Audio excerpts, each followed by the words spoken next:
We're live. Here we are, doing it again. Doing it again. The what's happening today? It's a little bit of preview. Yeah, garage sales on Monday. Yes. So, garage sale. We are going to have this event happening called garage sale. We bring a lot of cool stuff, one of a kind, a lot of great deals. It starts on Monday next week, April 12th. Starting online at 8 a.m. Mountain Time. Just do your calculation. Until 19th. We have stores. Where do we have stores? Calgary, Vancouver, Edmonton, Ottawa, Toronto, Yes. and the World Wide Web. Yes. Well, the physical store is going to open their doors at 10 a.m. local time. If you want to see these super cool items in the first hand, we'll probably recommend you to go there a little bit early. Usually, it's very nice out, and unlike the fall garage sale, you don't have to wait in line in snow. Yeah. We're in Canada, so. So today what we're doing is going to rip through all the stuff we've got. It's kind of our unboxing. We're going to take a look at stuff. Naoto is the guy who takes care of ordering all this stuff and goes to Japan. He recently just came home. Yeah, we just came back from Japan. And we're like fingers crossed that there's some stuff that's going to show up this week, I think. And we have tables of knives, and we're going to go through these tables of knives. I'm going to probably ask him a bunch of questions about what they are because I don't really know what it is yet. Yeah. And you are here to also ask questions because you need to know what you want to buy, and you get to spend the weekend trying to figure out what you want to get, because Monday morning, as you know, for those of you who are experienced with this garage sale, it gets a little bit hairy right at the beginning of the sale because there's like a lot of people that try to snap up stuff really quickly because we don't have a huge amount of it. Sometimes it's because there wasn't a huge amount of it made. There's some pretty unique and pretty special things. We'll make sure to touch on those. And sometimes people want to know things like, hey, I'm looking for a knife in sort of this budget, in this sort of shape. What have you got for me? Or like, hey, what's the difference between using stainless steel or carbon steel? Like, whether you're a long-time Japanese knife enthusiast and want to know specific facts about things, Naoto probably has that. If you're new to this and you're just sort of tuning in and figuring stuff out, and you have real intro questions, like you're trying to get a real-life context of what something like this is like, ask those too. Also, it's important to mention that the in-store stocks are very unique as well. So if you live in any of those cities, we really recommend you to go there and see what they have. There are some few items that we only had a one of, but we sent to the storage too. Yeah, there's some cool stuff out there. Some super cool stuff that we only had a one of, but sometimes it's nice too. And so again, the sale does start this coming Monday at 8 a.m.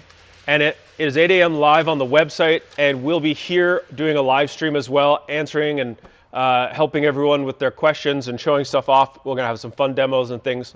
And at the end of the day, the stores, when they close, will put the garage sale inventory back on the website. So whatever is in store is only in store for that first day, and then we put it back onto the website at the end of the day. And we've tried different things in the past to try and make it as easy and accessible as possible for everyone involved.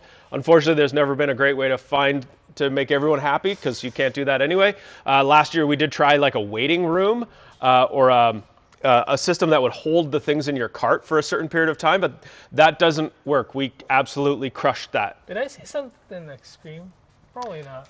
And so we are going to go back to the old way. So when you buy something on Monday, if it's something that you're really into, you buy it, you put it in your cart, and you go and you check out right away, because that's the best way to get to it. Because if it's just in your cart and you go back and look around, someone can buy it out of your cart if they check out before you.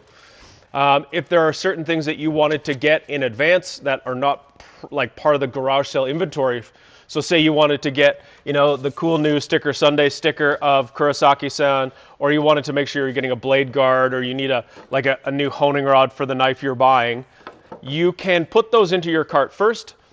We also really suggest making sure your autofill details are correct, your shipping address, your billing address, your credit card information. Get that all ready to go. So when you go in, you find the exact knife you want, you put it in the cart, you press checkout, bing, bang, boom. Yeah. Way better chance it's yours, but obviously there's no guarantees because it's kind of like a little bit of the Wild West, but hey, it's fun. Yeah. I also just wanted to mention quick note for today. We are unboxing all of the stuff that showed up for the sale. Pop your questions in the chat as you always do, but if you've tuned into this live stream before, you know that we're going to go through in a bit of an order. So if you have a specific question, we'll either get to it when we talk about that maker, or we'll have a big Q&A period at the end as well, where we just kind of go all over the place willy-nilly and answer the stuff we didn't get to. Yep. So if you have a question, we appreciate your patience. We will get to it, promise. Willy-nilly is our specialty, really. Can you pass me the pen? Alrighty. And thanks for tuning in, everybody. Yep, thank you. Happy garage sale! Happy Friday. Okay, what do we want to look at? Tell me. We got some Nigara VG Zeos. We got super cool stuff from Nigara-san. They have been putting their game up a little bit, right? They were using SG2, they were using Alum Super with the stainless clad. Oh my goodness, what is Now they've been working on the new steels out of the Takef Special steel.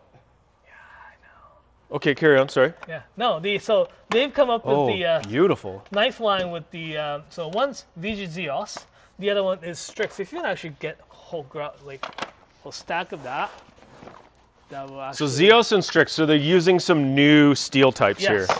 So VG Zeos is the what the Takef special steel describes as shape is awesome. They're kind of like better version of the older VG series. What it is that they've made knives VG.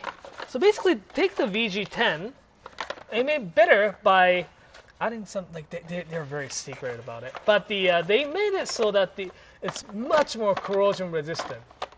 So it's not going to whatchamacallit sometimes VG10 steels you've seen some like the pit rust and stuff like that, right? So they improved it so that the rusting is pretty much impossible. Look at it, this Zeos. Look at how pretty that. It is very nice, and the pattern. grind is very nice. These are nice and thin behind the edge. What is this? Oh my God, that's so cool! Get out of the way. Look at this thing. It's 180 mil bunker. Usually they're 165. I actually like ones that are a little bit longer. But look at this tip. Look how tall it is at the tip. This thing is so cool. This may be actually listed as Kiritsuke Nakiri. A Kiritsuke Nakiri at last. Yeah. Wouldn't that be a bunka? Oh my God. Well, see, this is bunka. Look at this. Okay, what is a bunka? What is a santoku? Oh, these are the names of the knife shapes.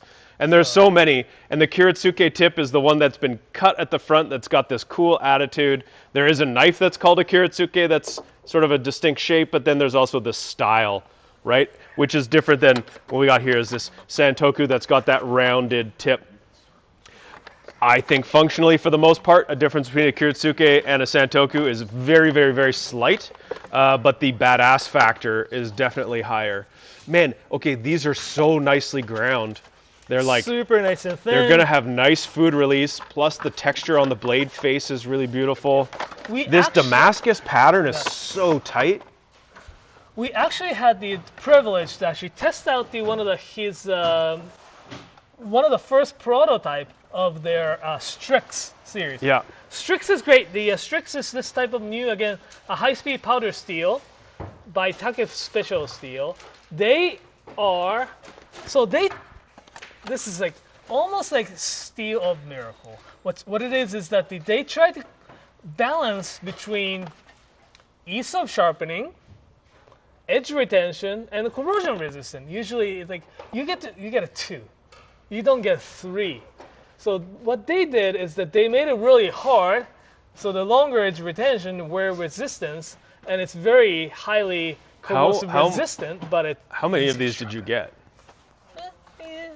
Like some in every store? Some in every store. Okay, yeah. These Nigara's been making knives for quite a while. We really are huge fans of the Nigara products.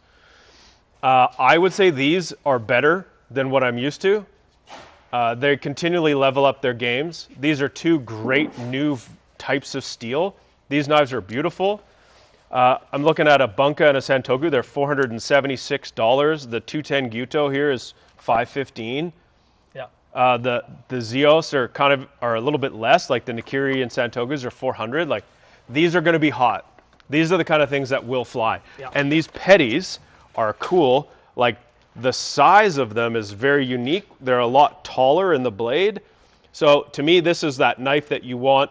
If you're not comfortable using a big knife, you don't have space to use a big knife, you can actually chop with it. It's almost like tall enough you could call it like almost like Kobunka kind of styles.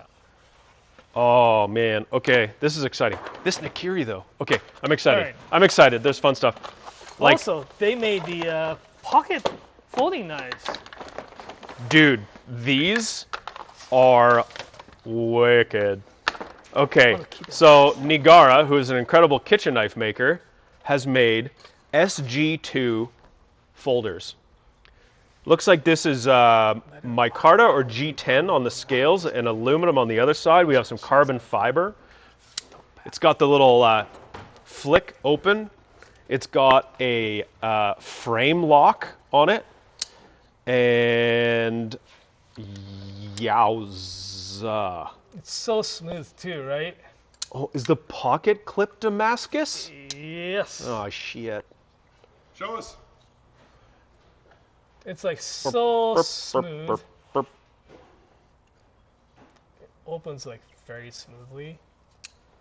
Look at that.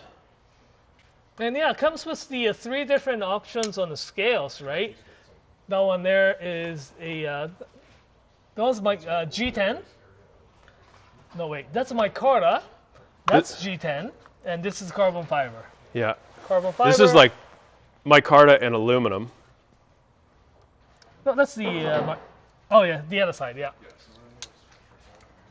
So that's G10. Okay. Oh, God. I want to talk about these series here. What's now? What's next? We had a quick question in chat, I noticed there. In chat, Frick Noob was asking Nigara MagnaCut when? You think they'll ever use MagnaCut steel? No. We get a lot of questions about Japanese makers using American steel, but that's a bit tricky. Yeah, it's really tricky. Jacob, can we switch cameras there, please? The challenging part is that most of the steel in Japan is made really close to where they make the knives, so they don't have to pay a lot to get it shipped. Is that correct? Yeah. As opposed to like getting it from across the world, it really increases their cost of materials if you have to ship something. Yeah, I think that's a big thing. So I suspect if we were to see it, it would probably be a pretty rare, limited type of thing where they're just doing something for fun. Yeah, I could see some makers messing around with that. Yeah. So it's probably more like a smaller batch, like, if they get a couple kilos of them and some smaller knife makers making them. It's really difficult, I think, to learn and get comfortable with the steel type too, right? Yeah. So exactly. It requires a little bit more experiment. Like, Masashi-san himself, he likes to try new steels, but he doesn't release them until he's satisfied. Yeah, it takes time to understand how they work and behave, and sweet. All right, okay, now. So another Strix. This is slightly different. So we went to see this blacksmith in Sakai the other day. Oh, I think I know who you're talking about. Yeah, you went to see him as well in last trip. So last trip we went to see some of the blacksmiths in Sakai, also Tsubame Sanjo, those areas. This is forged by the Satoshi Nakagawa-san. Ooh, look at dude. The wood grain on his Damascus is so cool. It's so distinct, right? Yeah. This is beautiful. Strix, the SPG Strix inside, core, and it's got a beautiful Damascus on the outside. He's so talented. He's like, probably, this is done by Kikumori. Sakai Kikumori engraving on it. So like Kikumori is like, hey Nakagawa-san, there's like super cool steel came out. Can you make something out of it? He's like, sure. Right? Like, yeah. He's really capable, but he also is like, he's really organized. He's very clean, and he has very high success rates with the stuff that he makes because these things fail as you make them. One of his hallmarks is his ability to just get it right. He does it so good. Yeah. His hands are so fast. Like we part of the reason that we were in Japan was to actually film a few really cool videos. So hopefully it's going to be coming out. Not soon, but we got a lot of footages in Japan. We're gonna have a video about your guys' trip there in a week or two. Yeah. Jacob's working on a vlog, and then we'll have more videos about makers kind of throughout the summer and the fall. So Cool. stay tuned. Subscribe to the YouTube channel if you're not already. And we have a sizzle reel that we'll play in the next half hour. It's just kind of 5-minute highlight of some of the cool stuff, Jacob. Yeah, So Do we get to eat fajitas after? Totally. Yeah, a sizzle plate with the sizzle reel. There's one quick thing. Somebody was asking in chat, and I figured this was worth addressing for everybody. Will these knives be available in-store and online? The answer is generally yes, both.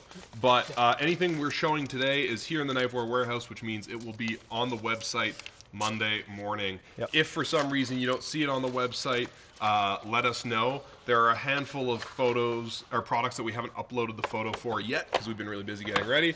Jacob's going to do that after this live stream, so everything should be online by the end of the day today. Yep. If you're in a city that has a knifewear store, we do obviously think it's a great idea for you to go there and hang out and check stuff out. It's a fun time.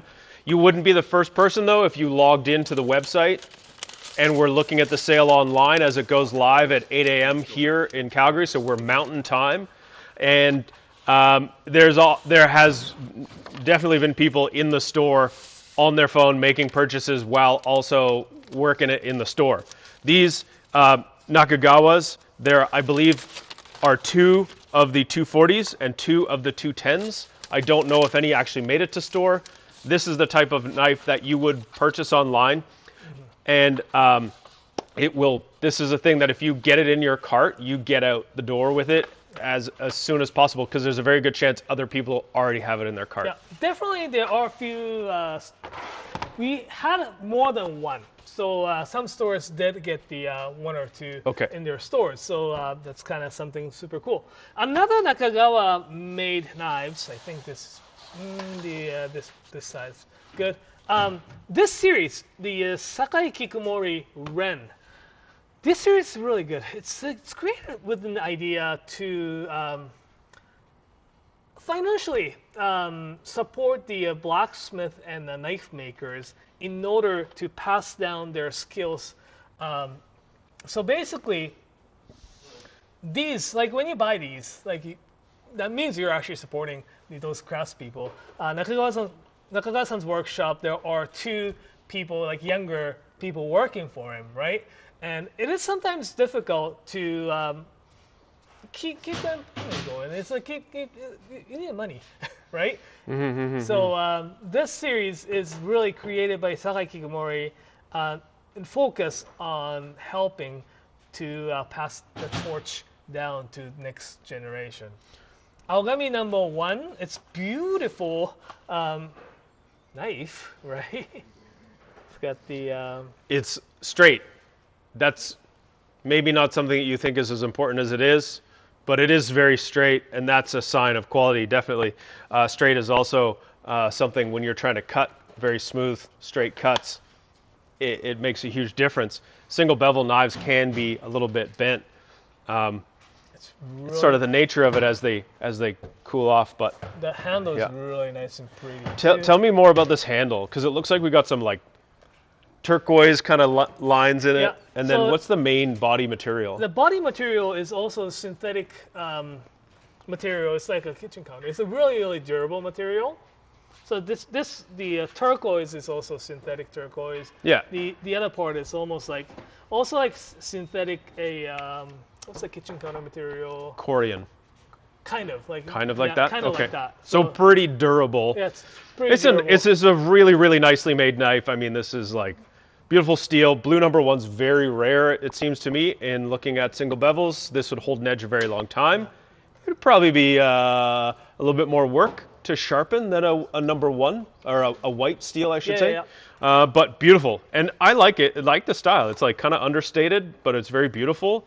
And I suspect these would be very, very, very nice to use. Look at that. Yes. What's now? What's next? Do you want to look at these Hinouras for Frick Noob? Sure. Yeesh. Frick Noob. We got some Hinoura knives. So last summer, we had a privilege Cool. to have him over to our store in Vancouver, eh? Mm-hmm. Oh, So that feels great. he's the This is Hinoura Jr., Mutsumi Hinoura. yep. He comes from Nigara. His father is Hinoura-san, or Mr. Hinoura, who is a very, very famous, very, very incredibly talented blacksmith. So he's obviously learned from one of the best.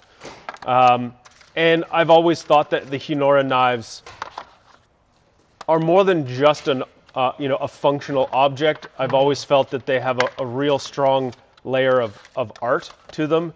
You can see these do as well with this layer of copper and brass in it. So it's it's kind of a pattern welded or layered Damascus or whatever your term would be, but they're using alternate layers of steel, copper, and brass to give us this really, really, really stunning look on the outside of what would be also just an incredibly good knife. Yeah, I love the really nice contrast from this flat part to this bevel here.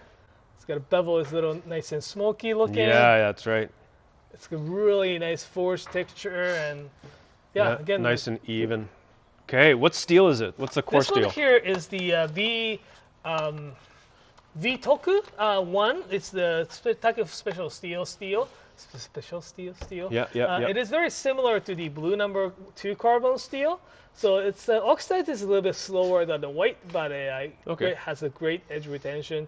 Once it patinas, this shiny part will get the really nice smoky dark kind of finish to it. Yeah, and I suspect the copper and the brass would kind of patina a little bit as well on their own. Copper will a little bit, Yeah. definitely, but the brass I'm not quite sure. I think it does a touch. I don't think Touch I think it just kind of gets that same sort of smokiness to Yeah. it. Very Awesome. cool living pieces of art that are going to change as you own and Yeah. change as you use them. Absolutely, that's Jacob, can we cool. switch cameras real quick, please? All right. Hello, I'm going to speak into Mike's mic. I am here to address the moose in the room, which is that tariffs exist, especially if you live in America. Here's how it works. Orders under $800, no extra charges. You're good. That's $800 US. In case you didn't know, we're based in Canada. We ship for free to the US over $200 US. So chances are you'll be able to get free shipping. If it's under $800 US, no tariffs. If you purchase over $800 US, we are set up to collect those fees at checkout. So that way your order doesn't get delayed a whole bunch. It doesn't have to go through this whole process of getting tariffed when it lands. You pay up front, and then it shows up with no extra hidden charges at your house. That's basically it. Yeah, I think it's good to avoid that. Personally, I like real suspicious when the phone rings and it's like, you have a shipping that's not cleared customs, you owe us money. That I'm always thinking it's a scam call. So if you run it through with us, we directly will pay that fee to the shipper, and then it just gets to your door. And I was wrong. It's $3 shipping over $200 to the US. So $3 whole. There you go. Onwards. Is that $800 per item or for the whole order? That is total purchase. You can make another purchase, and I believe we can delay that because it's a per day amount. If you get over $800 worth of goods from the same company, you'll get charged tariffs. It worked that way before the tariffs, and it works that way now. Yeah. The end. I'm sure we'll answer that question over again, but we're happy to let you know. And we've tried to do our best so that it can actually just be the littlest interruption for you possible. It is what it is, as they like to say. Yeah, onwards and upwards. For those of you just tuning in, Mike's grabbing some more knives to show up, but for those of you just tuning in, we are Knifewear. We sell Japanese kitchen knives. This guy, Naoto, and the guy behind the camera, Jacob, just got back from Japan visiting a whole bunch of... You're fine. You can relax. I'm just being a microphone. You're very erect. So they just got back from Japan visiting all the people that make our knives, and so they brought back a whole bunch of really cool stuff, new stock, rare stuff, one-off things, old stock that's discontinued, like this guy. And it's all going to be on sale next week, Monday, May 12th to the 19th, starting at 8 a.m. Mountain Time online and 10 a.m. in store. Calgary, Edmonton, Ottawa, Vancouver, Toronto. This is such a great time. It's a lot of fun for us. It's a lot of fun at the stores. It's quite busy, and it's a great time for us because Naoto's always in Japan trying to further his relationships with the craftspeople that we work with, making new relationships, and out of that comes times where you know, pony up and you buy some stuff, and then he brings it back and we're like, oh my God, man, what did you do? Look at all the stuff that you bought. And then we're like, we should probably have a sale. And then, so that's what we do. That is the gist, the thrust of how we, came up with this sale, which is, oh my God, we bought too much stuff when we were in Japan. Let's get it out of here. That's how it started, it, right? Like Kevin went to Japan. The shop owner, Kevin, went to Japan and bought a whole bunch of super cool stuff that we were like, what are we gonna do? It's like super cool. We need to talk about it. Give to me. So that's how we all this garage sale started it. This trip, so we were in this workshop in Japan, where they make Hado knives, or the the Maruyama-san and the whole team, Hado team, has been making knives for over the last 5 years or so. But the company's been around for a little while, so that they had actually quite a few old stocks. Knives that's been sitting around doing basically nothing, I guess, in their workshop or their warehouse for the longest time. Yeah. So they're mighty fine knives. They've been sitting there, so it's not only been aged, but the longer that the knife sits in the warehouse, you know what happens? It actually stabilizes the steel. It gets it gets better. It gets better. It won't move from this on. So we grabbed a whole bunch of these named as their old branding, old stock. Yeah, so it's called Oul. Their company used to be called Oul Sakai, O-U-L, which I believe means owl. Yeah, owl. Yeah. So and they are old stock, O-L-D. So sorry, it kind of gets confusing when we're talking about it. But when you type old stock, you should be able to see those. They're really nice knives. You know what? And this is just what a knife once upon a time was and still is. It is a very simple knife. It is made with really great steel. They're made by hand. I think they look very cool. They look a little bit vintage, but I'm looking at a really cool Hanazuki carbon steel, and it is $60. Yeah. A Takobiki, that's $150. And this is another great thing about the garage sale, is you kind of, kick over a bucket and you go, hey, what's under here? And they're like, that's just some old stuff. And you're like, okay, well, we'll buy all that old stuff. And they're like, really? You want that? That's just old junk. And we're like, well, we'll do what we can. Yeah. So that's how we end up with these wicked knives that are like $100, $150. These are pretty, really well made. Last garage sale in the fall, I bought one of these Deba, and I sharpened it up, and it worked really, really well. Like, I've been, butchering fish with it and doing a lot of chicken butcher. You could do that too.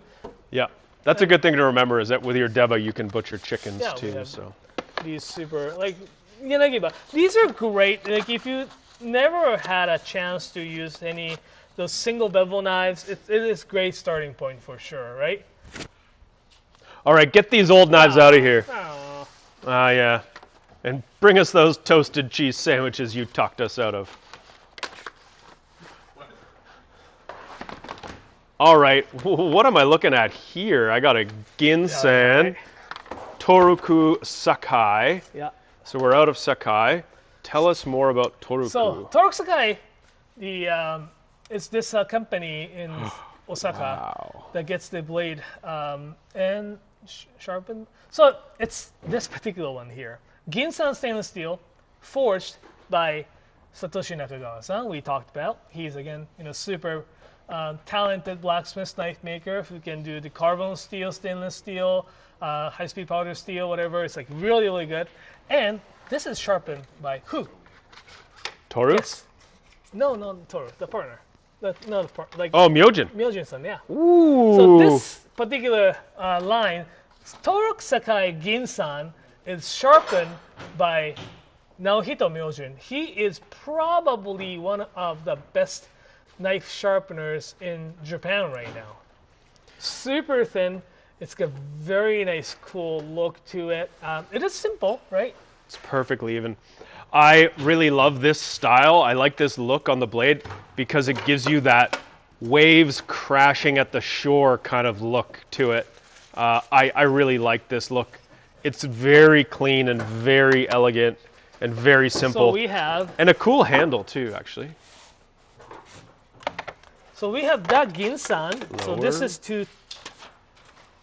240 as well. But we also have this guy. Just one. What? So Aogami. Should we go this way? But the light, Yeah. goes like better than the other way. I think. Hold it however you want now, Tom. Yes, I'll hold it like this way. Aogami #1 with the Damascus on the outside, forged by Satoshi Nakagawa, sharpened by Naohito Myojin-san. It's like, look at how even. How many of these? One? One. How many dollars? 11.20. Wow. Small Canadian. That's Dollars. actually a crazy good price for It's that. actually- and I probably forgot to the look show that it's got a Yeah. really cool handle to it too. It's like Yeah, it's sort of a deep blue marbled. Is that the poplar? Is that the box elder or I something? think this is I don't know what the original wood is. It's a stabilized wood. Stabilized, right? yeah. It's like super. All right, that's very cool. Heavy, light, medium. Like, I mean, like we can. That's true, and you'll see that our man Nolan, who is works here in our warehouse and is like a knife enthusiast, to say the least, has gone through this year and weighed and measured pretty much every knife that's on the garage sale this year. You'll be able to see that information on the product page, and if not, we can always do that for you here. So we have this Gyuto's. It's 183 grams. I don't know what that is, but yes, That's a weight. yes. I mean, I can. What that means for two people, but it is About slightly 6 like ounces. yeah. Oh, I think I made Diana laugh. No, I didn't. No. But yeah, right. also the 240 Ginsan. I love this handle too, hey? This handle, we actually went to see the handle maker. Oh, did you? This handle maker. Are they in Sakai? Yeah, they're Nice, in Sakai. yeah. It was really cool. Also, this traditional way of making the handles. I'm not sure if this was, but we actually filmed how they make handles. We went to see one of the handle Yeah, makers. we did. I've seen a And- couple, yeah. And it was like really. One of them was very high tech. The other one was like, what are all these things on the outside of this table saw? Get rid of them. Yeah. I want a pure spinning blade on Yeah. this bar. Yeah. Yeah, it was harrowing. It's that. It's kinda- yeah. harrowing. It's that kind of the. Just a quick reminder for everybody that's tuned in recently. So Wait, what? Is this a garage sale? This is a garage sale. We're going through an unboxing garage sale today. These are all knives that will be on sale next week, starting Monday at 8 a.m. Mountain Daylight Time online, 10 a.m. in store.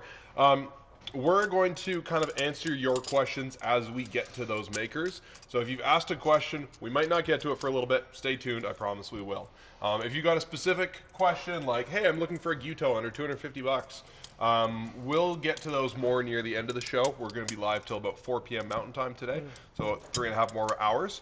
So we will get to all of your questions, I promise. But if it feels like we're not, it's just because we haven't got to those knives yet. Let's talk about these. Pop this guy open for you.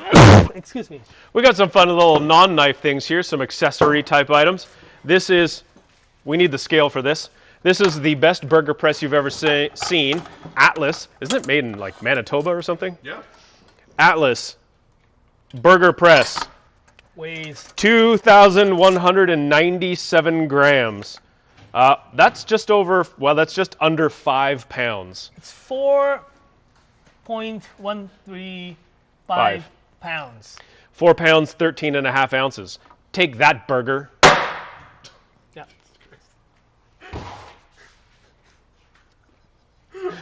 Jacob's awake now. What are these?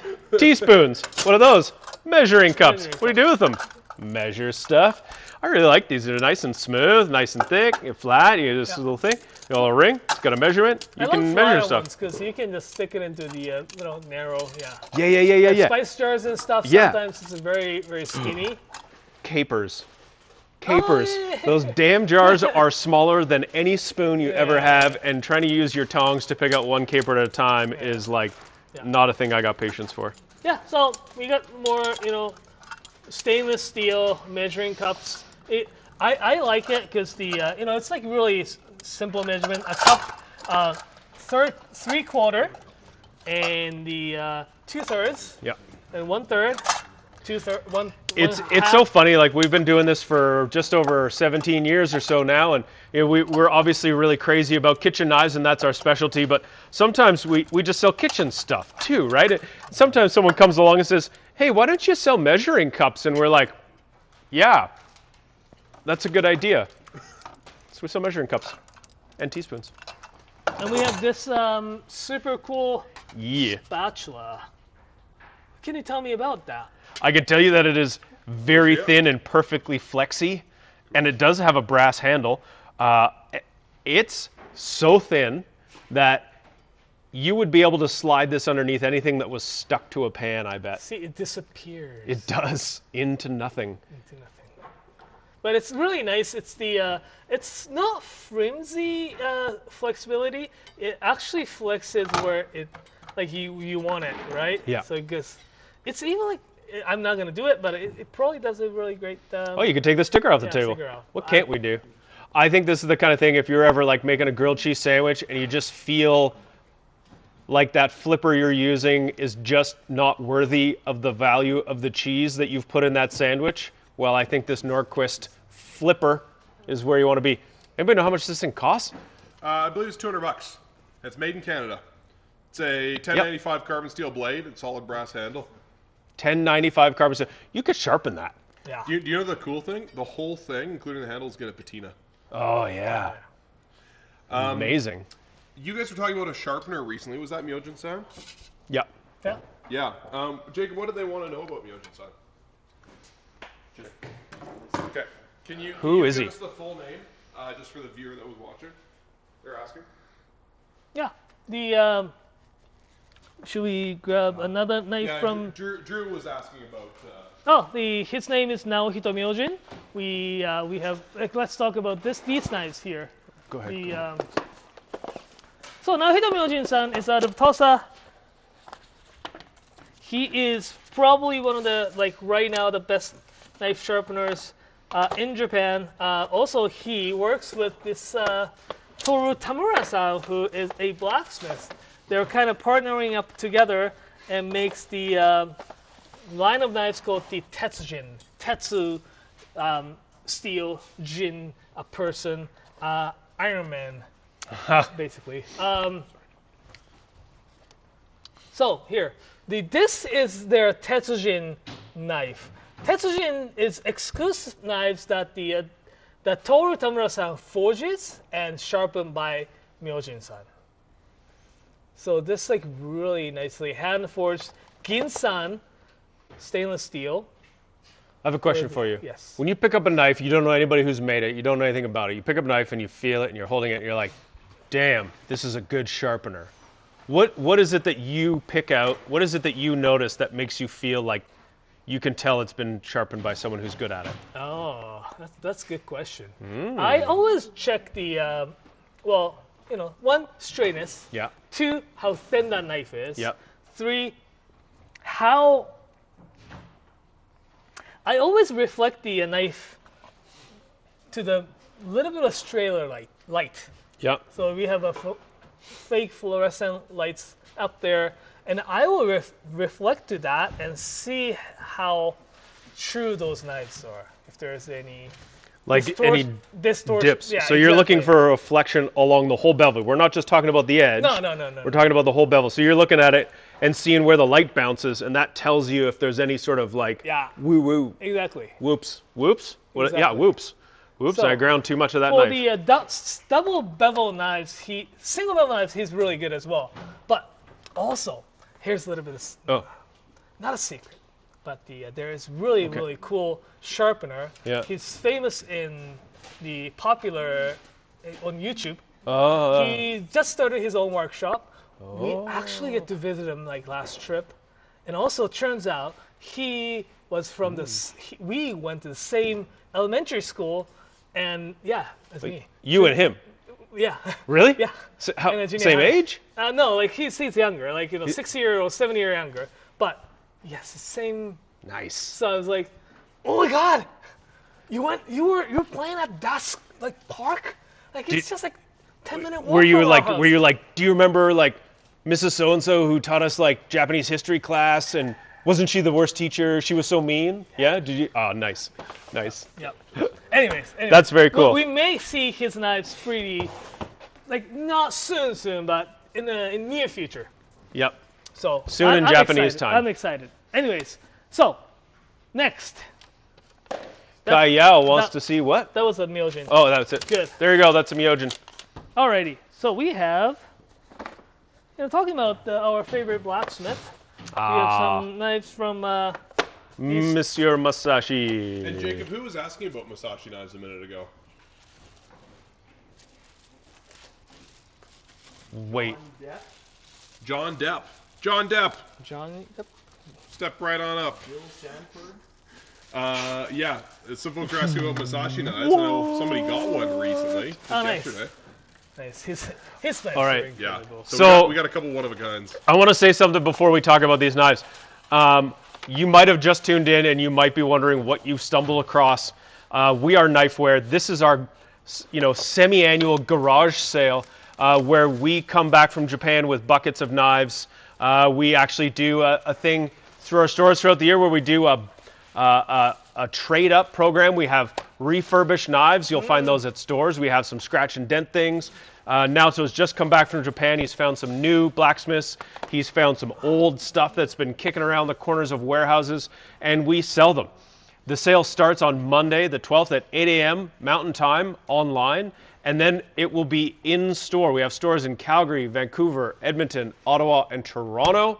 You go to that store, you get in line, and you go and buy stuff. You can also buy stuff online and in store if you've got one of those portable internet things. Yeah.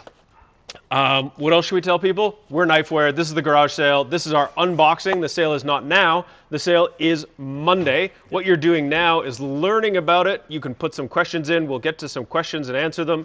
But on Monday, when you want to buy something, if there's there's very few of these items. We definitely have more knives or more customers looking at these than we have knives. Buy it, get it in, buy it, get out. Enjoy your new knife. Yes. We'll say that again later.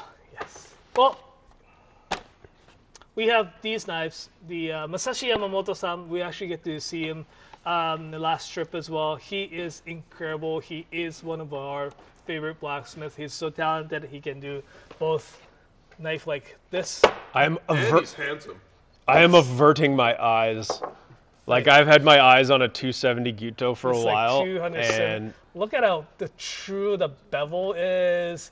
Beautiful Damascus on the bevel, and it's like super extra tall. I don't know how tall. That is like, do you know what? This knife is so nice that the onion would cry when you cut it. yeah. Well, they don't have time to cry. It's the 60. It's like Navy SEALs Team 6 of a knife, 66 millimeter tall at the heel for Yeah. those people from the U.S. It's 2.5 1/2 inches. a little bit more. It's I want to cut steaks with this. Actually, I want to cut everything with this. super nice. It's super tall, and he's so like Okay, I'm gonna touch it. Oh, dude. It is definitely tip heavy, but what monster 270 isn't? yeah. That is so And nice. it is relatively light, right? For today. You know what it is, actually, for being a 270? Yeah. And it has a wicked taper, like the distal taper is really nice to it. Yeah. And the tip is so thin. It'd be very dangerous. Yeah. Okay, what else we got? We got single Suddenly bevel. The single bevel, like Sekimaru from him. I do own a Yanagiba or the Sekimaru from him. Me It's too. Incredible. That's the only thing I use to slice, piece of salmon. And, Me too. so- Yep, I love it. It's so smooth. It's beautiful. Yep. Masashi is out of Nigara. You've seen him if you've been around with us. He's one of our favorites. He's such a cool guy. He was in fact here at our last Yeah, garage last sale, garage sale. actually forging knives in our warehouse. Don't tell the fire department. And he's just an all-around kick-ass guy, but he's a great blacksmith. So we enjoy our partnership with him a lot. Yeah. Ooh, So I and think another guy. More questions are coming up, and which is great. Wakui-san, Patrick McCormick is asking to see this Wakui-san's the tsuchime, the one. Yeah, I just figured we could catch up some of the questions from earlier, Yeah. and then we'll take a quick commercial break. Yeah. And be Was right there a back. question about the Mazaki? That was one of the first questions. There's a couple on the Mazaki pile, so Oh, maybe okay. we can talk about that after we do our Okay, sure. video. So what I know that's cool about Wakui is he learned how to make kitchen knives at the same place that Masashi did, which is known as Masashi's family's house, called Yoshikane. Masashi went on to be his own house, and Wakui actually came from a family that were crowbar makers. We grabbed a couple of crowbars from him last time, and they evaporated in moments, which was very surprising because we're not a crowbar store, but they were so nice. And we won't get any more, unfortunately, because he is like shut down that factory and he's opened a new shop to focus on his kitchen knives. They're very clean. They're very nicely put together. Yeah, they look very traditional, but I don't know.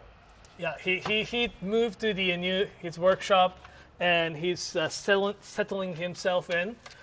He I think was waiting for some buffing wheels and something like that to come in, but he'll be back soon to have the full production really pretty soon. So hopefully we'll see more knives from him as well. Yeah, I would say his knives are very high quality and very traditional. He doesn't seem to be trying to reinvent things or go really too flashy. Very simple aesthetic, but really good. I mean, what else do you want? Timmy Treetop wants to see some Fujiwaras from the I guess that doesn't have to be garage sale, but we have actually some cool custom handled Fujiwaras. We have some of the Shijis as well in the regular kind of garage sale line as well. Yeah. Because we don't get them as often, we thought it's a great opportunity to just like showcase them during the garage sale, right? So we have those super cool Nashiji, this one here, Nashiji with this like beautiful stabilized handle here, as well as the Maboroshi with this again, it's like really cool. It's beautiful, yeah. Handle. I really like. I have a Nishiji Santoku, and I'll be honest, it's one of the sharpest things I own. I know. It's really wild how sharp the Nishijis are, and same with the Maboroshis. I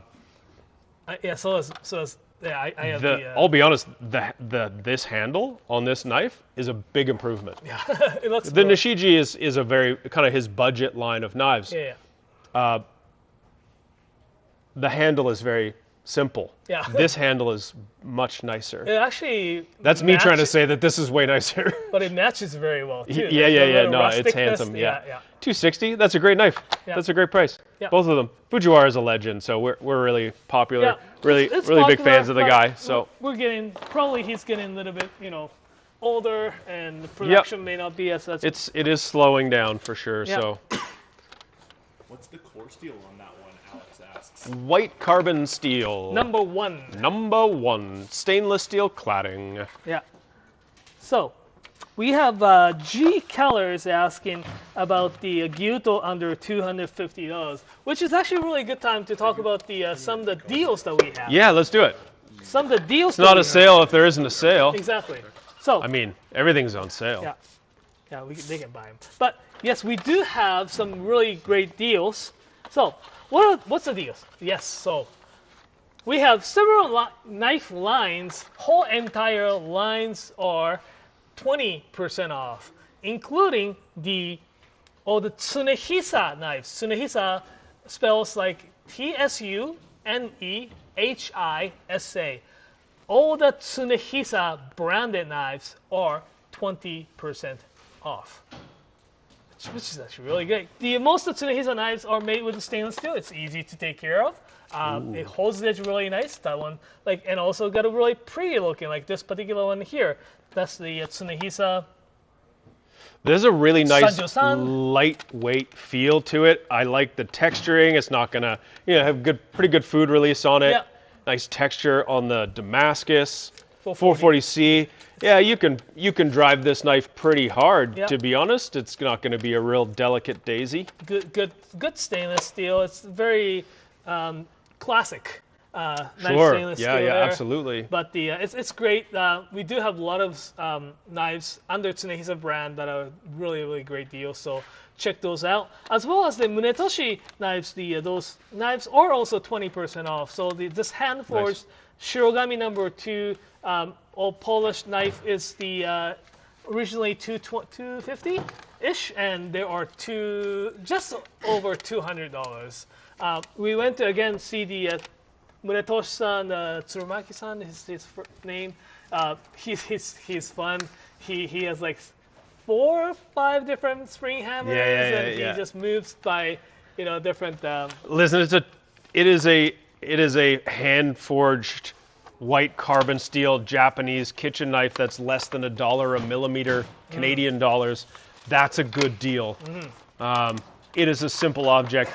There's nothing fancy here. It's just good. Yeah. Alrighty, so Lavo, Oh, cool. What are these? Lavo 355 wants to see Shindo Kyohei here. Oh, dude, those are nice. That's light. That's cool. Sherry? Shindo-san, I haven't met him in person, but I know that Shindo-san is this blacksmith in Tosa who was like looking. It's like a Mazaki-san story. He wanted to become blacksmith, so he was traveling around. He landed in Tosa, and he was actually working at this knife seller's place for a little while. Then found this retiring blacksmith, vacating this workshop. So he took it over, started making knives. It's really nice, like simple. It's very traditional Tosa style black croce finish. Aogami number 2 and the core, and no stainless, or like very traditional way of making. It's got a nice taper to it. It's like not super clean. I mean, like in terms of like if you compare that to Myojin-san, it's different. It is very different, But it's yeah. got a rugged feel, look. It does look like it can definitely tell it's hand forged. It's a fantastic knife. It's like $150. It is great. And I do like the flare here right at the hand where you're going to grip it right here. Yeah. It just gives you a nice grip and nice feel. Beautiful. Very nice. $150. Blue number 2. Do it. If you're wondering if a carbon steel knife is for you or not, this is a great place to check out. Do it. Hello, interrupting. Hi everybody, thanks for tuning in. We're Knifewear. This is the Knifewear Garage Sale unboxing live stream. We are going through all of the knives that are going to be in our sale Monday, May 12th at 8 a.m. Mountain Time online, 10 a.m. in store. Pop your questions in the chat. We're going to be going through and answering all of them. We're going to be talking about Mazaki knives next. But here's the thing. All of these knives, or a bunch of these knives, are from a recent trip to Japan. Naoto, my coworker over there, and Jacob behind the camera went to Japan for 2.5 weeks. They met with a whole bunch of our suppliers and shot a whole bunch of videos about the people that make our knives that are going to be coming out on our channel over the coming months. And we've got a little sneak peek of that for you. Jacob put together a little 5-minute sizzle reel. So we're going to take a quick break. We're going to play that video of Jacob in Japan and showing off a lot of the makers we saw. And then we'll be right back talking about knives from Mazaki-san. See you soon. We're in Japan. Sakai City, Amagasaki Station, Miki, Osaka, Kyushu. Makurazaki, rural Nagasaki. We're in Kappabashi right now. Tsukiji Fish Market, Sanjo. This is one of the most incredible places I think I've ever been. We'll pop that. We're in Japan. Sakai City, Amagasaki Station, Miki, Osaka, Kyushu. Makurazaki, rural Nagasaki. We're in Kappabashi right now. Tsukiji Fish Market, Sanjo. This is one of the most incredible places I think I've ever been.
Wow. Bop, bop, bop.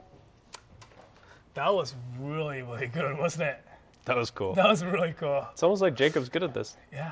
Weird. Yeah. Weird. Yeah. Yeah.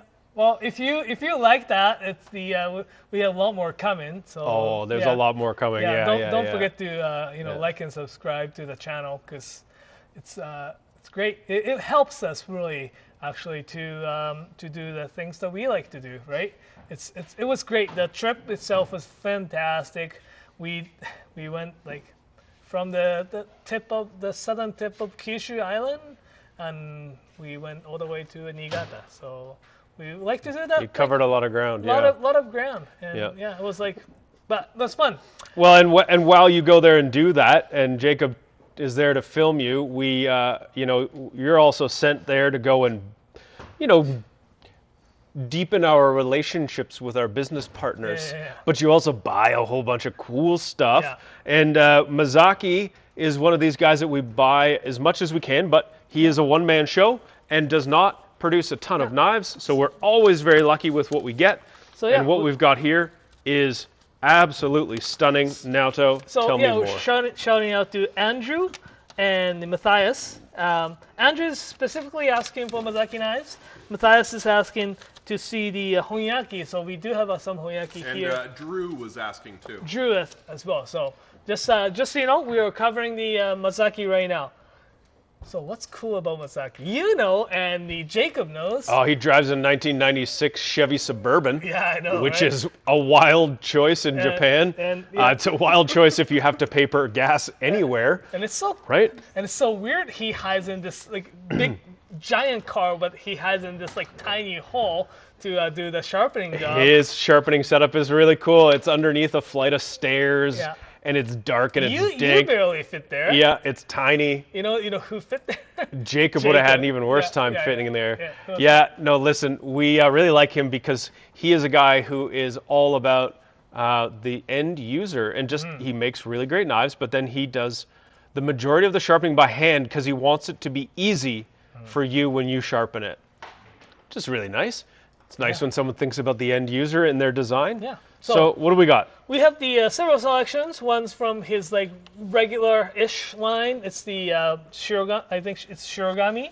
The white number 2 carbon steel with the carbon cladding.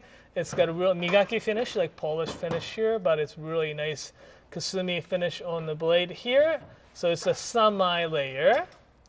Senmai. So these are not the Honyakis Yeah. yet. But We have 2 sizes, 210 and 240. We have, just going to skip the one there. It's similar, but it's got the carbon steel core with the Damascus on the outside. It is like another beautiful piece here, white number 1 carbon steel. He clad or forged welded in-house, and the bevel is like really nice and even. There's no low spot whatsoever. It's got super thick spine to it too.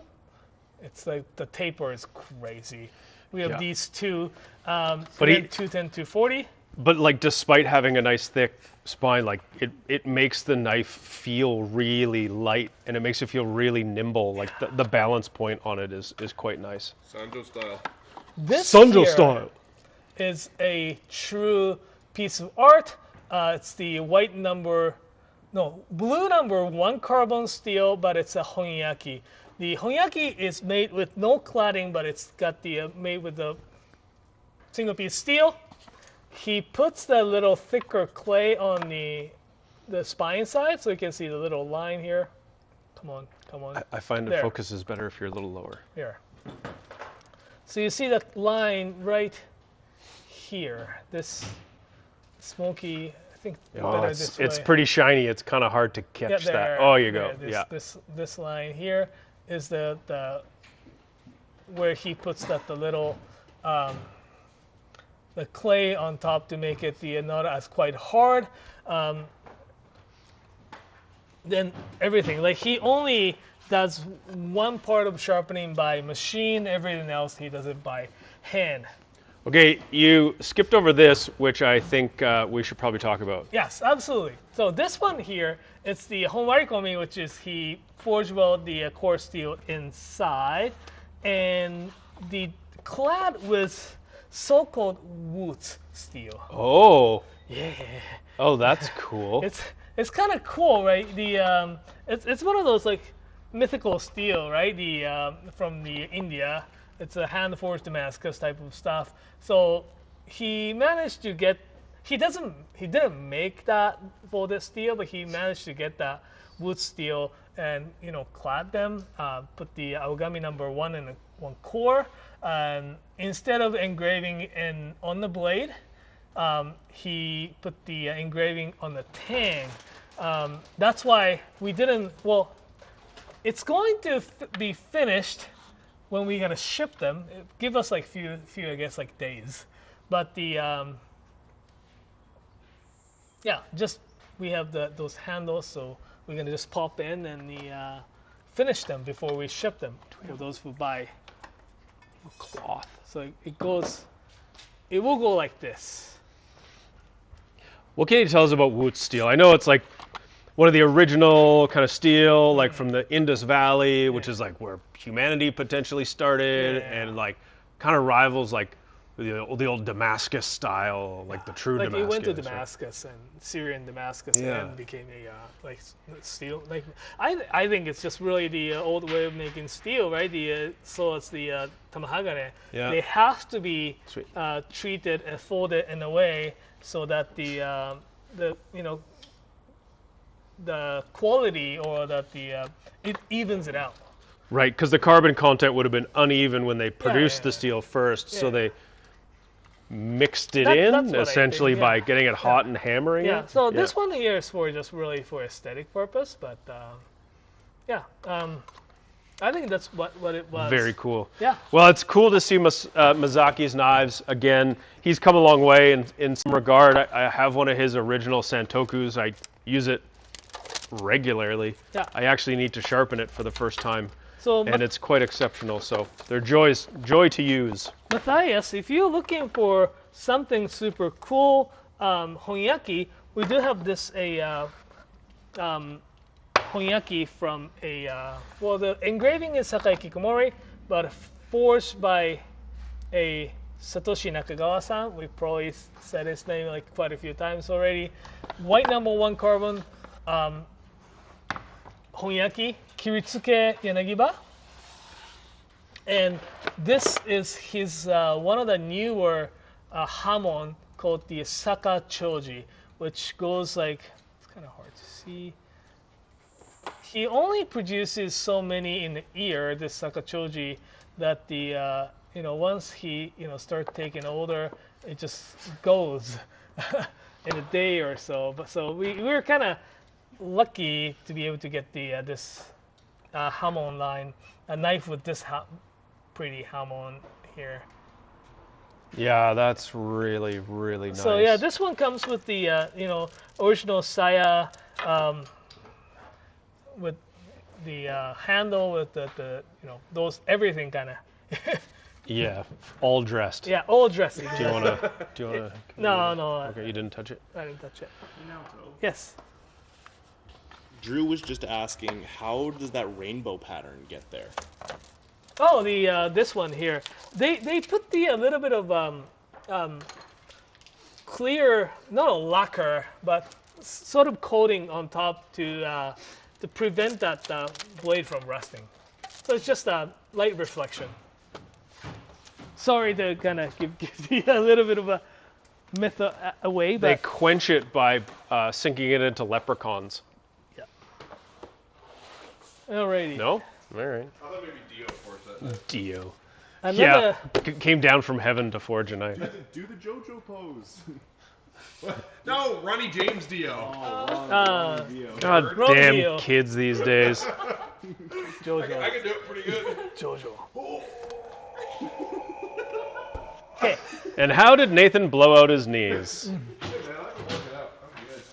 Alrighty. So, someone's asking. They want to see the Hados. So, let's go over. Hado is cool. The those team here, led by Ooh. led by Maruyama-san and Nomura-san. Those two are leading team, and the young, what's his name, Tsuda-san. Turns out it's so weird. Like I get to see those people who went to the same school with. The young guy who's working at the Hado, Tsuda-san, he went to the same university as I did. It's like You went to the same school as a lot of. I know, knife it's like such a remote area of Japan, and like when I was talking to Tsuda-san, I was like, "Oh, you went to Shimadai? Well, I went that too. Like, remember that the little building?" It was like, anyways, too much talking. This one here, Pankiri. yeah, you know what that pankiri means? That means bread knife. Yes. That's cool. I didn't say bread knife because I don't want people to just exclusively think it's the bread knife. This here, so in Sakai there is a very traditional bread knife shape with a straight edge like this, and they showed us this and like, oh, it's super cool. What they did though, they actually finished the edge at around 400 grit. Oh. So what it is that it actually can cut the bread like it can cut the bread like It's just a really toothy edge. So Yeah. instead of actually being serrated, yeah. it just has a toothy edge from the sharpness. Yeah. And so pankiri, pan means, it's a term for bread, obviously. Yeah, I mean, it's what do you call bread in French? Pan? Here, Yep. yes, Cold bread. pan. The bread comes from the Portuguese was pan. It does look like a bread knife shaped knife. And this is one of those funny things is like, oh, I need a bread knife. So that's obviously the big thing that looks like a saw. But you can often just use your gyuto to cut Yeah, bread. absolutely. Yeah. It maybe isn't as friendly on your edge, but it's also not that bad. Yeah, not that bad. No. It's getting those teeth to bite in. If you got a real hard sourdough crust, that might be a little bit different. But when you got something like a bagel, this would be amazing. Yeah. It's the right size. So here, More Hado. another ones. There are a series called B1Ds. B stands for blue carbon. One is number one, and D stands for Damascus. So, B1D, blue one Damascus. This is their signature. They leave that little black Kurochi really high up top here, super wide bevel, beautiful Damascus finish. Yeah. Wide bevel means very gradual taper, which means as the knife goes through the food, it doesn't split it like an axe does. It just means you've got a very nice thin fine edge right behind the sharp bit. So cutting things very thinly. I'm thinking of julienning, brunoising shallots. Incredible feel. Yeah, But we have very limited selection on this type of handle as well. We have these B1Ds with the classic oak handle. This one's also B1D. yeah. But the these. And is that like just a bit of the bark left on the handle? It's a cherry bark, yeah. They laminate the cherry bark on the both sides. What? So making it like really really cool. That is extra cool. And cherry blossom is a almost like a national tree and national flower to Japanese people. It was really good season time of the year as we were actually in Sakai, and that was the cherry blossom season as well. So yeah, Oh, dude. Yeah, that one's beauty. yeah. So we have the some. Probably, these are very rare. I think we may only have one of each on the cherry bark ones. Okay. A few with the... So it's the B1D. We've got Bunka, Gyuto 210, Gyuto 240, the Pankiri, another Bunka, Yeah. another 210. Like, and 240. yeah, okay, these are sweet. But they made the bevel, or it's actually extra tall as well. So it's actually, you have more knuckle clearance. It is a beautiful blade. It is beautiful blade. Awesome.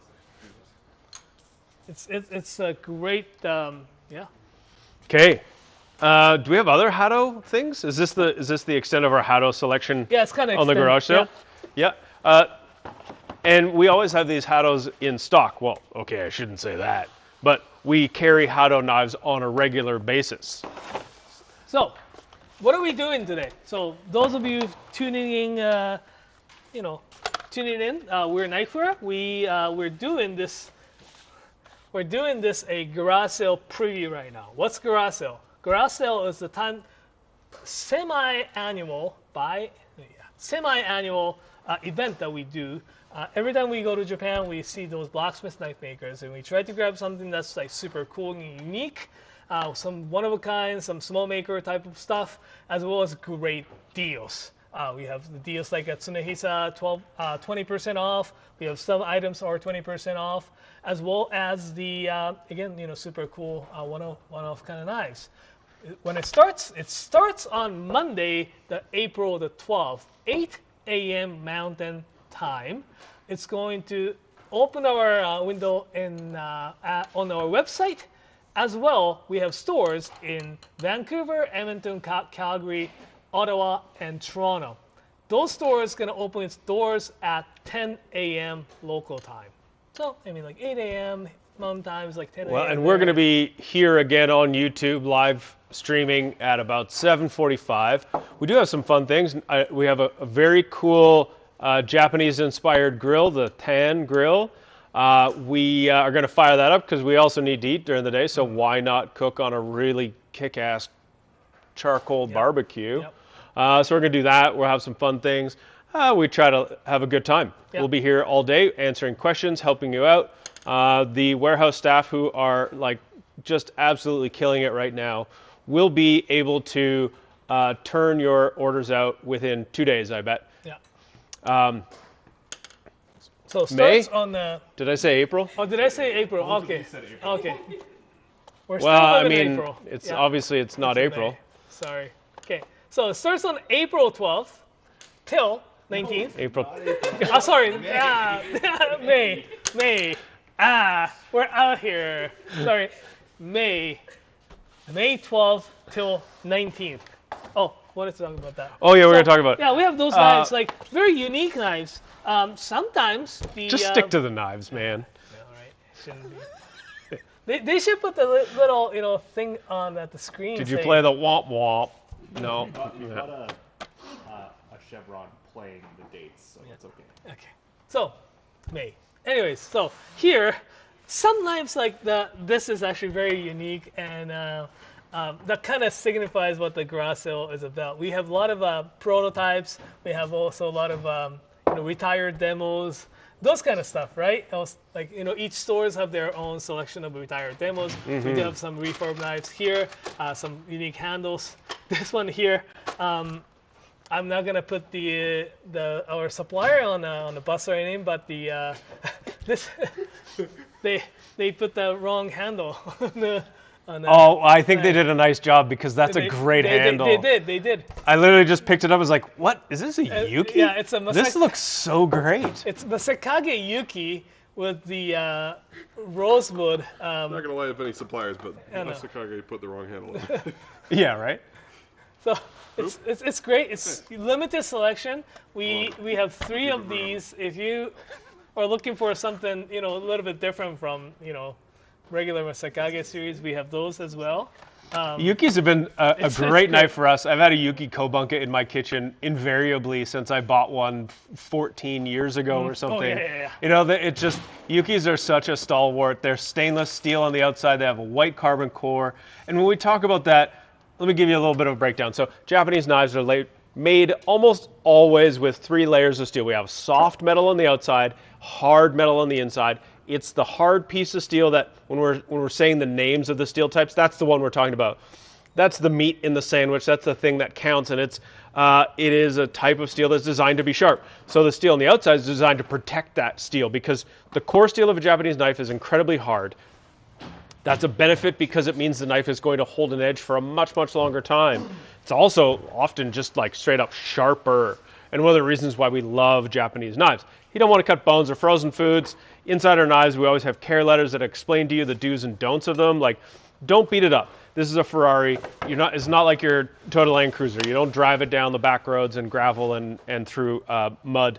You treat it nicely, and it will treat you nicely. But it is nice when we get these knives that are that combo of stainless steel on the carbon steel core. It's a bit of a jargon, but carbon steel that is in the core can be very, very sharp and very, very easy to resharpen and keep the edge, but it does have an ability of rust. It can rust, and in fact, it's safer to say it will rust.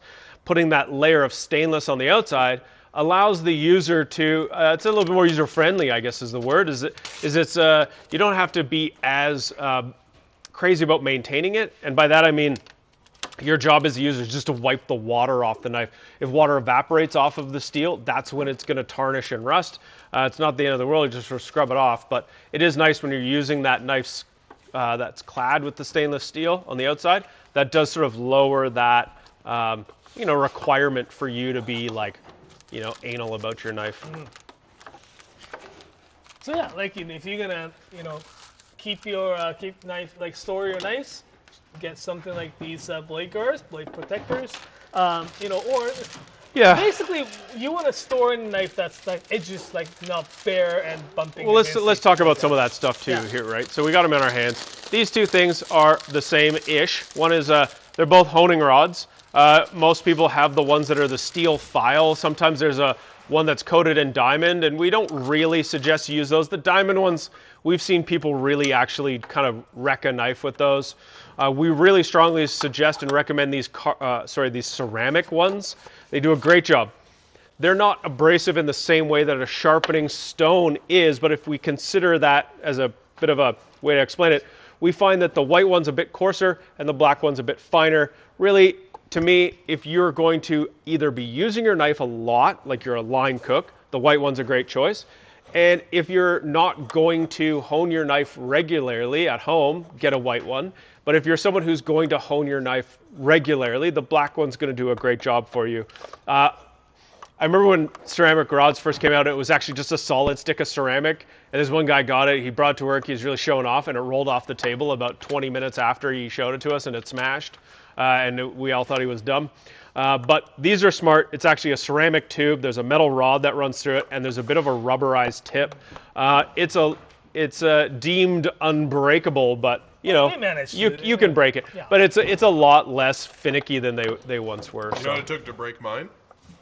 I was replacing my shower head, and I was trying to straighten the pipe that comes out of the wall a little bit. Yeah. And so I thought, And you it's couldn't about find the size your- of a ceramic honing rod, so I Nice. just jammed that in You there couldn't and- find your pipe straightener? No. Oh, yeah. Didn't have it. Yeah. And that'll break your ceramic honing rod, but that's the only thing that's done it for me. These ceramic honing rods are great. It's actually a Japanese knife maker approved.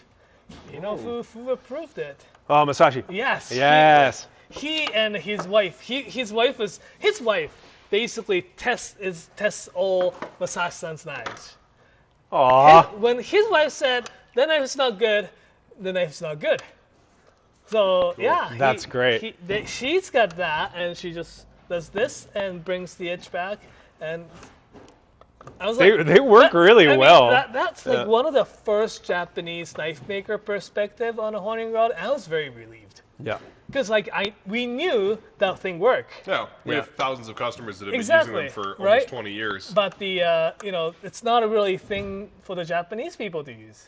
So I was like really relieved to actually know that they're convinced to use these. Yeah. And Well, they're just a simple tool that brightens the edge of the knife up. If it gets dull to a point where the rod's not bringing it back Yeah. to that really keen edge, that's when it needs to be sharpened on a stone. And we can do that here.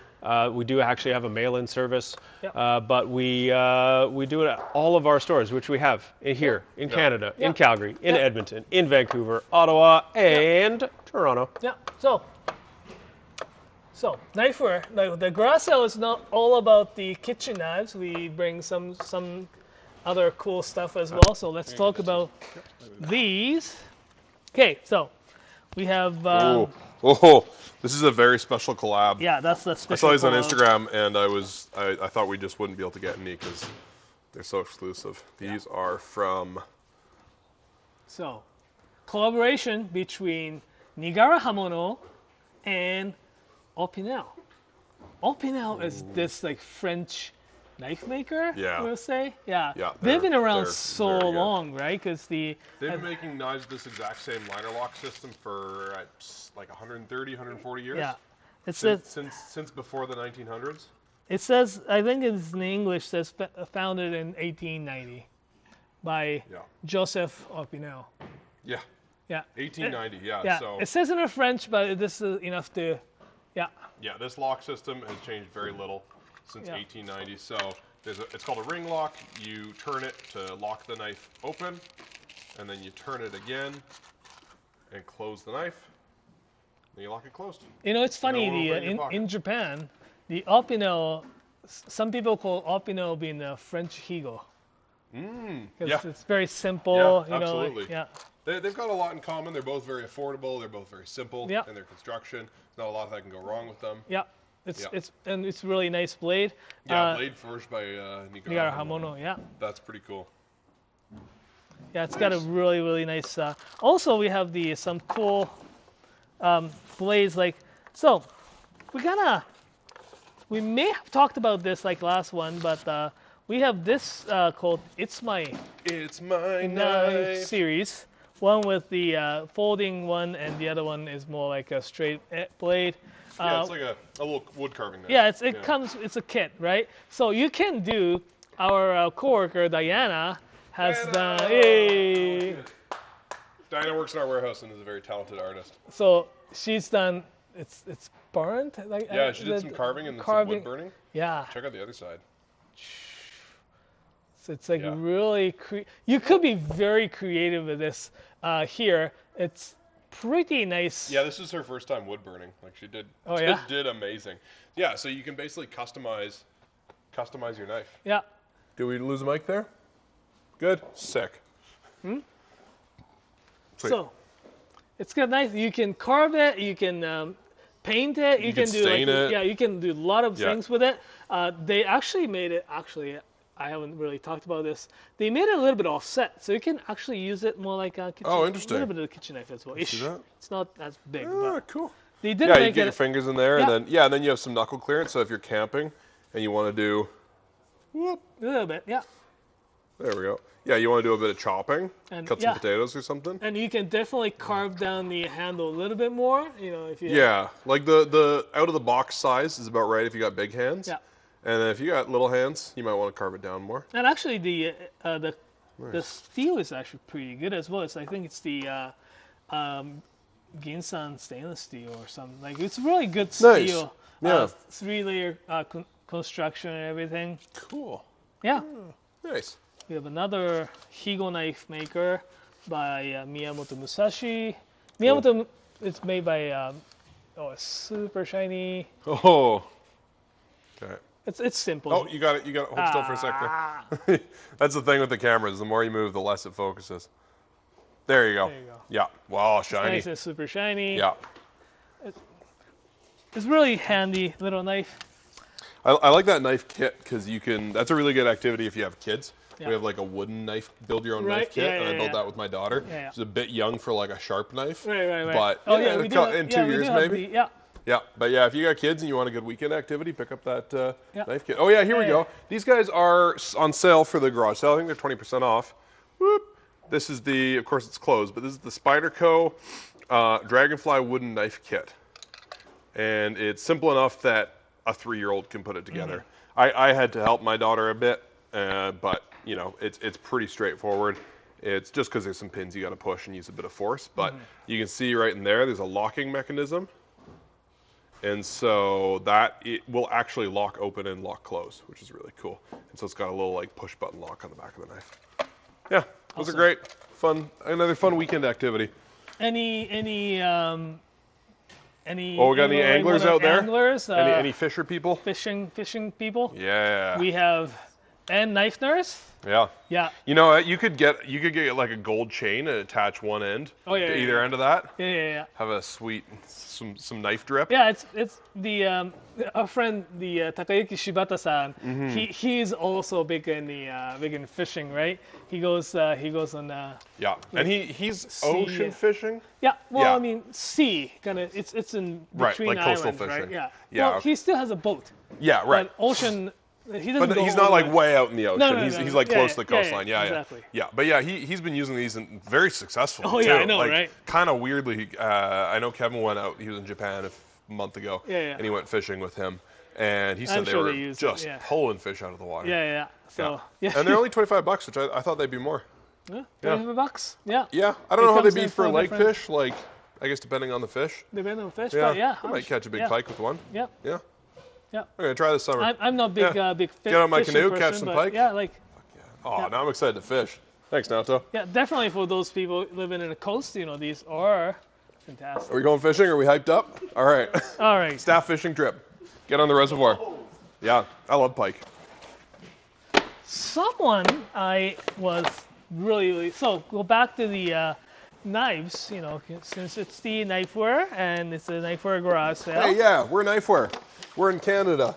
Yes. We specialize in Japanese kitchen knives. If this is your first time encountering us, we go to Japan a couple times a year to visit the people that make knives for us and cookware and all sorts of other stuff. Naoto and Jacob just got back about a month ago.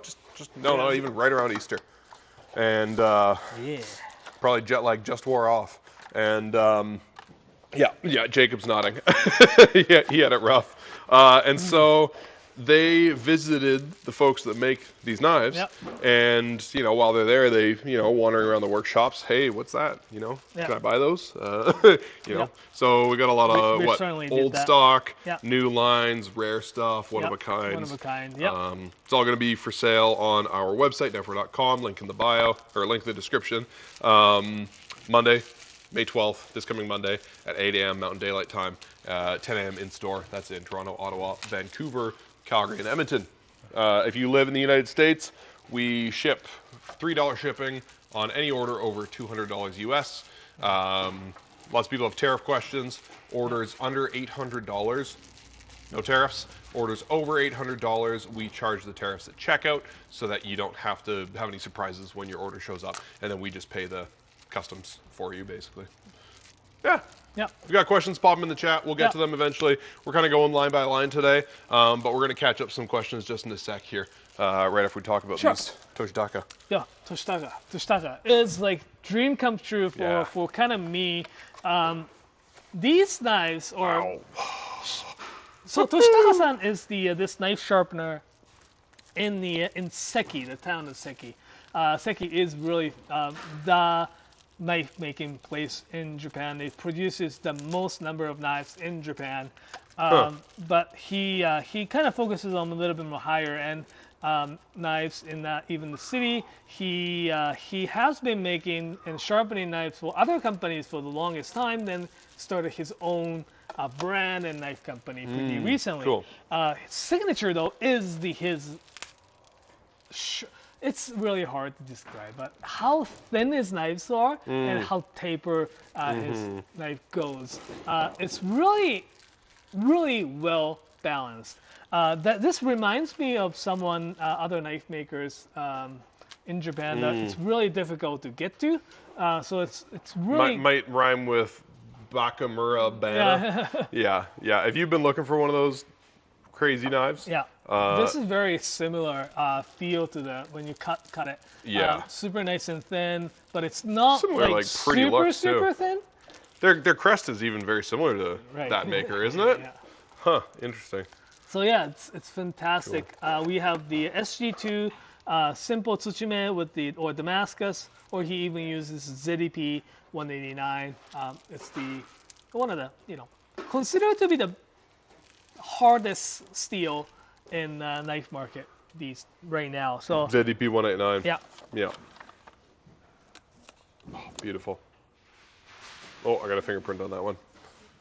so yeah, these are Cool. fantastic. These are awesome. They're like these guys are like $400 or $500 Canadian. So again, if you're in the U.S., that's like what, $17. And then we've got the ZDP because it's a higher end steel, $745. Yeah. It's a fancier knife, but you know, for that kind of steel and something that good looking and that high performance, I would happily pay that. Yeah. This is on the other end of the spectrum. So the question period. Yeah. Chase Walcott is asking to want to see the Bunka or Santoku under $200. And that was 200 US. These are like under 200 Canadian. So they're basically free if you're in the US. This is the Tsunehisa Tsunehisa Ginsan. We're saying a lot of Japanese words today, and if you don't know what one of those words means, don't feel dumb. Just ask. There's only like one native Japanese speaker here. We all had to learn these words too, so don't be afraid to ask for help if you're unfamiliar. So just wanted to one. point out again that we do have all the deals as well. All the Tsunehisa knives. Not only this knife, but all Tsunehisa knives are 20% off. Yes, this guy was $235, and now it's $188. Yeah. Canadian. Yeah. Amazing. So, or we do have those like knives like the Shindo Kyohei Shindo's knives. That's like $150 US, outside Canadian, and it's hand forged, blue number 2. It's all carbon steel. It does This have is a more. fucking steel, man. Yeah. This is nuts. It does have more maintenance. It can rust. It probably is a little bit thin. It may be a little bit more like. You're not driving this going through any like ditches. you may need a little bit babysitting on that. But check out all the Tsunehisas if you're looking for something really, really good deals. Yeah. If you know you're going to baby your knives, get this one. If you're getting it for like your mom or your dad, get this one. Yeah. Andres is asking, just want to see something Shibata-san.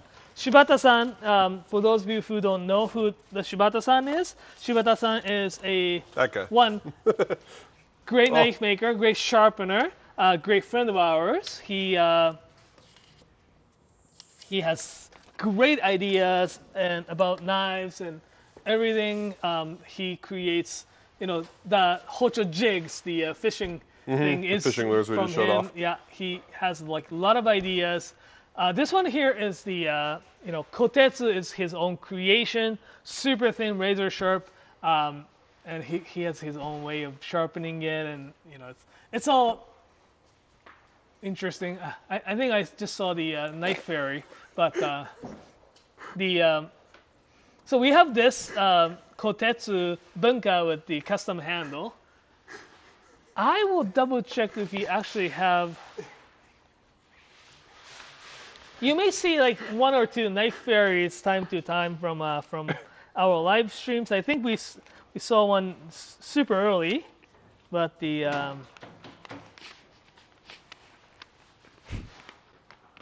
but Every year for the garage sale, I have an arts and crafts project, and this was. I just want to drink my coffee. I'll have to get you a straw. No. I just wanted to try your costume on. Thank you. What do you think? I think it's really nice.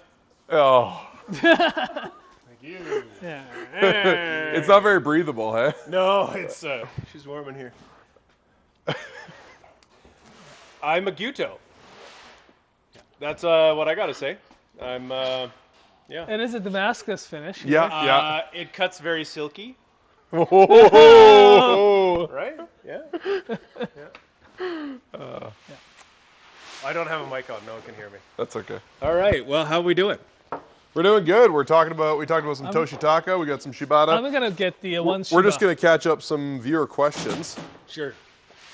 Here, we'll get you. I'll get me mic'd up. Here.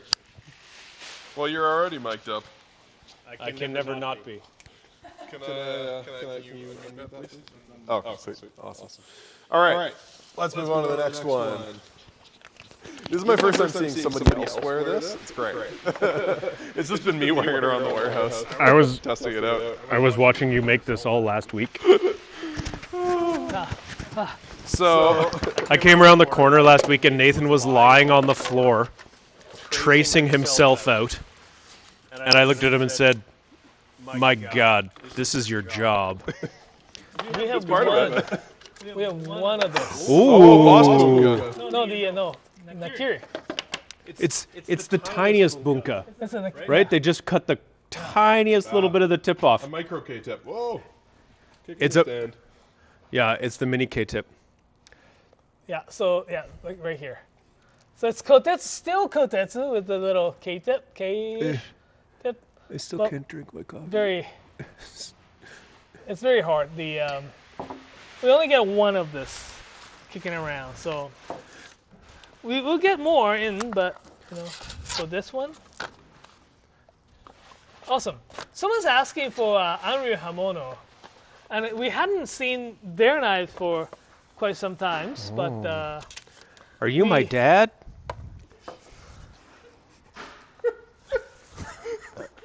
Oh my God. okay. All right. What's next? So here the to Lufter. T. Lufter. T. Lufter is asking about. There was like someone's asking for Anryu knives. So let's talk about Anryu knives. Like, I'll go look at our carbon steel Nakiri. so Anryu Hamono is now primarily run by the Ikeda-san. He is such a great knife maker, blacksmith. He has been forging knives in a way that's very, like, distinctively in that region there. It's got the very thick spine here and gradually tapers it down towards the tip. We managed to get the Aogami number 2 with the stainless clad, Aogami Super with stainless clad, or very classic Shirogami white carbon with the carbon clad version of those knives actually in stock. It was a little bit hard to get any of the knives for a little while, but finally, and I'm really happy. Like, look at how thick this part is. Lower. Here. Yeah. There you go. Yes. Nice. Looks nice. And these are Anryu Hamono. Yeah. Opa. So yeah, it's actually really, really good. I think Okay. they changed it the way it sharpens too. Anyways, these are fantastic. I love the Ikeda-san's work. Yes, I'm actually excited to see some of the knives back from them. I just wanted to point out. Look at all the knives we have left. No, just this needs to talk about. Okay. Yeah, don't worry. Okay. Don't worry. Yeah, we got some questions. Yeah. We got some boxes to unbox. Yeah. What do we got here? So, going back to the question of the hour, minute, is carbon steel Nakiris under $350. I don't know if you got anything else that you can pick out from your. Oh, that one's good. You know what you're looking at better than I do, but this is a Takeo Murata Nakiri. That's a Aogami Super. It's a new Aogami Super. He's never worked with Aogami Super till very recently. Yeah, I was going to say he's always done a blue number one, which is yeah. rare. So Aogami Super is nice. It's got a bit of chromium in it, so it doesn't oxidize as easily. Now, I'm speaking about that edge material. If it's just clad in steel or iron, that doesn't matter. But he's got his nice Kurochi finish, and this is just forged scale. This is black that's just burnt on. If you see a polished knife, that probably came out looking like this, and then they polished it off. So it is a very cool looking finish. His knives are always just this, just nice, simple, well-made, handcrafted tools. This is 290 Canadian dollars for a carbon steel Nakiri, full carbon steel. We also have Santoku. We have this cool Kiritsuke. That's really nice, actually. That feels really good. Nice deep hammer marks to it, like really cool texture on the face of the blade. See if I can get the light to catch that. You can see those high and low spots in the reflections. Nice and hammered, so you get that cool sort of food release feature, I guess, with that. But yeah, beautiful knife. Yeah. Nice weight to it. Really light, So actually. something like these, like we have Arius Hamono knives, white carbon steel with carbon cladding on the outside. This is $290, $249. Yeah, that's a great price too. Yep. And as well as the Hinokuni Sakai-san, who've been carrying his knives, because he's the, he's the one-person game. He doesn't produce as many. This one here, white number 1 carbon steel, carbon clad. He forge welds everything in-house. This was $238. This one is a little bit unique because it's a little bit longer. It's like 180 mil I'm telling you, length. that's the length it should be. I'm a fan of the 180 mil Nikiris. Yes. 165 is great. It's like, what's that? 15 too short. It just needs that. It just like that little bit more weight up at the front. I find gives you that momentum as you chop with it. Well, look what we got here. We got some fun, cool things that Naoto and I actually did a video recently with this young man here who's located in our hometown, Calgary, Alberta. He is a very skilled young craftsman. What is he, 20? 22. 22. He started making knives when he was 16. He has, I think currently he's actually back in Europe. He's working with Austrian craftsmen, learning the trade there. He is hand forging kitchen knives in a one-car garage behind his folks' house. Nathan, 52-100? Yep. So he's forged these out of 52-100 steel. Naoto and I did a little dare to compare with a few options that he had sort of designed, and then we placed an order with him. And we said we need that order by garage sale, and he has come through for us. He's made some really beautiful knives. So the video of Naoto and I talking to Hudson about his knives, and it will come out on Saturday, and you can see as we go through the process of checking them out, testing them on different foods, cutting things, and sort of giving him some feedback. But yeah, they're very cool. Yeah, and we tested out on the food and it was so fun. You know what contrasts very good with the 20-year-old blacksmith? It's a knife that's forged by 91-year-old. What? How is that even possible? Right? So we went to actually see this blacksmith in the Hitoyoshi Kumamoto, and it's like grandfather, father, son game, no 3 prices on those generations ones. working together.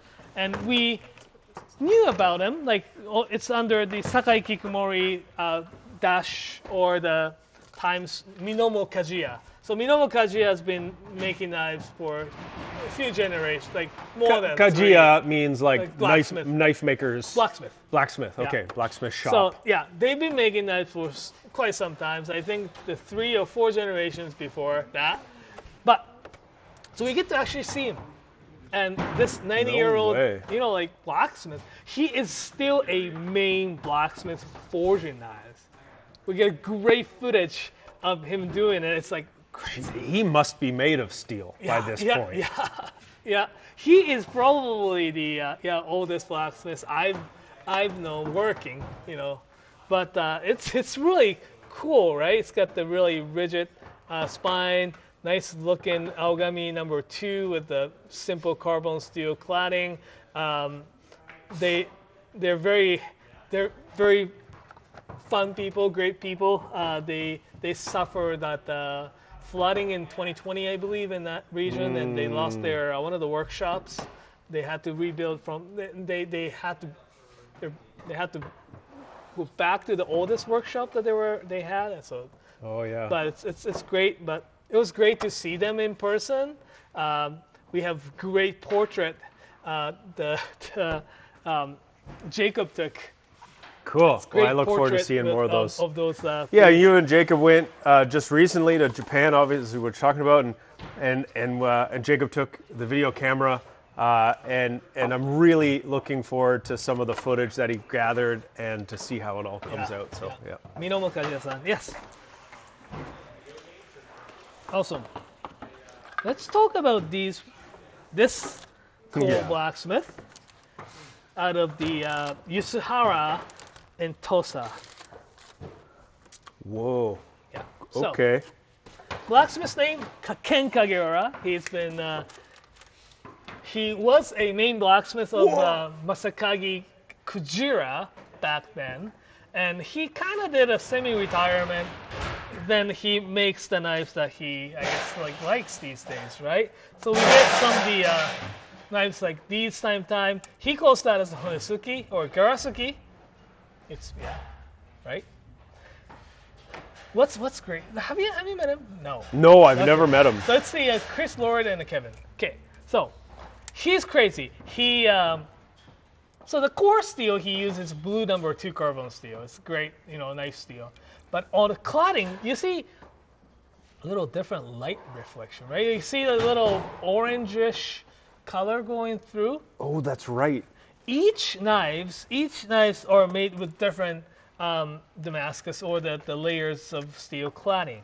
So his workshop's been around for 20 plus generations, and he has a lot of different materials, steels kicking around in and around his workshop. So he takes those steel, forge welds and folds them over and over to make this very unique pattern of the Damascus steel. So I'm just gonna do.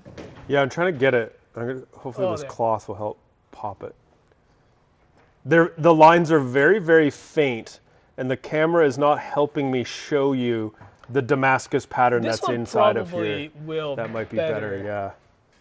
But so, what is he doing when he's finishing these knives or making them to make that pattern pop? And There are a lot of secrets.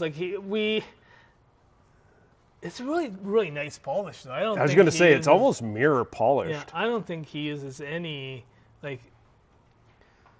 How does he get that sort of pinkish hue on the knife, though? Again, I think it's a type of steel or a type of metal that he has around. Yeah, So right. It's like each one is different. Even the collar Yeah. or the ferrule or whatever we're calling this is Damascus. I love this one. Oh yeah. Yeah. So these are some, a couple of outdoor knives. This is really attractive. It feels very good. And Aogami number 2, that's going to be a great What's knife. this? This Honesuki, Garasuki thing is very cool, but yeah, I feel like we should probably just put this aside for Kevin. You know what I mean? This is very much a Kevin knife for me. It's just he likes fishing, and I have a feeling this thing would be wicked with fish. But yeah, look at this beast of Gyuto. Yeah. It's very subtle, but you can. It's really hard. I think the picture. Oh, here you go. There you go. There. Yeah. So it's carbon steel, right? So all those lines will age differently. They'll tarnish and patina differently. Yeah. So these knives are very cool that they look kind of like meh now, but wait till you use it. Then it comes alive. This is like, these things are alive. Yeah. They're very, very cool. So yeah, we have all the selections. I think we even have a few at the store level as well. So. Oh, wicked. That's wicked. Because there's so many people who remember the Kagura maker in the form of the Masakagi Kujira knives. Like you said, he mostly retired, but he just sort of retired into doing whatever he feels like. So yeah, we don't get a consistent line of knives. It's a kind of thing that we get for garage sale as we can, right? We get them, and if he's too busy fishing and not busy forging, we don't get knives. And we don't get fish either, unfortunately. But we do really like his stuff because there's so much real traditional craftsmanship that's there that's just, I don't know. There's some magic in them. Talking about retired blacksmith, Oh, yeah. retiring blacksmith. Oh. We have these. See Really? how smooth the transition. Oh, you are good at this, man. You are so good. You are so smooth. So this Kawamura-san from the Sanjo, he is fully retired. He made a knife under the blacksmith's name Yoshimune.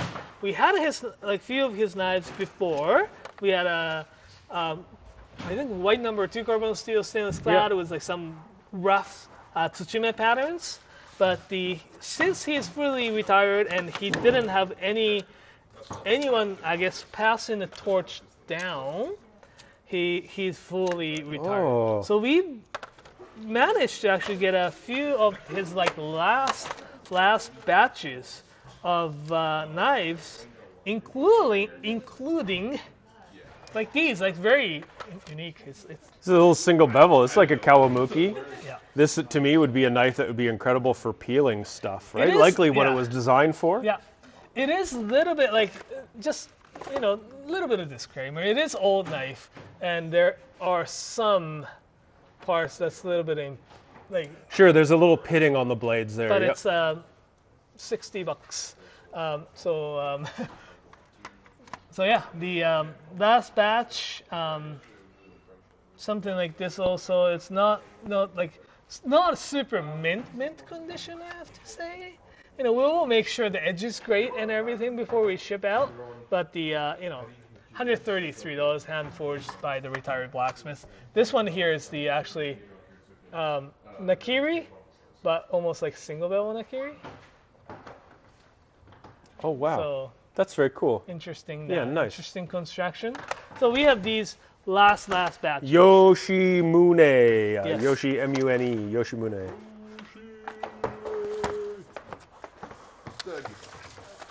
Nigara SPG Strix Petty 120. Well, this is what we led the live stream off with, and get these while they're hot, my friends. These things are really nice. I love that shape too. Seeing them again just like does not dampen my enthusiasm for these things. They're so nice. The sharpening is so nice on them. When I'm talking about the sharpening, I don't just mean the edge. I mean that bevel, the taper that creates the edge. These are going to feel amazing when you cut with SPG SPG Strix. That's the steel type, the edge steel type. That's a new type of steel that is interesting. Have you sharpened it before? I actually have. What do you think about it? How does it sharpen? So it's great. It's very interesting. SPG steel or the high-speed powder steel. Yeah. Generally speaking, is a little bit harder to sharpen. Right. It kind of has the more wear resistance, so they call it, so it doesn't bite into the sharpening stones and stuff. SPG Strix, the Takef Special Steels actually had this in mind. Tried to make the steel that's actually easier.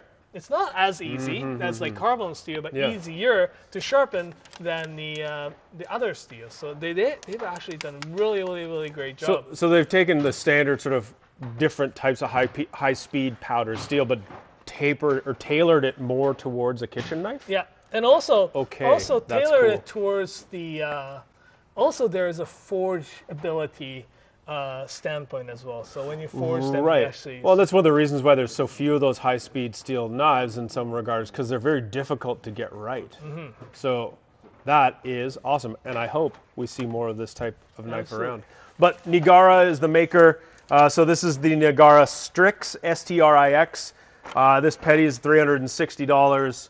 It's worth every one of those dollars. John. That's all I got. John P. Peach?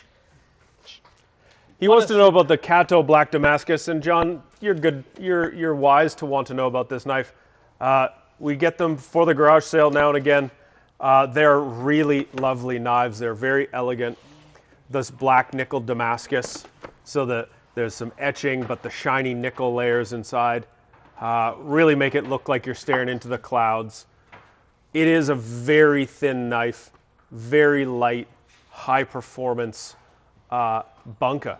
This is an everyday kitchen tool. You could use this all of the time. The handle is beautiful. Like I said at the beginning, this is an incredibly elegant knife, but really well made. SG2 is one of those powdered stainless steels that doesn't rust really. It's very nice to own and take care of, but it's also very good at keeping an edge a long time. So yeah, this is a really great knife. It's $514 for this bunka. I'm not sure if you had any other specific questions, but it is light and thin. It's a laser beam. Yeah. It's a laser beam. I think there is. We will have some sponsor there's some sponsor say something about about it. So we're sponsored by who would even consider sponsoring us? Let's hear. That's weird. What's happening?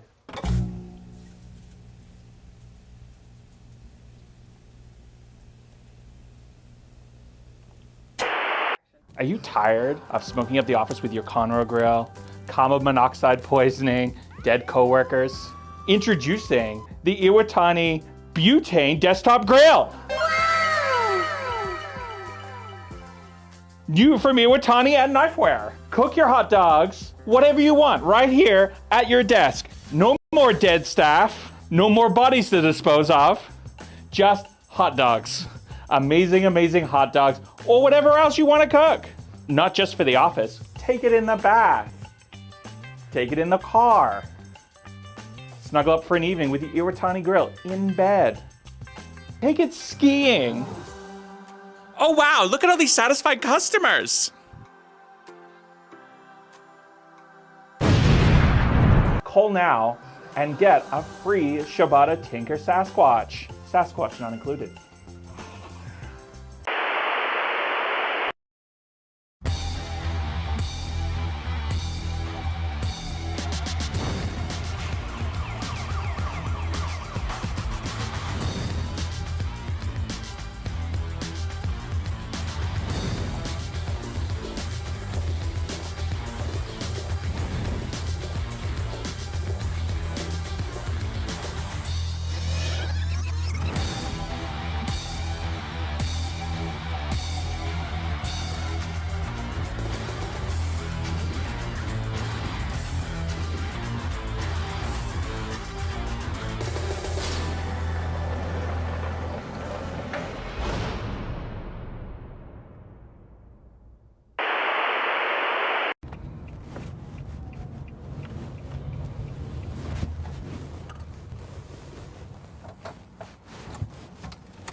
Sharp knives rock. That's why we're here today. I'm Kevin. I own this little shop called Knifewear. We're going to teach you how to sharpen knives because a sharp knife is safer, a sharp knife makes your food taste better, and a sharp knife makes your days in the kitchen more enjoyable. Okay, this is how I sharpen a knife. What we're going to do is we're going to start with a coarser stone. This one's a 1000 grit. If your knife is very, very dull or has some damage, you may have to start with a 200 or a 500 grit stone. My knife is in pretty good shape, so I'm not going to bother with it. So what we're going to do, we're going to splash a bit of water on my 1000 grit stone here and get going. The trick is consistency. That's about 15 degrees. That's about what we want to sharpen that at. The trick is consistency. Keep it the same angle every stroke. We're going to do that until we get a burr along the entire edge of our knife.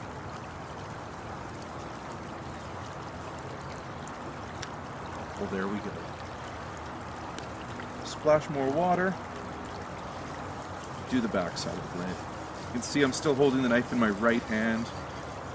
We will always hold the knife in our right hand and always start on the right side of the blade. Now we've got a burr on that entire side. Quick stropping action on the stone. No weight, just more or less the weight of the knife. 2 forward and 1 back, and that's going to take the burr off our stone, or off our knife. And then we're going to finish the job on the leather strop.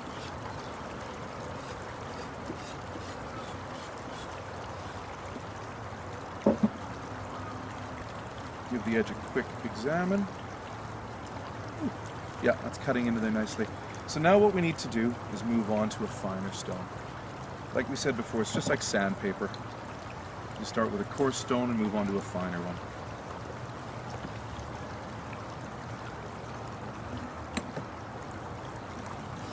Give it a quick flattening. We always want to make sure our stones are true before we start. Otherwise, we can get very mixed results. I like to bevel the edges of my stone.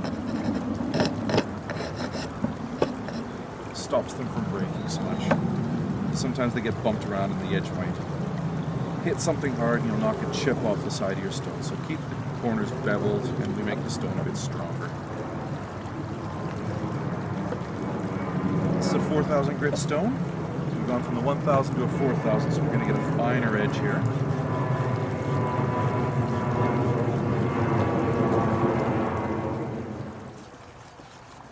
And all we're doing is sharpening until we can hear the sound of the stones change, and on our fingertips it starts to feel smoother.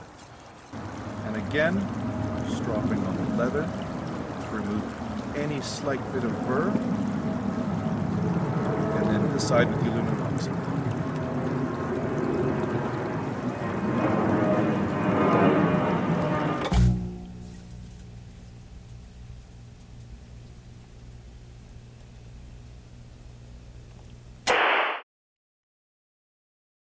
Here we go. Okay, here we are. We're back. Alrighty, welcome back. We're Knifewear. You probably watched some silly commercials, including the very, very young Kevin. What do you mean? That's what it looks like now. He may actually. Yeah. Anyways, so garage sale. Welcome back. We are doing this garage sale preview, an opening, unboxing. Unboxing. An opening. We're closing boxes. This is unboxing day. Unboxing day. So We're looking at knives. We're doing the Q&A right now. Alan Lu, thanks for your very patience. He was asking probably to see the Kobayashi and the Saji rainbows kind of side by side. So we got you here. We have a Kobayashi SG2 with the Damascus and Saji rainbow on the other side. Trying to get them like really side by side for you. There we go. So real difference. I mean, Kobayashi is slightly thinner than the Saji one. Slightly thinner. Saji uses, this particular one uses VG10, actually W, on the core. It's got a little bit more tungsten. It does have has more tungsten carbide. It gives you a little bit more bitey edge, and it will have more, the edge retention, slightly great edge retention. The toughness there. Kobayashi's, he's known for his super thin razor, sharp point, super nice and toothy edge, really, it's just quite incredible. Yeah, I actually just tested on the paper here, and I was like, oh, it bites. It bites immediately. Yeah. So it's fantastic. Both are fantastic blade.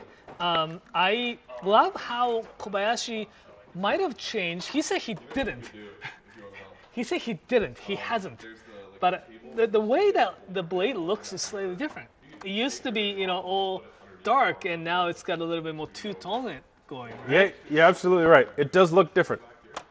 But according to him, they're the same. Yeah, so he's like, so they're the same. I haven't changed it. But it's great. Both are great knives. I really like the look of this petty. $319, 150 mils. I love how skinny that it goes and stuff. It's nice and skinny. But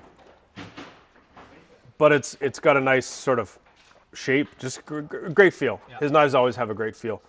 And they're very thin, so they're very, very sharp, very thin feeling. When you have something that's got more weight, especially feeling the Saji Nakiri, that more weight gives you more sort of momentum. So I find when you're cutting things like vegetables that are harder, that weight does help just to drop through as you cut without having to push, right? Yeah, Kobayashi. Yeah. Cool. Kobayashi awesome. Versus Saji. That's not an easy decision. Alrighty. So we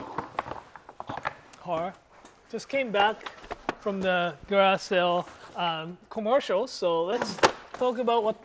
Yeah, we're answering your questions here. We have the garage sale.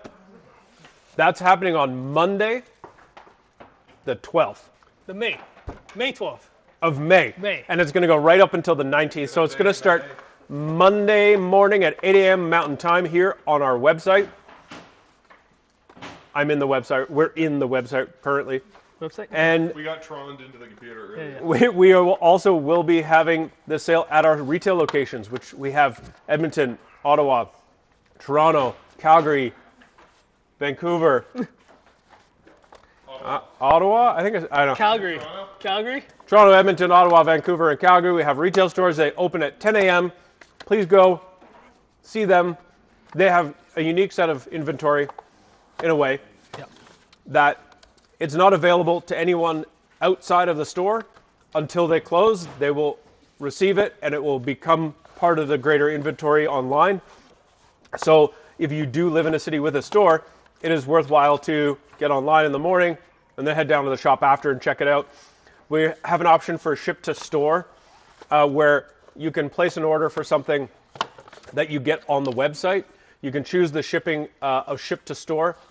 We will then, within 5 days, send it to that store where you can then go and pick it up. So once it arrives at the store, they'll notify you that it's available for you to pick up. You can come down to the store, which is good because say you just want to grab a knife and you want to press the go and you want to get it and get out, but you want to come down and see what else is there. If there's any petty knives, you want to get a honing rod or a blade guard, or you need a new knife bag, or whatever the case may be, you can just order it from the warehouse here and it will get shipped to the store.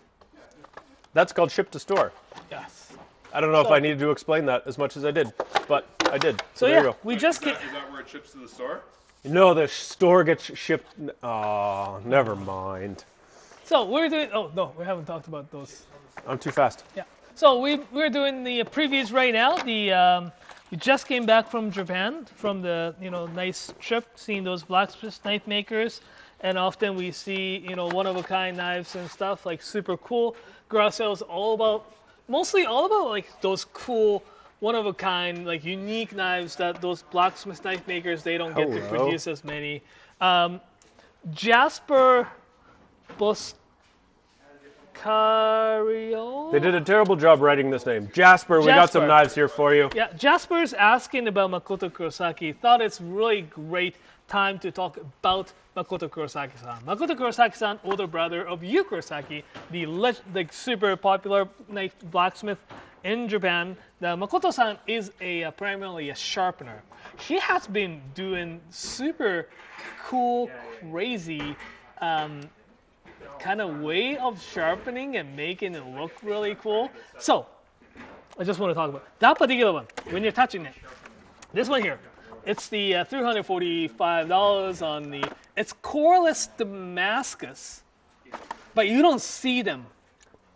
So it's got. It took me a second until it caught my eye. Right? Yeah. So I think it's really hard, and I think our picture, it is really hard to take picture of, so I don't think it reflects it. Hopefully it shows on the camera here. So you see those regular Japanese knives made with clad steel, got a core steel, and this line is cladding line, so it has the cladding on the outside. But if you look close to the edge here, Yeah. I don't know. You can kind of see it, like it's called coreless Damascus, coreless steel. Close. Tilt it. Closer. Keep tilting it. Not this side. Tilt not the other this way. But it's the two steels mixed, basically like layering together and mixing it. If you see it close, you can definitely see them. So funny though. It's like a weird way of making it, but it's we often see a Damascus knife with the cladding steel being the stuff that's Damascus because it's so pretty. And then it's like this. Sometimes we see coreless Damascus, which is doesn't have any cladding on the outside. It's just the whole knife is just the coreless Damascus, which in this case, and quite often it seems to be, is a combination of two types of the VG steel. So here we've got a combination of VG10 and VG2 mixed together to create the Damascus steel and then clad with stainless steel, which makes it very, very unique. What's the benefit of the two types of steel, the double Damascus steel for the edges?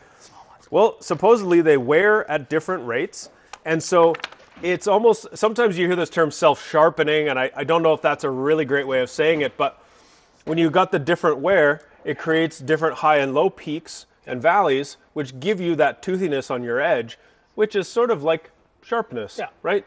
So it's meant to be something that will hold its edge an incredibly long time, but albeit through a completely different mechanism than sharpening. So this is another coreless Damascus one that we have. Yeah, that's a cool shape. You can see like this coreless goes all the way to the edge here.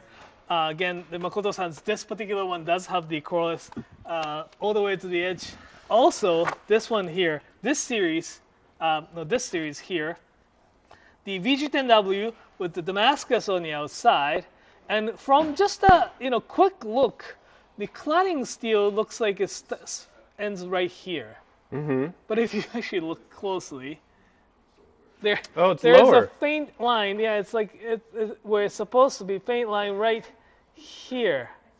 But the way that he sharpens and finishes, it makes it look very unique. Interesting. It's very, That's very unique. interesting way of sharpening. I've known them. Naoto a very long time, And it gets and something I can tell you is I know when he gets excited about something, and you can hear that in his voice.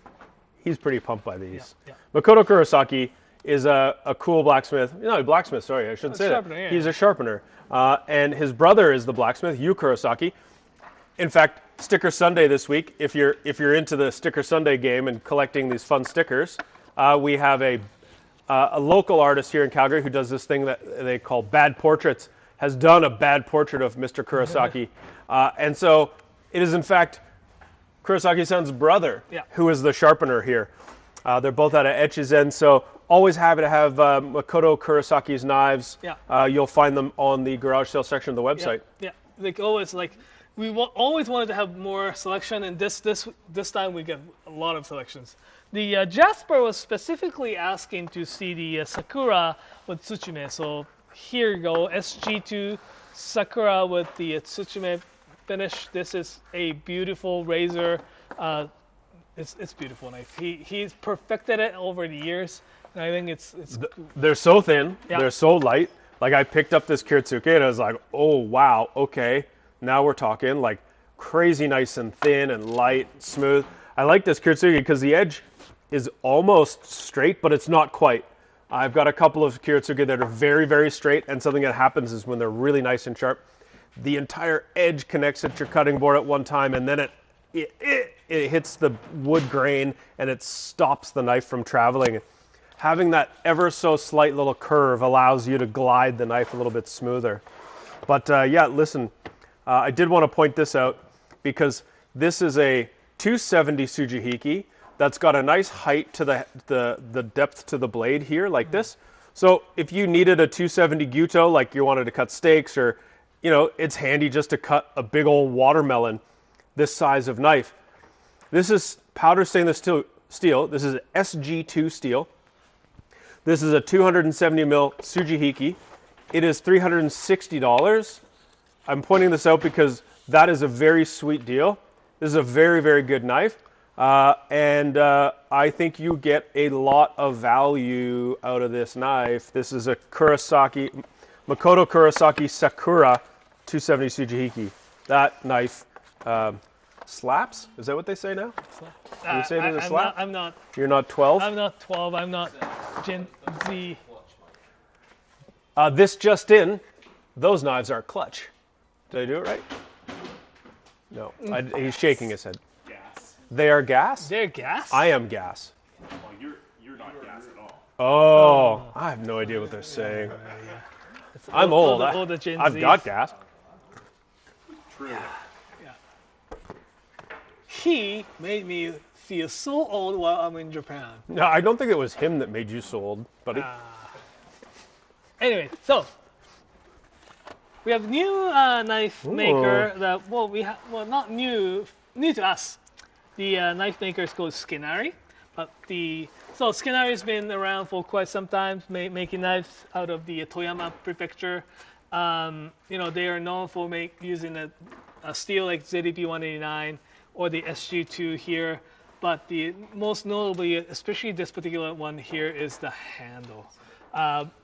Look at it, it's this beautiful urushi lacquered, multiple layers of lacquer going on to this, and it looks almost like a whatchamacallit, the kintsugi type of look. Yeah. Yeah. So it's depends on the light reflection here. You sometimes see the little green, sometimes you see little blue, that kind of stuff. This is So urushi is one of the traditional crafts of Japan. Yes. This is a thing that you can become a categorization, a term can be applied to humans called dento kogeshi. right? And that just means you're really, really effing good at this, and the government recognizes how skilled you are as a craftsperson. The feds say you're good. The feds approve. And a dento kogeshi, like one of the things you can do is urushi, and this is a traditional lacquer technique where they hand polish the lacquer, and then they do layer upon layer upon layer upon layer, and that allows them to do different alternating colors.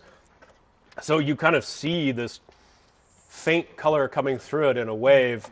They're really beautiful. And ZDP 189 is not a steel you see often. It's very difficult to forge and work with.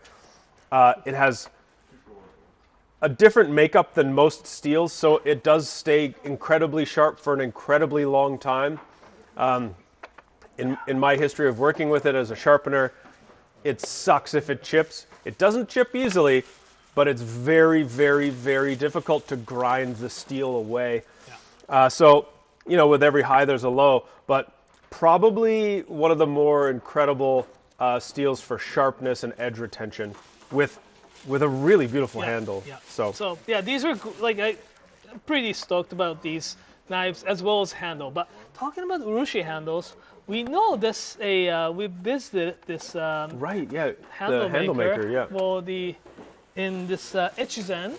Echizen is home for the Echizen Uchi Hamono, which is the knife makers like Kurosaki-san, Ikeda-san, Takefu Knife Village is located. And also Echizen is very old city, so they have the tradition of different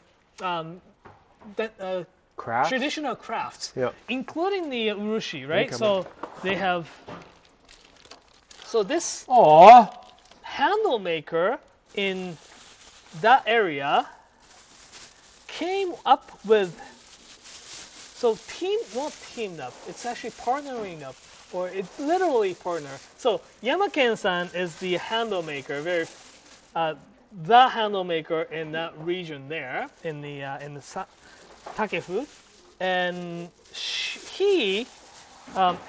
his wife is actually urushi artist.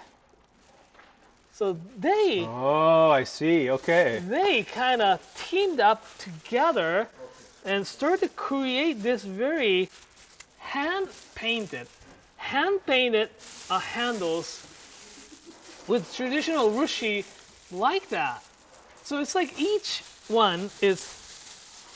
You could put this on a Miaojin. Miaojin, yeah, I know, right? So what do we got here? So we have different. So that's the camellia. Oh, Camellia okay. flowers. We have this cute cat, and also hand painted. It's like it's hand drawn, hand painted. I mean, you're on the internet, so what a disappointment it would be if there wasn't a cat. Right? And this texture is also made by the traditional technique by adding a little bit like Boom. So urushi. Look at that. Urushi reacts with the animal protein, so I think they mix with the milk or something, and really? they get a little texture like this. Oh. Urushi is the sap of a tree. Okay. And they actually it's like a maple syrup. Oh, yeah. Well, not sap, but is sap. They It actually is sap, cut yep. into this tree and get the Yeah, I liquid think out. traditional lacquer is from a tree. Yeah. So yeah, like these and That's incredible. And it's like tiger. glass. It's so smooth and Yeah. shiny. And really just a nice handle. So what's the story? If someone wants to buy this, yes. how do they buy it and they just get the handle? Will we put it on a knife for So them? we have the selection of knives that's they can choose from. Then we can just change the handle for them. We only have 5 of them, and instead of we choose which knife to go with, if they have knives that they want to put the handles on, Yeah. since it's not these are $300. Yeah. Hand, like it's a piece of art. I think what we right? should say is this. These are beautiful pieces of art. You can buy them and then contact us. Yeah, exactly. Contact us and say, okay, let's talk about a knife. We'll I contact you. want to get the knife that we can put on here, or I have a knife I want to put this handle on. We can talk about that because sometimes these are so precisely made that the some of the thicker tang handles shouldn't go in there. Okay. So there are some limitations, but definitely, let us know when you buy them. Let us know what you we would wanna love do. to put this on a knife for you. Yeah, exactly. Oh, I'm gonna just keep them in the. Sorry. You need to put them back because I don't know how to read that. What else have we got? Oh, I can talk about this thing. This thing was something that showed up And a pan. at the beginning of this stuff, and I thought, oh, what is this thing? And I have grown to love this thing. Is it this really perfect little stainless steel pan lid that you can expand and put on basically the top of any pan of simmering food to keep it below the surface? No, I do like this, and it makes a lot of sense. Is it the hand-forged hori-hori or, Japanese gardening tool? Well, let me tell you, I think this hori-hori would probably be the best hori-hori. It just feels so solid, and it's carbon steel, so this would be wickedly sharp, pulling plants out of the ground. But I wasn't. No, that was not the thing that I thought, well, that's dumb. What do we get that for? It was this. It was the multi-pot lid. And I thought, well, that's dumb. All of my pots have lids. But as I've come to look at this thing, I've come to appreciate its design. And this is one ugly duckling. But let me tell you, this thing, you could throw away every pot lid you've got, every frying pan that you need a lid for, this would work. It has stepped ridges to fit the inside of the pot nicely. It has a clear top so you can see what's going on. Gyoza, yeah, so you can get that beautiful lattice, crispy lattice underneath your gyoza. But here's the one thing that's the best part of it all. The way they've bent the handle. Yes. Yeah. It stands up on its own. It stands up on its own. What a brilliant pot lid. Mm-hmm. That's it. That's all. There's nothing really more to it. There's really nothing more to it. It's just it's actually great. It's actually just great. I use it at home, and it works fantastic. Even if you have the pan, the handle comes like this. It comes up right at the edge. You can put it on. Like that's kind of how they design it. Anyways, it's great. It's part of the actually the launch of these frying pans made by this company called Fujita Kinzoku, Fujita Metal in Osaka. These are pre-seasoned, fantastic frying pan, like steel frying pan. Using this technique, well, one, they are made with this lathing technique. Like they instead of press into the shape, they use the lathe to raise up the rim. So what that means is that it gets thinner as the edge or the side becomes thinner, so heat travels faster. I see. Yep. They also put it underneath of this like super big blowtorch and season them. Nice. Instead of you put in the oven to season them, right? They do that for you, and they just actually put the oil on. It's essentially non-stick from the get-go. Yeah. We used it. I actually tested the ones that like notoriously known for. I fried eggs in it this morning. Our tester pan. Yep. It's a really great pan. It's a carbon steel frying pan with a stainless handle that's been riveted to it. That's it. Simple. That's kind of what it is, but it's really nicely made. And the handles are comfortable, and they're short, so they're not like sometimes you get these industrial style of pans, but you can't put them anywhere in your house because the handle is so big. It's hard to put in your oven, but these are not. They're very user-friendly, and the price is great. So this is a carbon steel tamagoyaki pan. This rectangular pan is perfect for making the Japanese rolled omelet that you get if you have tamago when you go eat sushi, or grilled cheese. Yeah, grilled cheese. Grilled cheese. Well, this 28 centimeter pan is $60. And this is $50. Yeah. So no, they're really nice. It's really nice. Like the things that I tested, notorious. Like fried rice is notorious of sticking to the pan. Oh yeah. For sure. Gyoza, and no one wants to rip their gyoza. Exactly, it did work so well. I did it both frozen gyoza as well as the real gyoza. Real gyoza? Homemade. Fresh. Fresh gyoza. You kind of talked about it and skipped it really quick. This is kind of really cool. Yeah, this is crazy, actually. The hand-forged hori-hori. So hori-hori is this Japanese gardening tool. It does have the bevel on the side, so you can cut, you can dig, you can do. It's a great multi-tool, right?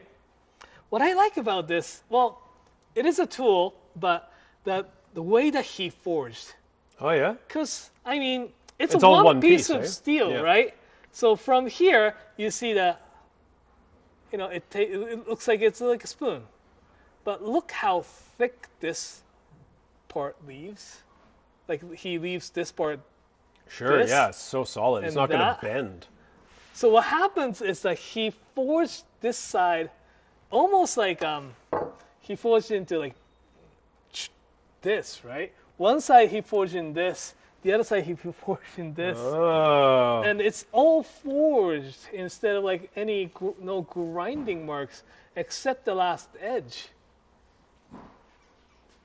So he's completely shaped this by hand. Exactly. And the only work he had left to do after the fact was just to kind of grind down that Yeah. one sharp side.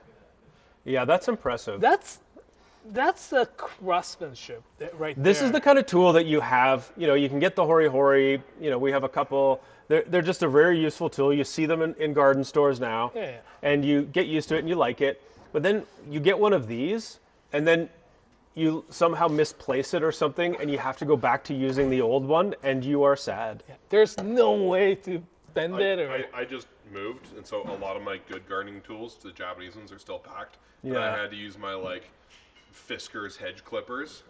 And they bend as fucking you press it. miserable. Yeah. They Yeah, just there's no way that this... Yeah, this stuff will spoil you. And you know what? It is in 2 days. It's Mother's Day. So if you forget to get a gift, order this guy on Monday. Yeah. Not to stereotype, but my mom likes to garden. Yeah, $120, hand forged the hori-hori. And if you want to still go for the stainless steel hori-hori, we still have some. And they're like, what, $50, the stainless steel ones? 30 something? I can't remember. Something. Yeah. I mean, like They're it's cheap. Mass They're very good. produced. Yeah. Mass produced. Yeah. So drop lid is fine. Oh, we got some questions kicking around. I think this was sent in Drew. Hey. Hello. Sale garage at What? see What is garage sale? One might ask the question, what is garage? Hello. Hello. Welcome to the garage sale live stream, which I'm guessing you read the title of this video and saw the thumbnail. Is this a before you video? clicked on it. We should tell them it's a video. Yeah, this is a video. We're on YouTube. That's on the internet. It's a website or an app if you downloaded the app. Someone might be tuning in from the future Yeah, could be. Yeah. after YouTube. Yeah. What is that? Archaeologists in 1,000 years will be watching our live streams. Yeah, feel bad for them. This is the garage sale live stream. We're unboxing all of the knives that are in the Knifewear Spring Garage Sale, or a lot of them. We're not going to get to 100% of them today, but definitely all the stuff you've never seen before. That's quite a few. Yeah, yeah. We have several hundred new knives in stock. We are based in Canada. We go to Japan. We bring back knives. We work with over 50 different craftspeople, probably close to 100 these days. Handcrafted kitchen knives. And so we've got them all on our website, knifewear.com. The garage sale is when we bring back a whole bunch of new stuff and rare stock and have it all available for a week-long event. It starts at 8 a.m. Mountain Time on the website, and that's when the best stuff is going to go. So I recommend hopping online early. If there's anything else you want that's not in the garage sale, add it to your cart ahead of time. Make sure your autofill is good to go. Make sure your credit card is you paid got off. the right credit card. The space on it. It runs all week from the 12th to the 19th, Monday to Monday. We're going to be live on that Monday around 7:45 a.m. Answering questions, helping you shop. Ideally, we'll help you pick the right knife today so that you're ready to go when the sale starts. But if you make it a bit late, we're going to be around all day Monday to help you. And for those of you who don't know about our stores, they're not huge places. So one thing we do, so it's as fair as we can make it on that Monday, the inventory that's at our retail locations is not available online. We do that so when someone's actually shopping, you don't have to walk over and take it out of their hand and say, like, sorry, someone online bought that, you can't have it now, because, well, that makes you feel like a jerk. Bad. So we hold off that inventory until the end of the day, and it will return into the inventory at about 6 o'clock, whatever the local time is when the store closes. So you can always check back later in the evening and see if that inventory of that knife that you really wanted has come back. Because, in fact, the things that sell for people in store and what they choose to buy in store can be different at times than what people want to buy online. So especially you knife nerds, we are looking at you. Not always the same level of nerdism that happens to walk in the door as does happen here. Yes. You nerds. Yeah. So, Like, you know.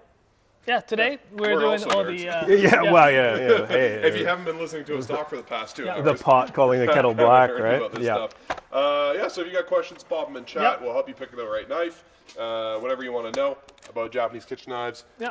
We got a big stack of knives we're still going to go through and some questions we're going to catch up right now. Yeah. Alrighty. Cool. So, so it's preview or the unboxing. There are quite a few comments and questions. Thanks for asking. Drew was asking for some Hinoura by Itsudoi. We do have some Hinouras, and I want to actually talk about Hinoura as well as the Sakai Takayuki's new line, sample line, which we don't have them here in the warehouse right now. Some stores do have them, but we are actually privileged to see them. The Doi-san wasn't there when we were there, unfortunately, but we actually get to see the younger knife maker, blacksmith there, and we actually get to talk to them. So, first of all, Hinoura line. The Itsuo Doi-san, he is I think the fourth generation blacksmith, like from the fourth generation blacksmith family. His father, his grandfather has been the legendary blacksmith in the workshop. He loves blue carbon #2 steel, and he's really good at it. He forge welds in house. He tried to forge welds at the lowest temperature possible and all that stuff. Very recently, he started to do it with the some double beveled knives like these guys. These are fantastic. It's got it's got a nice. It's not as really tall bevel like the trendy tall bevel, but it's got a really nice, robust feel to it. It is not razor per se. It's gonna be real, but it's still fantastic. Well, yeah, they're a little thicker. They're a little heavier. They're beefy. They feel really nicely when you cut with them, though. I really like them for cutting meat. Yeah. When you've got something a little thicker, the meat doesn't. It gets out of the way, right? Yeah. It's a little softer material than something like, say, a carrot. His knives are really quite incredible. It is buying a piece of history from a legendary family. Yeah. But and they're not legends for no reason. Like, the craftsmanship is really quite exceptional. So which series is this? This is a Hinoura Guren, correct? So Hinoura Guren, we do have a few Hinoura Kogetsu left, I think, in somewhere. The Kogetsu is like this sweep, like really, I don't know, it's like European chef's knife type of shape. Yep. Also, so these are two main lines. Also, we have this Hinoura. I don't think if it's called Hinoura, but there's another line that we carry. The Sem. Yeah. Sample is, on the other hand, it's not by Doi-san. It is done by group or the several different, it is joint effort by different younger craftspeople in the sample factory by Sakai. So it's like a super group. Yes, but they're great. They are trying to create the blade that's they just made the one with the white carbon steel, and they are actually working on the carbon steel with stainless clad as well as the SLD in the future. So futures, right? Kato Petties and similar. That was Fujin. John, we may have missed your question. We apologize, but building a collection of Katos and wanted to look at Kato and similar petty knives. Oh, nice. It's actually really great. We have the few Kato petties and the petty small knives. We have, I think we have okay selection this time. Maybe small, but the good.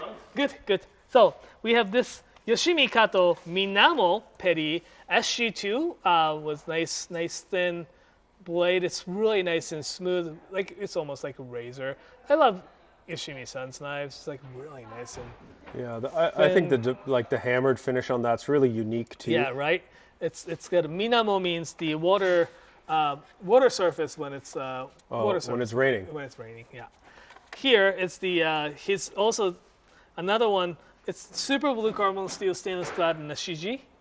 So it's almost like Yuki, but it's super blue. And a different nice finish to it. Yeah. It's It's got that shinier. Nashiji finish to it, like cherry handle. It's this one's really nice too. We hadn't seen this for so long, and I'm really he's such a good blacksmith, excited right? to see that. Similar, they like right next to I guess like Kato-san's workshop. There's Ikeda-san. Yep. He does this Aogami Super with the stainless clad, but this one is also really nice taper from the spine. Super, smooth edge here. Very nice thin behind the edge. Very similar again to the Kato-san's workshop. There's Kurosaki-san.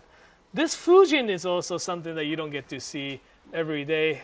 We're pretty excited to see that Fujin back. That looks like rain as they draw it in anime. Yeah, right? Yeah. Well, it's Fujin so cool. is the name Fujin. It's a god of thunder, god of lightning. So it's that signifies that, right? It's beautiful. It's R2. He used to make it with the VG10, but he's basically narrowed it down to old SG2 with the Fujin. But those are great. I'm starting to actually come back to liking 150 petty. Skinny. There's two kinds of 150 petty, and there's the 150 petty that's long and lean and skinny, like this. Yeah. I think this is a really great knife if you're trying to peel root vegetables like beets or turnips, and you want to go around a curve like peeling a citrus fruit. Yeah. I also think this is a really great knife to do some lightweight butchery, and by that I mean not trying to take the whole leg bone out of a pig, but I mean something like you buy a primal of beef and you want to trim the sinew and some connective tissue off. This kind of knife would be awesome for that. Even taking apart small fish, taking a chicken apart. This would be a really, really multi-purpose knife. And in fact, I think for me, 150 petty, something like a Santoku or a Nakiri, and then a 240 mil Gyuto. Those three are the three. Those three knives are the ones that get the most work in my life. And I can make those things do pretty much everything I need. So, yeah, 150 petties are nice.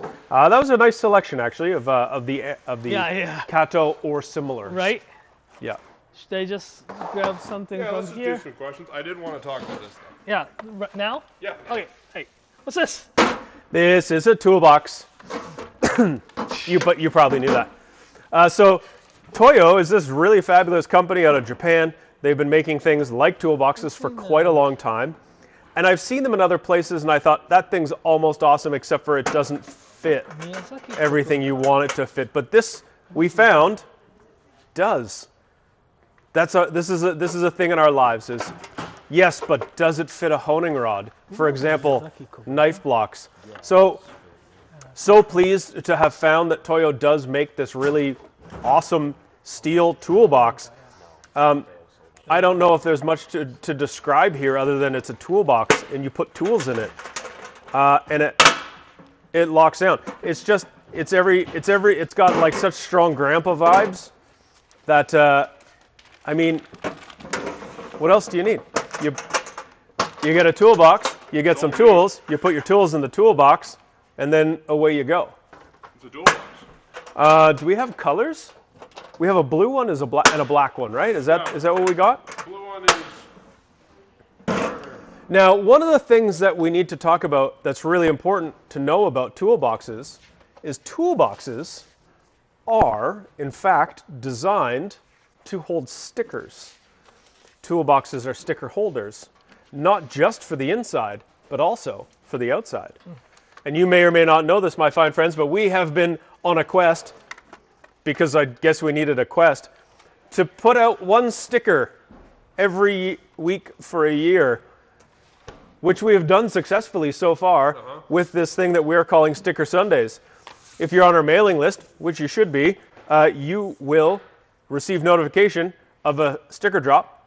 Oh, this is upside down. So it goes up on Instagram and YouTube. Oh, sorry, Instagram and YouTube. We have, this is the spicy tuna. What's this? You want me to give you money? I don't know. There's no price tag. So we make these fun stickers. Again, you should buy the toolbox. Then you have a place to put your stickers. Stickers are fun. We're going to find the price on this Toyo toolbox for you because that's a pretty important thing to know if you want to buy something. 65 Canadian dollars. $65 for your stickers and your tools. And yes, it holds a honing rod. Yes. Important. Important. At last. Hey, you can put a sticker on it. Awesome. Alrighty. Paul Yes, Paul? is asking if there's any kobunkas in this garage sale. Yes, a little bit. May not be as extensive. Like something like this is probably listed as petty, but you can probably use a Kiritsuke petty, but you can still use it as more of the kobunka. This is the. Well, I don't know what the discussion is here. I think it's just get the Hado. Yeah. Really? I mean, look at that. That's Yeah. everything you want out of a kobunka. You want to be able to chop stuff like it's like you're holding a chef's knife, but you don't want it to be too long because you don't want it that big. Yeah. This is a absolutely beautiful knife. Yeah, the Shiosai series is actually really nice. The they get the SG2 blade from the so blade is actually machine forged, but the team of Hado basically made it really Hado edge, right? It's really nice little bevel here. I love that this blue handle here. Shiosai means it's a sound of wave, sound of the ocean, right? So like this blue handle definitely reflects that. Oh, Right? that's nice. This is under a custom handle Shiosai, so just keep an eye out. We have this like weird bunka. You know what? It's really cool. You're right. It is kind of weird, but I'll be honest. I bet you for that knife that you want to grab and you just want to cut something and you're not looking for your most perfect, beautiful razor knife with the best story. You're just like you're just there because you're just cutting something because you need to feed somebody. Yeah. Like this would be a really wicked knife. It's got the height you need to chop with. It's got the length that's going to cut most of what you need. It's not too big that it's unwielding. You don't have to like make sure you push everything out of the way, to get the space you need to work safely. Yeah. I think that's what's great about a kobunka. The VG10, VG2, I think that Colas Damascus is really, really quite an interesting idea. I think if you're looking for something that's in the just like daily driver, compact but very useful, this Coreless Damascus would be really good. That's from Sakai Yuki, and I believe I knocked the sticker off. It's $280. It's a really great price. And there's enough knives that's like, for example, Gihei Aogami number 2 with the stainless that would do that flat. job too. Yeah, this knife maker, he does make in a way that's like almost looks like a small gyuto. This here, 150 mil, it does have like it is like small gyuto, and to be quite honest, like Totally, it's a yeah. 150 mil gyuto here, so it can do the very similar job to what you be looking for the kobunkas to do. Well, and that I think was like what I was saying when I was like, there's two types of 150 gyutos, and there's the 150 petties. There's the thin needle, right, or there's the small gyuto. So this is like a long paring knife, and this is like a short chef's knife. Exactly. And I think depending on how you're comfortable using a knife or what you're trying to accomplish, they can be incredibly useful. And you can in fact have one of each. And again, it depends on your style of cooking or Yeah. You know, even sometimes you get a knife and you think, well, I never buy those big whole pieces of beef at the store that sells big things.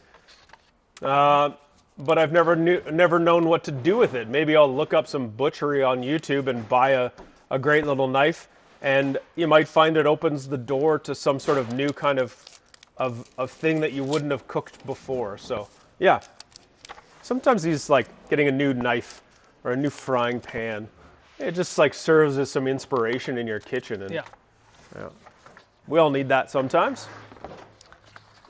This is a new knife from Sakai,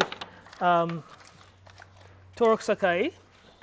For those steel nerds, likes those high-tech, I guess, steels, these are very simple, great knife that are made with the HAP 40. HAP 40 is this high-tech, high-speed powder steel. It's not all stainless, so you have to be a little bit more careful about knife may rust, but it's really, really good. Simple look.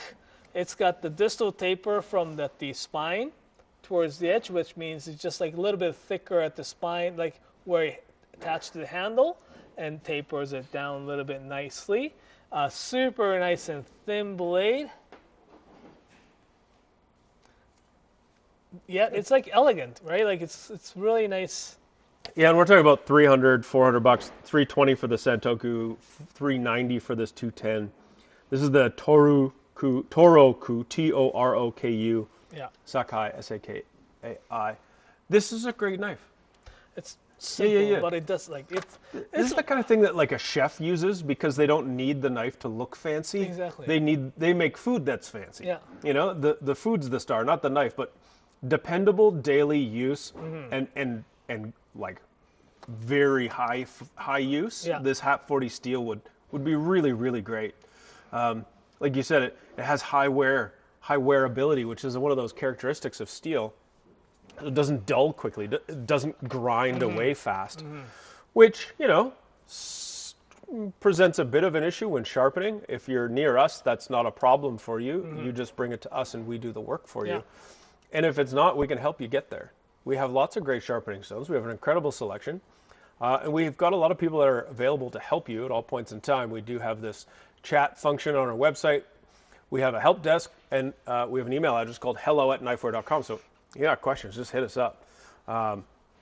You want to know about how to sharpen a knife, what kind of knife to get, what steel to get, what does that mean? You're talking about cladding. What does that mean? Why do I care? How does it affect me? Do I really need this honing rod? I thought that was sharpening. What are you talking about sharpening stones? There's all kinds of questions that come out of this. And, you know, we have pretty much dedicated our last more than 10 years each year to doing this. We've got an awesome team of people. A lot of us came out of a kitchen background. All of us are food enthusiast people. So the reason why we're here for knives is because ultimately we get to eat. So we like the process of using them. We enjoy these things as objects, and we know an awful lot about them. And we do that so you don't have to. You don't need to learn all this stuff. You just hit us up. We'll help you out. You don't have to fall down those infinite rabbit holes of the internet, you know, trying to figure out what something is. Humans, you can ask them things. Some bell asking Tsunehisa, Gyuto, and Peri. I guess we can talk about this like good deal, I guess, like we're doing here. Just so you know, all the Tsunehisa branded, Tsunehisa named knives are 20% off. And this one really kicks ass. Yeah. For example, something like this, the Aogami number 2 with a stainless clad on the outside. It's very simple, but yet it's really nice and elegant. I love the little hammer pattern on the. Well, I like the way that they've kind of angled that at the handle. Yeah. Yeah, great knife. And what's the price on that? $156 instead of $195. Yeah. That's cheaper. Yeah. And I like the handle too, and the same with this Gyuto. You can see that they've kind of cut in at where your pinky rests, and these are just little details. It's not the make or break of a knife, but it does make it feel comfortable and makes it a little bit unique in some ways. But Aogami Blue number 2, which is a wicked steel for holding an edge for sure. and stainless steel cladding on the outside, making it really user-friendly. For $188 for a 210 Gyuto. That's wicked. That is a wicked deal. What do we got here? White number 1 with stainless clad, very similar. Yep. Oh, I like this finish. It reminds me of the koji, that rice mold thing that's on all those delicious things that you get in Japan, like sake. Yeah. That's a beautiful knife. That's beautiful. That's a beautiful knife. It's really good. Nice and thin blade. It's beautiful. Yeah. Yeah, it's really light. I mean, sometimes you get a big knife and you don't want to use a big knife because you feel like it's so heavy and your arm's going to get tired. This is not that type of a situation. This is really quite light. Was $290, now it's $232. Yeah, this is a real winner. I'll be honest, that's a great deal. Nice, Yeah. nice. So we got the question from Michael Youssef. Something asking, I don't know what the exact question is, but looking for something for veggies there. Nishiki is a bit small. Nishiki is the one with the white carbon number 2 with stainless clad. And they said cabbage and daikon specifically. Oh, okay. Yeah, it would be good to know what length or what shape of nishiki that you've got for a reference point. But this Santoku. Santoku. Okay, yeah. So anything like bigger, 210, like I personally do go for 210, but the 240 will definitely. It's the longer the blade is, definitely will do the better job cutting at the bigger things. You said right? cabbage and daikon? Yeah, listen, a bigger knife gives you, like, I think the term is a mechanical advantage. You've got a bigger knife, you've got more length of the edge, you just slide it forwards, the knife will drop through the food as you cut. You don't need the pressure. It makes it a lot easier, and it will just slide right through. This is a very beautiful version of a 240, definitely. Nice and thin. So thinner that is, like when you're cutting the daikon into, say, the thicker ones, I usually cut it into the about 2 inches thick for oden and stuff like that. Yeah. Yeah, that's so Oden, good. Yeah. But when you're cutting the daikon at that thickness, thinner blade, definitely you benefit with a thinner blade like this or this Kobayashi. Yeah. I pulled this guy back too because you've got the Haryuki Nishiki. Yeah. And this, Similar what are we look to calling it. this? This is the Tsunehisa, yeah. Sunihisa Shiroichi. Oh, sorry, yeah, that's a white steel, stainless cladding. Yeah. Ni Juhachi Tsuchimi 240 Gyuto. So this is a very similar. If you've got a Haryuki Nishiki, this will behave in very similar ways. It does have a different hammer fit pattern on the finish, but this knife is made of the very similar parts and ingredients. Yeah. White carbon steel edge, Yeah. stainless steel cladding. It's going to be a very similar knife. In the 240 mil version of that knife, we've got it for $232 with the sale. So that might be a great option for you. Yeah, but like get the one that you don't feel intimidated by as well, right? Yeah. Like the as good as like my wife is a very good cook, but she never uses any bigger than 165 or 180 millimeter. Yeah. And I'm not opposite, but I do use like a lot of big knives. Like 210 is a minimum, and I have up to 270 millimeter blade. sure so do. This is also a really great option. It's Aogami Super or Super Blue carbon steel in the core. We've got the stainless steel cladding on the outside, rosewood handle with the Paca wood collar, very simple Migaki finish. You would find that this finish might stick a little bit more as you're cutting compared to something like these knives with a bit more of the texture to them. But that's a 240 millimeter Gyuto. Would have been about $260. It's $205 on the sale. So it's a really good value too. Yeah, I vote for a 240. I think like Naoto's saying though, from a Santoku, you're going to want to jump into something that's like 210 or 240. Folks, we're going to take a quick commercial break to have a word from our sponsors. We'll be back in 5 minutes to answer your questions. Thank you all. See you soon. Hopefully that dumb knife doesn't come back.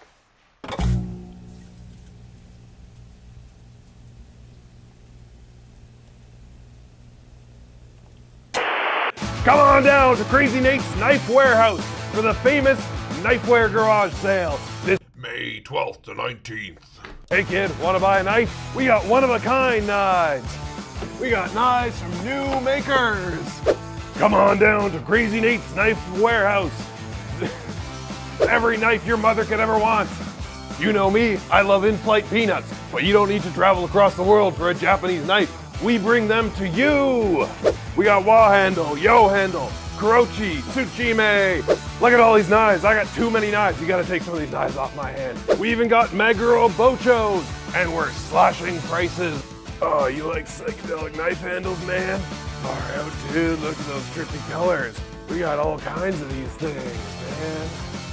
I got so many knives, they're falling out of my pockets. Look at all these knives, oh my god. They say Santoku means 3 virtues. Well, we got 3 virtues for you. Deals, deals, and more deals! Hey kid, you wanna buy a Hinoura river jump? Check this out, I got the good stuff straight from Japan. Look at this, real authentic Hinoura river jump. No fakes, no nothing. At Knifewear, we got Canada's biggest selection of Japanese knives. But just for you, I went straight to Japan and I got even more! Remember, that's the Knifewear Garage Sale. May 12th to 19th. Shop in store in Calgary, Edmonton, Ottawa, Toronto, or Vancouver, or hop on the World Wide Web and surf your way down to https://knifewear, whoa, big wave, .com/GARAGESALE.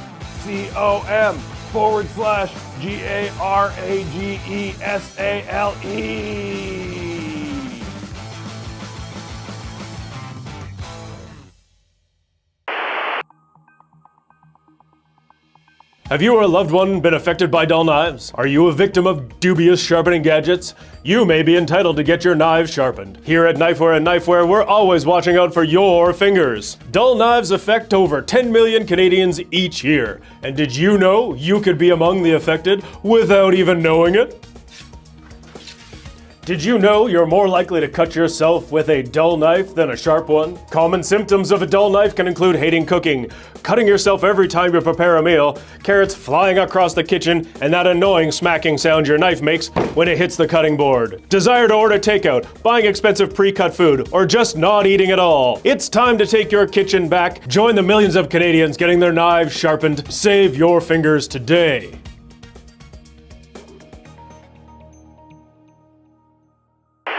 All of the chefs of the internet will hate me. Bless you. Or not. I thought we've already determined today that there is no God. Today we were making tonkatsu chicken ramen. Isn't tonkatsu pork actually? So what is the burner's name? A beautiful pot here.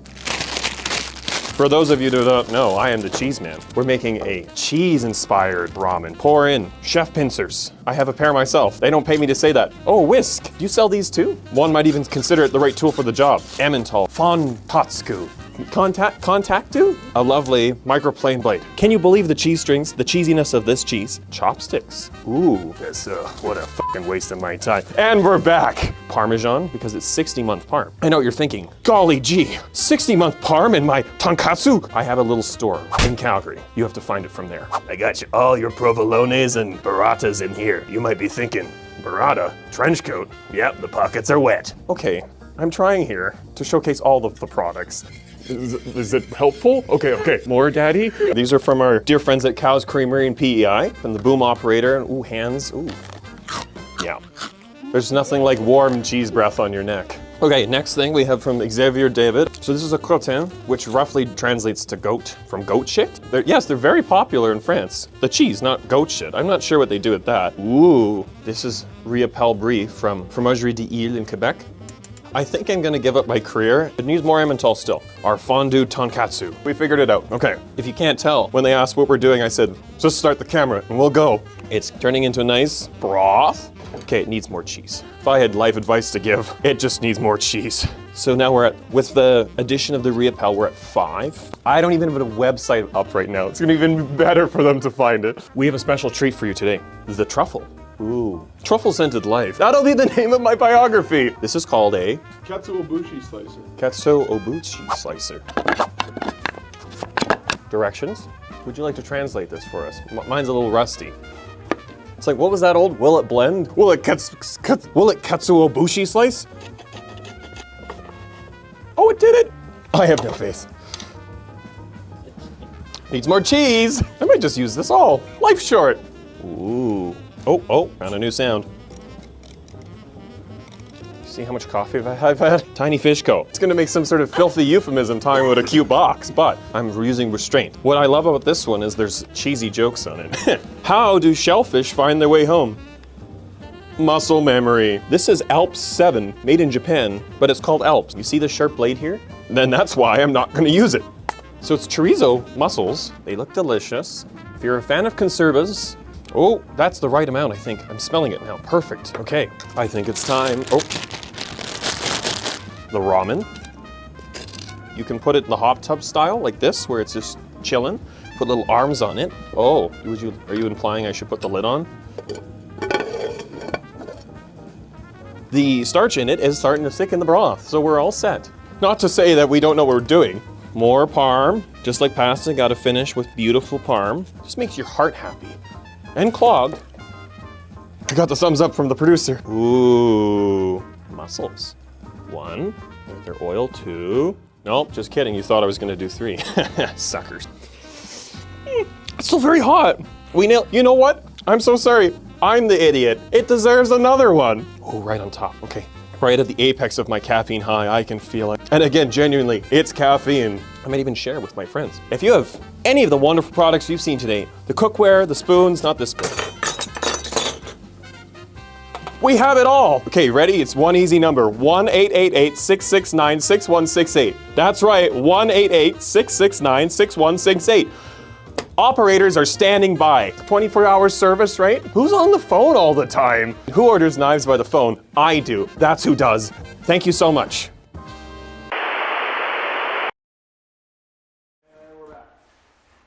Hello.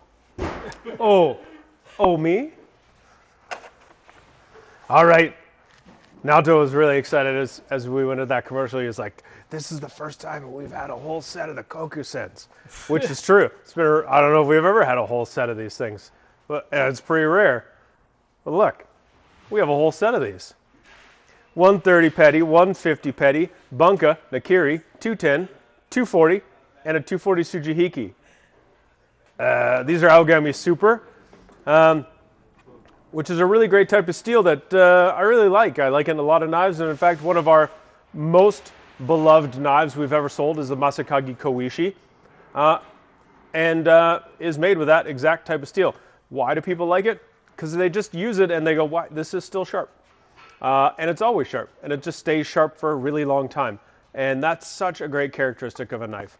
Now, Kuroaki does make really beautiful knives. And has some unique design features. One is this sort of dropped tang that he does, which allows the knife to feel like it's taller to a certain degree because it drops down from the handle. His knives are nice and thin. The grind is very, very thin. And it rides up on a bit of a ridge here at the top. And then the face of the blade has this cool sort of spark kind of texture to it. Now, these are called the Kokusen. The way he's done it, he's left this sort of like, it's not quite like Kurochi, but it is sort of this like burnt black kind of look to the outside of the stainless.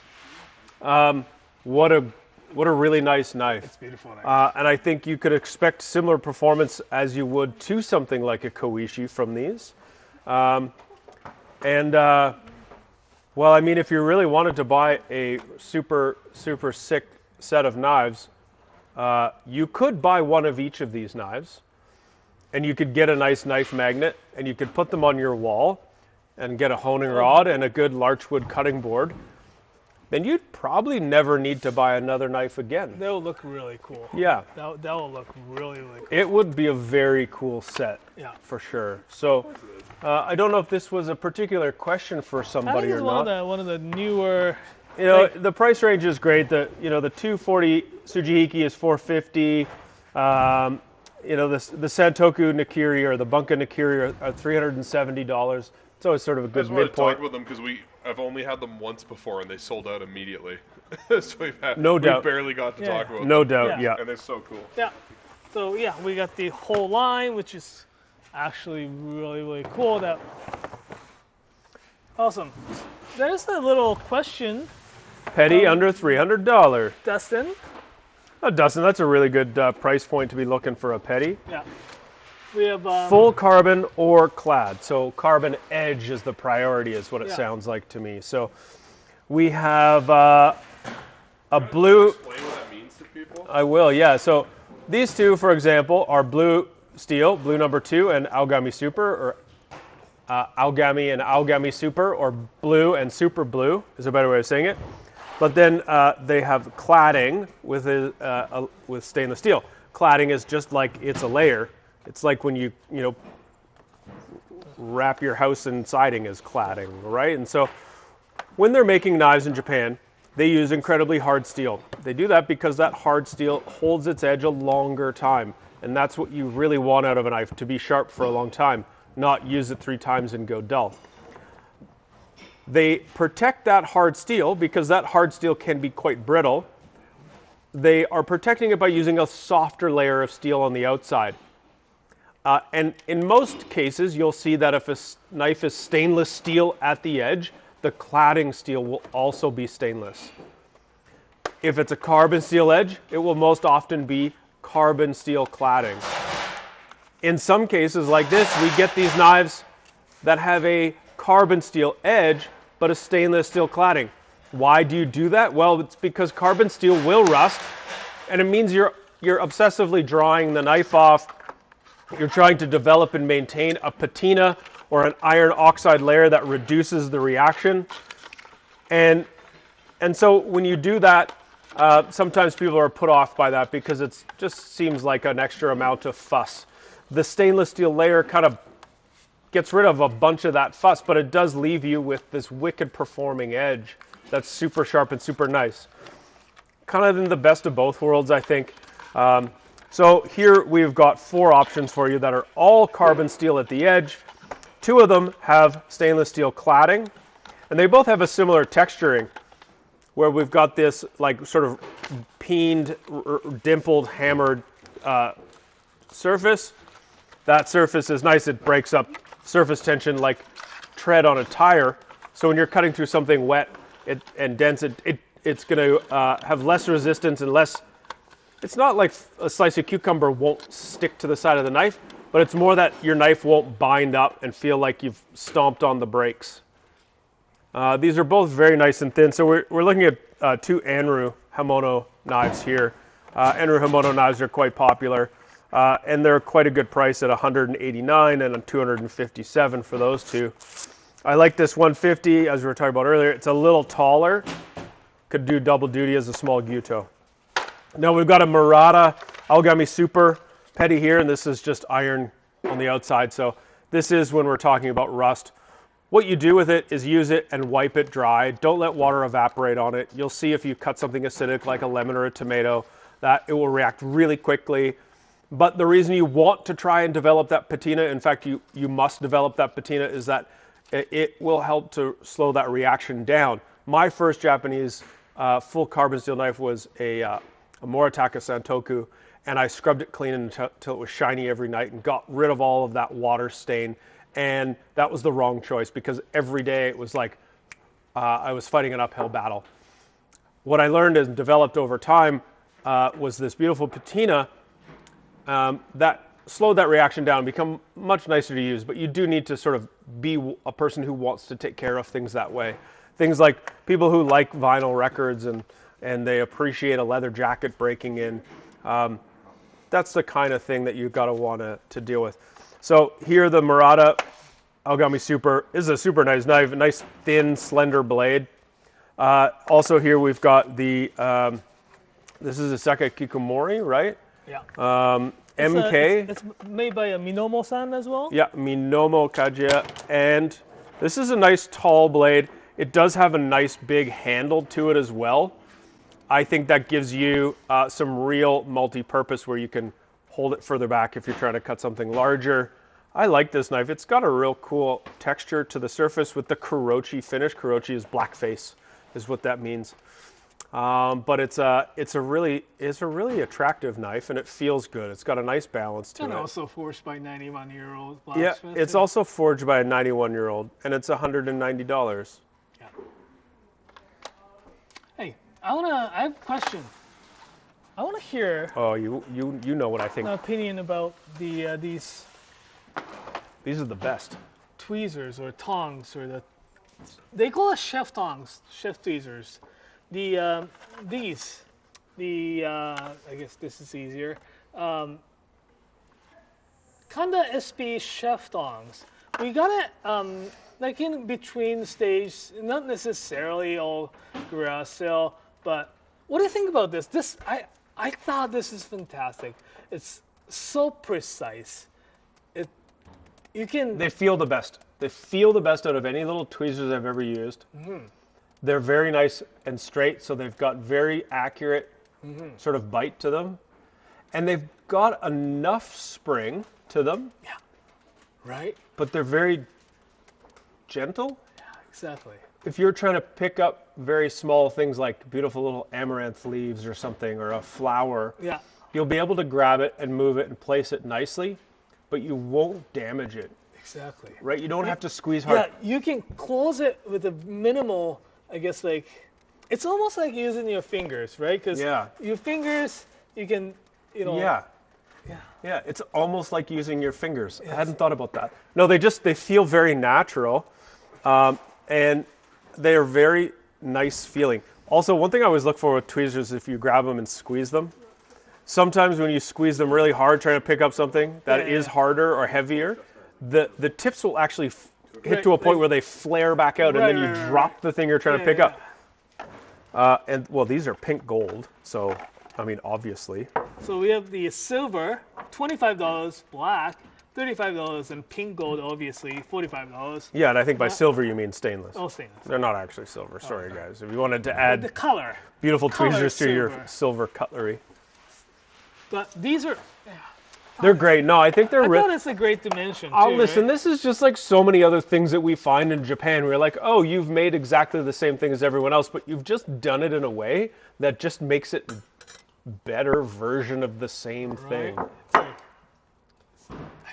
know. Sorry, I just wanted to mention it because And well, they're made. Who are they made by?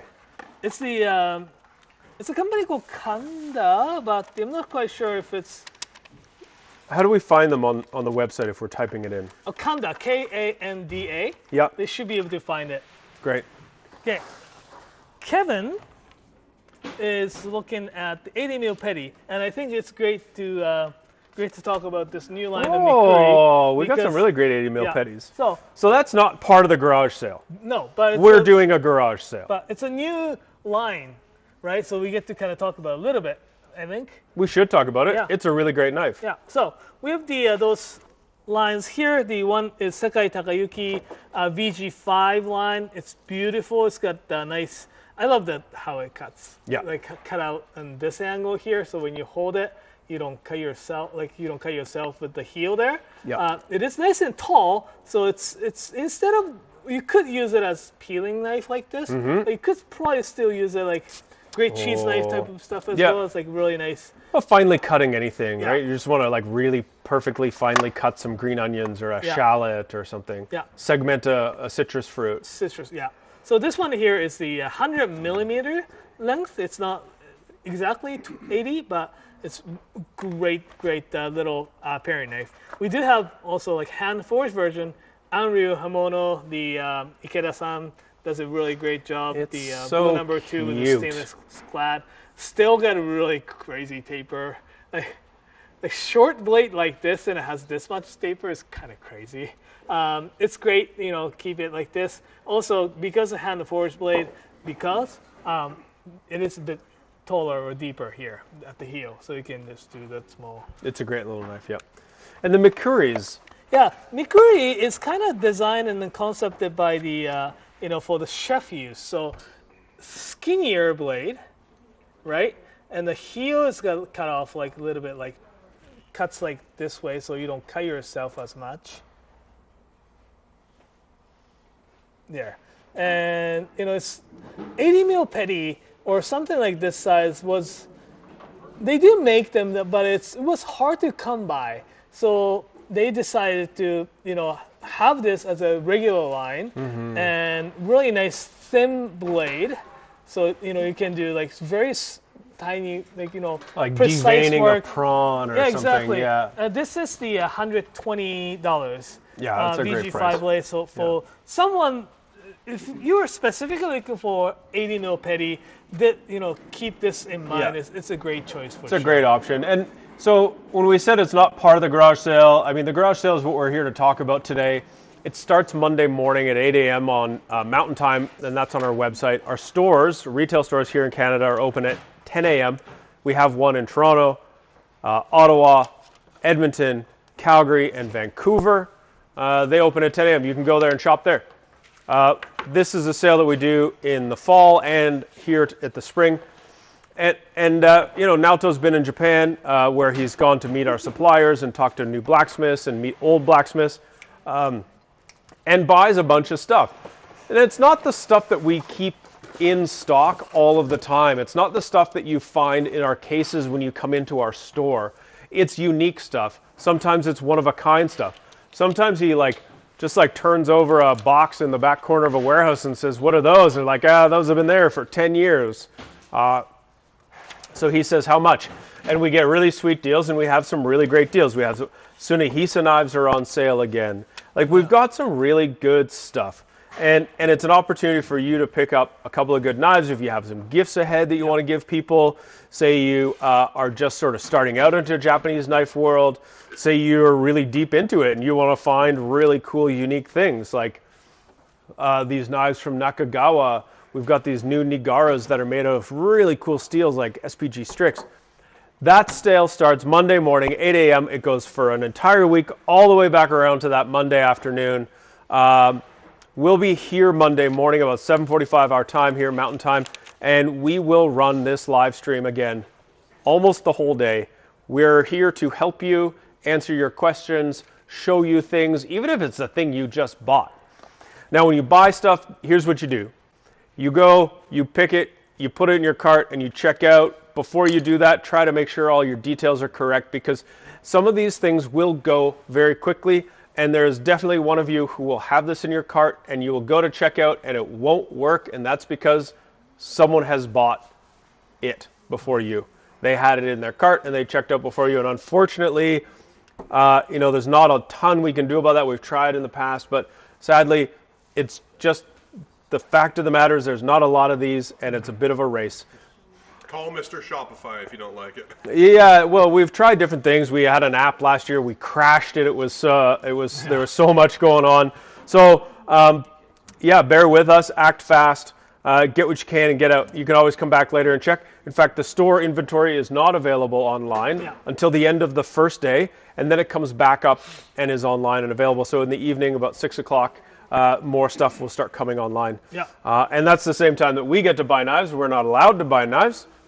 Because this is for you. This isn't for us. We get great access to knives all year round. We get great deals for being staff here, and so we are not even allowed to buy anything until 6 o'clock. So there's a real scarcity to this stuff, which is kind of fun, but it is part of what we deal with. Yeah.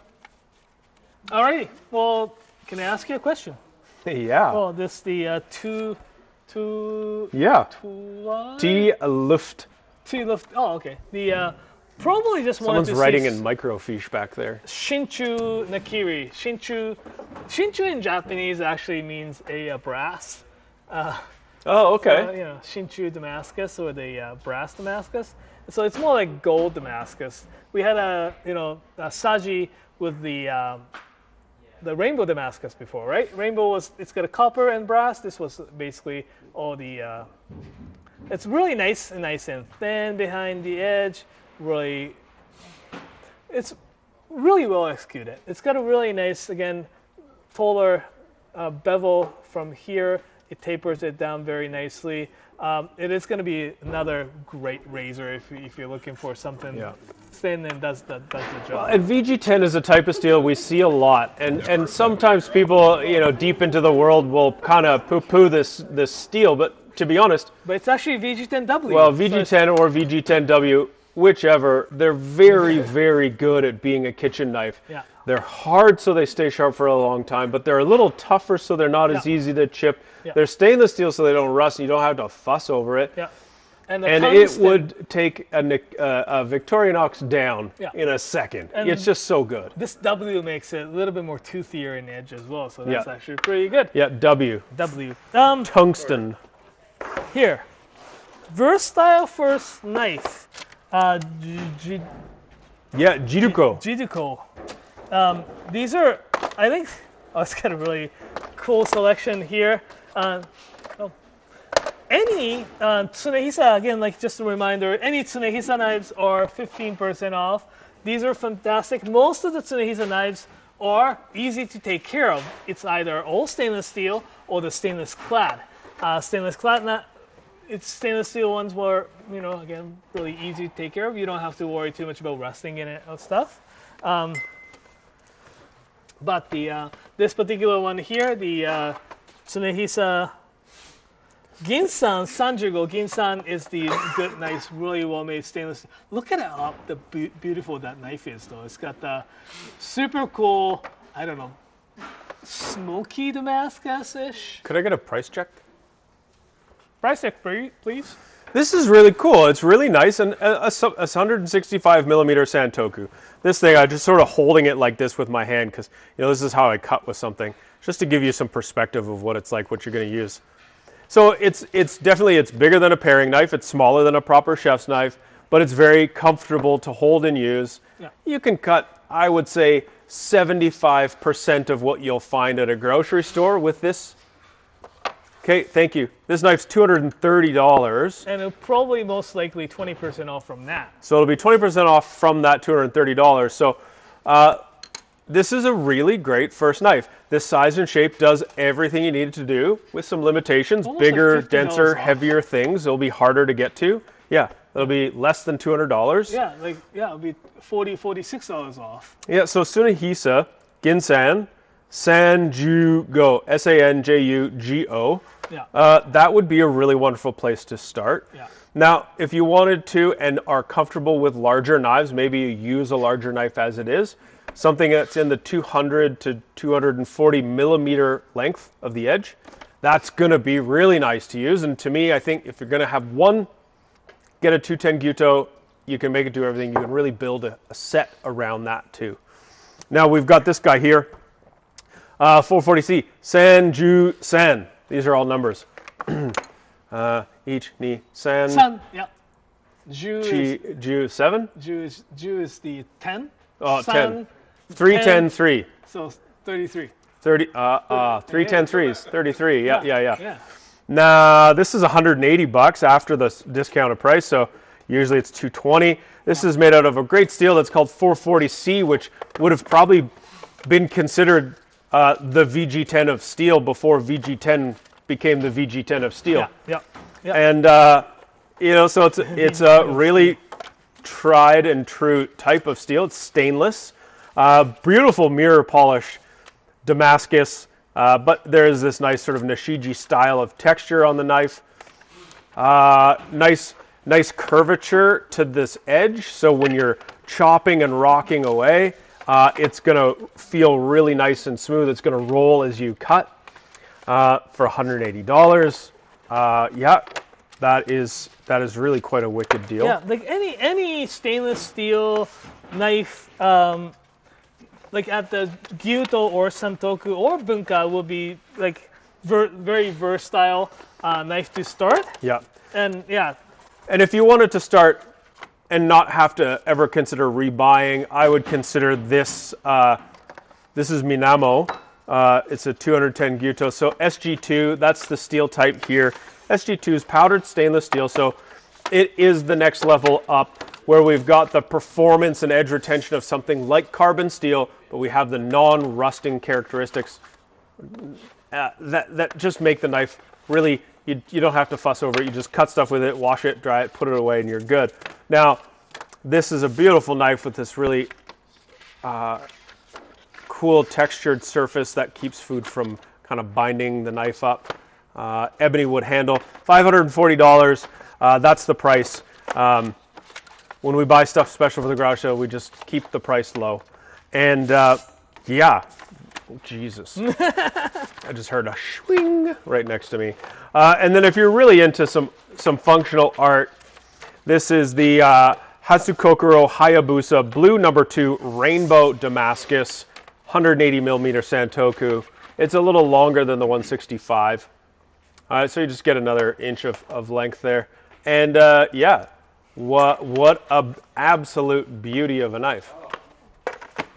Not stainless steel whatsoever. But yeah, the any of those stainless steel pretty looking knives would be fantastic. The best knife for a And that kind of information's on the product page of the knife. It will say stainless or it will say carbon. There's a little flag that says something like rust prone. Yeah. That's your key that says you're going to need to be spending time taking care of it, or it's going to rust. And in fact, at some point, it will rust on you, and you just remove the rust, and you don't stress about it. Yeah. So it's just nature. Here are some cool, crazy looking Get my hands out of the way here. Knives. So here, Brito.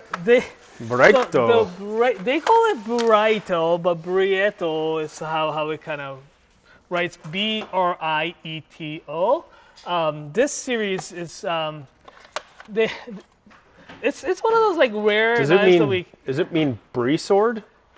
No, they try to make us read right, but for some reason. Anyways, these are very rare ones that we don't usually get, the ones with the stainless steel handles, but stainless steel handles have its has place. They're very functional. They got the really those dimples so that it doesn't slip and slide as much.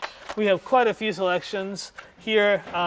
They're very good in a commercial setting. Exactly. Absolutely, yeah. Like this one here, 450 millimeter, I believe. 420 millimeter bread knife. It's if you're gonna cut the whole, I don't know, if you ever looked at a giant commercial-sized baking sheet, it's a rectangle, right? So there's a long dimension and there's a short dimension. The short dimension is 420 millimeters. So if you bake a big sheet cake industrially, this 420 millimeter long blade will cut that exactly in one slice. Or brisket. It's amazing for carving something like a brisket.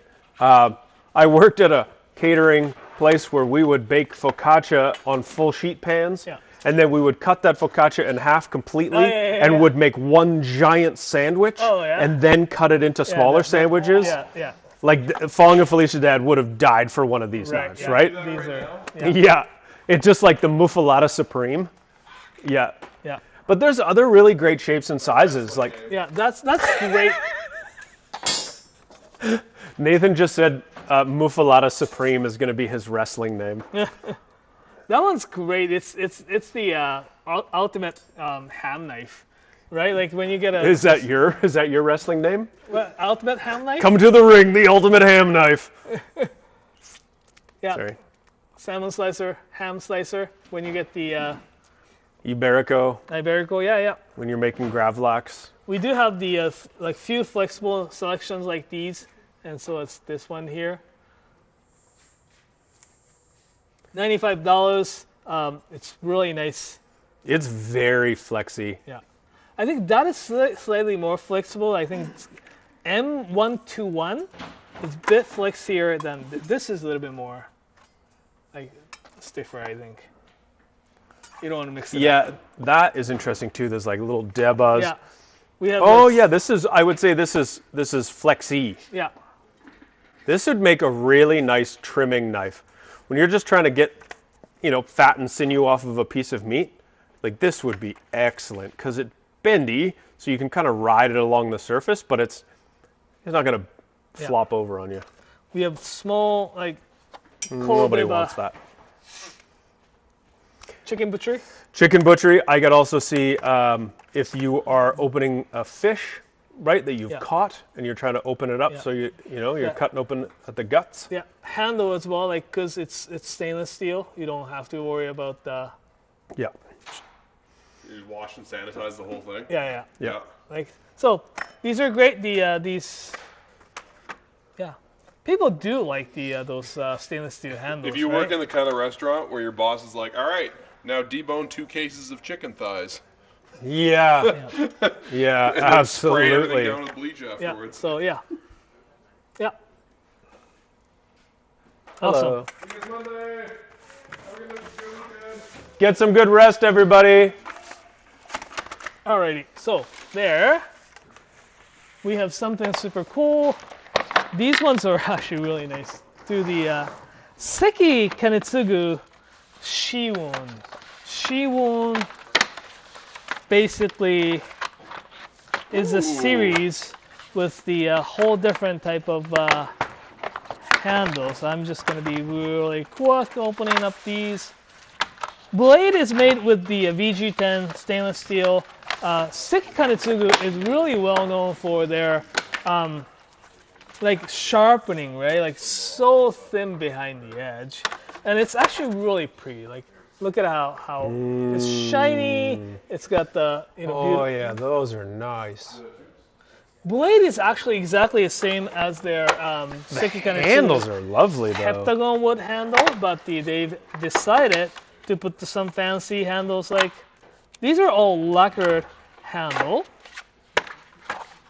and variation.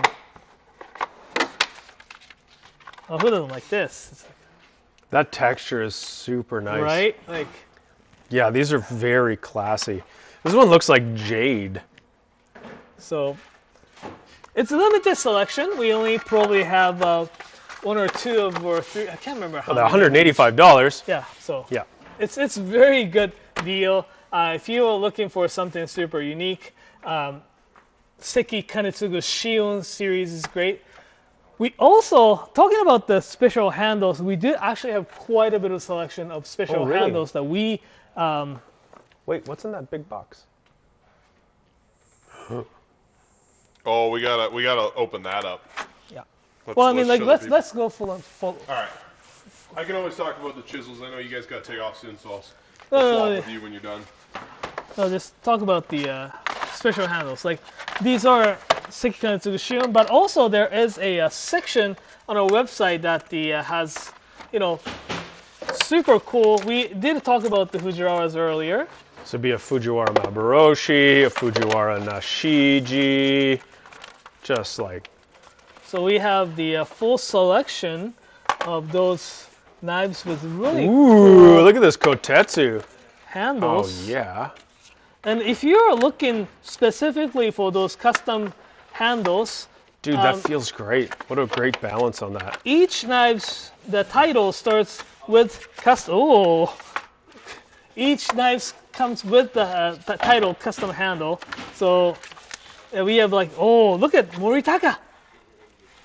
Like Moritaka, 330 mil Tsujihiki. Focus. Come on, There, yeah. see? You gotta tell it what to do. He's gonna say it every time. Yeah, I try that on a daily basis. Yeah, this one is a beast. But look at the handle though. Like it's Focus. It didn't work this time. Okay. There you go.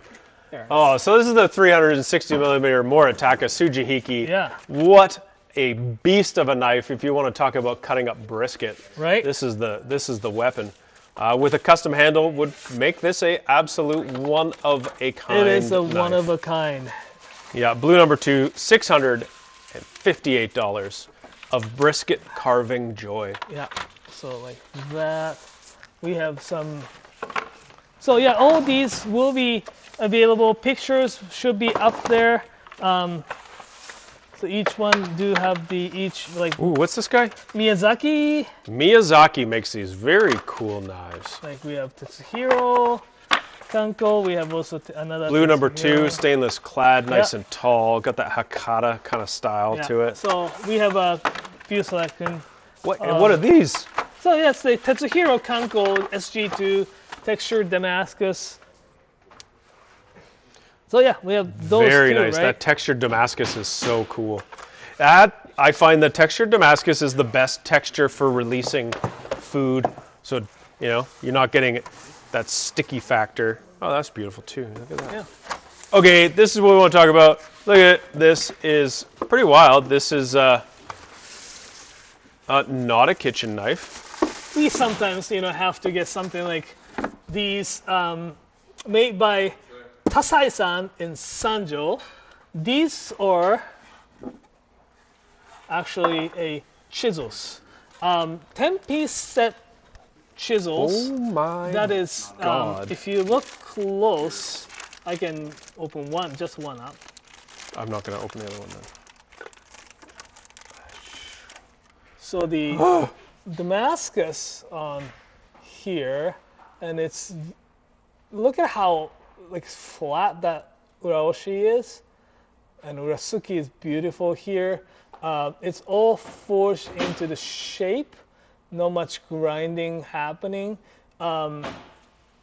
Chisels are the ultimate ultimate representation of how skilled the blacksmith is, according to some. Sure. Yeah, Probably according to people Many. who make chisels. Yeah, many. Yeah. But because they have to shape it pretty much, they don't often grind it or cut it into the shape. Yeah. They just forge it into the shape. So they just completely hammer the shape in. Yeah. That would require very, very high amounts of skill to be able to forge that shape and not have to cut it back or grind it. Or grind it, right? So yeah, all those tenmoku or the Damascus has been done by hand. And yeah, look at it's so precise. So we have these chisels. If you find them on the website, what are they listed under? It's just type Tasai, Tasai. Okay, and does it give you the list of the widths? Yes. Okay, yes. that's important. What material is the handle? The handle material. I believe this is not oak. It's a little bit of harder material than Something oak. hard enough that you can hammer onto, likely. Yeah. Now, how much does it cost for the set? The cost of the set, I believe, it's about. It's like $3,000 or something. Probably a little bit more, maybe. I'm I can't remember. I will double check. Thanks, yeah. Oh, thank you. So, it comes in a beautiful Paulina wood box. Yeah. We have set of 10 as well as we have a set of $4,000. $4,000 for complete set of 10. We also have a set of 4 that is sitting at probably $1,500. Great. Well, listen, I've used bad chisels before, and it makes you not want to use chisels. And if you're really good at woodworking, the value of your chisel is priceless. So, yeah. Let's go back. This would be an absolute heirloom set as well. Let's go and answer a few more questions.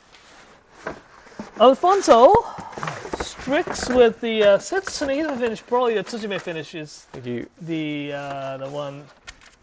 So, SPG Strix with the Tsuchime finish is probably what he wants to ask. Yeah. So SPG Strix, we only have a few knives made with the SPG Strix. One is this Nigara SPG Strix. It's got a Damascus as well as the Tsuchime finish on that. This is absolutely this knife beautiful. Is, what did you say? Did you just say clutch? knives? Crunk? Knife? Gangbusters? Gas? Gas. This knife is gas? It's What a dumb saying. Chat, is he cooked? Yeah. Nobody that watches our videos understood that. Yeah. Okay. So we do not have viewers under 30. the other Strix that we have is the Nakagawa-san's, but it's not Tsuchime, it's the beautiful Damascus. Yeah. Okay, so Sambao is asking actually really good question, and finding these knives are fantastic. Asking low budget for Culinary student. These two are fantastic. I think the Pro M is a really, really awesome knife. It's a single piece of steel, so it's not the Sanmai style, which means it's very, very thin, which gives you a lot of performance when you've got a thin knife, but it's not made with a steel that's particularly hard, which means it's not particularly brittle. So for a culinary student, you're just learning how to use a knife in a professional setting, so you need it to be forgiving while your technique develops. And I think the Pro-Ms are really exceptionally good at just that. They are nice and thin, so you get a very beautiful sharp knife. I mean, it's gonna be significantly better than the Messermeister or the Sinelli or the whatever you might get at your school, but it's $119, and that's a 240 millimeter Gyuto. That is a wicked price. It's got the Western handle, so it's really durable. This Tsunehisa Nijugo, Nijugo, is a VG1 steel, so it's going to be a little bit harder, hold an edge a little bit longer. Tendency to chip will be a little higher on something frozen or a bone or a shell. Like, you wouldn't want to cut a lobster in half with one of these. But again, a very nice knife. This is a 210 millimeter Gyuto. It's $125. Yeah, and also want to mention again the Mikuri design for a culinary student in mind, training people in mind. It's really nice and thin, made with the VG5. It's similar to AUS 8, but actually that the Pro-M is made with the AUS 6. Yeah. A little bit even softer. So this kind of sits in the between, the hardness-wise, between the AUS 6 and the VG1. Yep. And they're really nice and thin. This is also a great choice. Also, I want to mention, what I want to mention is that there are, at the store level as well as the online, there is going to be a lot of refurb knives. Yep. If you have chance, somehow, to go to any of our stores, we will have lots of the refurb knives at a very good pricing. It could go, like, usually regularly about 35% from the retail price. We do have some knives go as low as 50% from the retail price. So to keep an eye out for those items as well. And also, we have refurbished knives in every store. I don't know if you just said that. All right. Yeah, each store has like 40 to 60 knives. This knife doesn't pay attention at all. No, I'm looking at my phone. What do you think? Goddamn kids. So from the perspective of someone who once was a culinary student and then worked in kitchens for quite a long time and then has even had moments of teaching culinary students, the Mikuri is a very, very good knife for that selection, for that price, for that person, because it does just what you need it to do, nothing more. There's no fancy touches that are unnecessary because you probably have a budget because you're in cooking school. The Mikuri series is really designed for you as a cook. It's going to be durable, it's going to be dependable, it's going to be sharp, but it's going to do what you need it to, and it won't be a baby, and it won't be the boss of you. You'll be the boss of it. And that's important. You gotta get out of here pretty I gotta get out of here. I gotta go. All right. I got a hot date. Knife. Yeah, hot date. Knife is gonna. No. Do you need a mic? Knife's gonna take over. Okay. You can't reach it. Well, since I'm gonna just take over real quick. Bruna's asking for the spouted Yoshima Biddy, I think. Yeah, it's Yoshimune. Yoshimune? Mary's still learning Japanese words. It's all good. Okay, that's okay. No. She's new. So this one here is the. This particular one is actually a petty, but it's almost like a Kamagata because it's the single bevel. And sorry, it's really nice. It's a spotted maple handle. It is great price at $60, and this blacksmith just retired, so there won't be any knives coming out from that. Yeah, he has no successors, right? No. Jacob and I, am I still muted? No. Okay, we're good. Oh, I was never muted. Great, good. Great thing about, well, there may be, I don't know if you remember his very distinct like tsuchime pattern that he had with the white carbon steel with the so it's a really rough type of tsuchime pattern. Yeah, right. Someone in Sanjo may be using that in the future. Maybe. Oh, really? Maybe. Cool. Maybe. Okay, sweet. All right, is Mike gone? All right, he's out of here. Okay. Our friends up the street set us up with some beer. Anybody over I don't know 40 probably remembers this. This is Calgary beer. This is the original beer that was brewed in Calgary, and they brought it back. Different brewery, same recipe. I can't reach very far. I can barely reach my mouth. Another beer for me. It's a lot of work moderating. I don't know if you want one now. Sure. So, yeah. Thank you, Village Brewing. You're good people. You make good beer. Cheers. Cheers.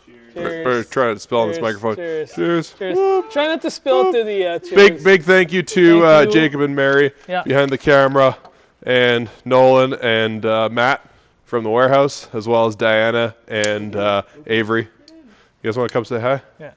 Some of you'll recognize both these guys. These guys both been in videos. Matt did our 10 grill review in another video a little while ago. Nolan, you probably know as having like one of the world's biggest collections of Japanese kitchen knives.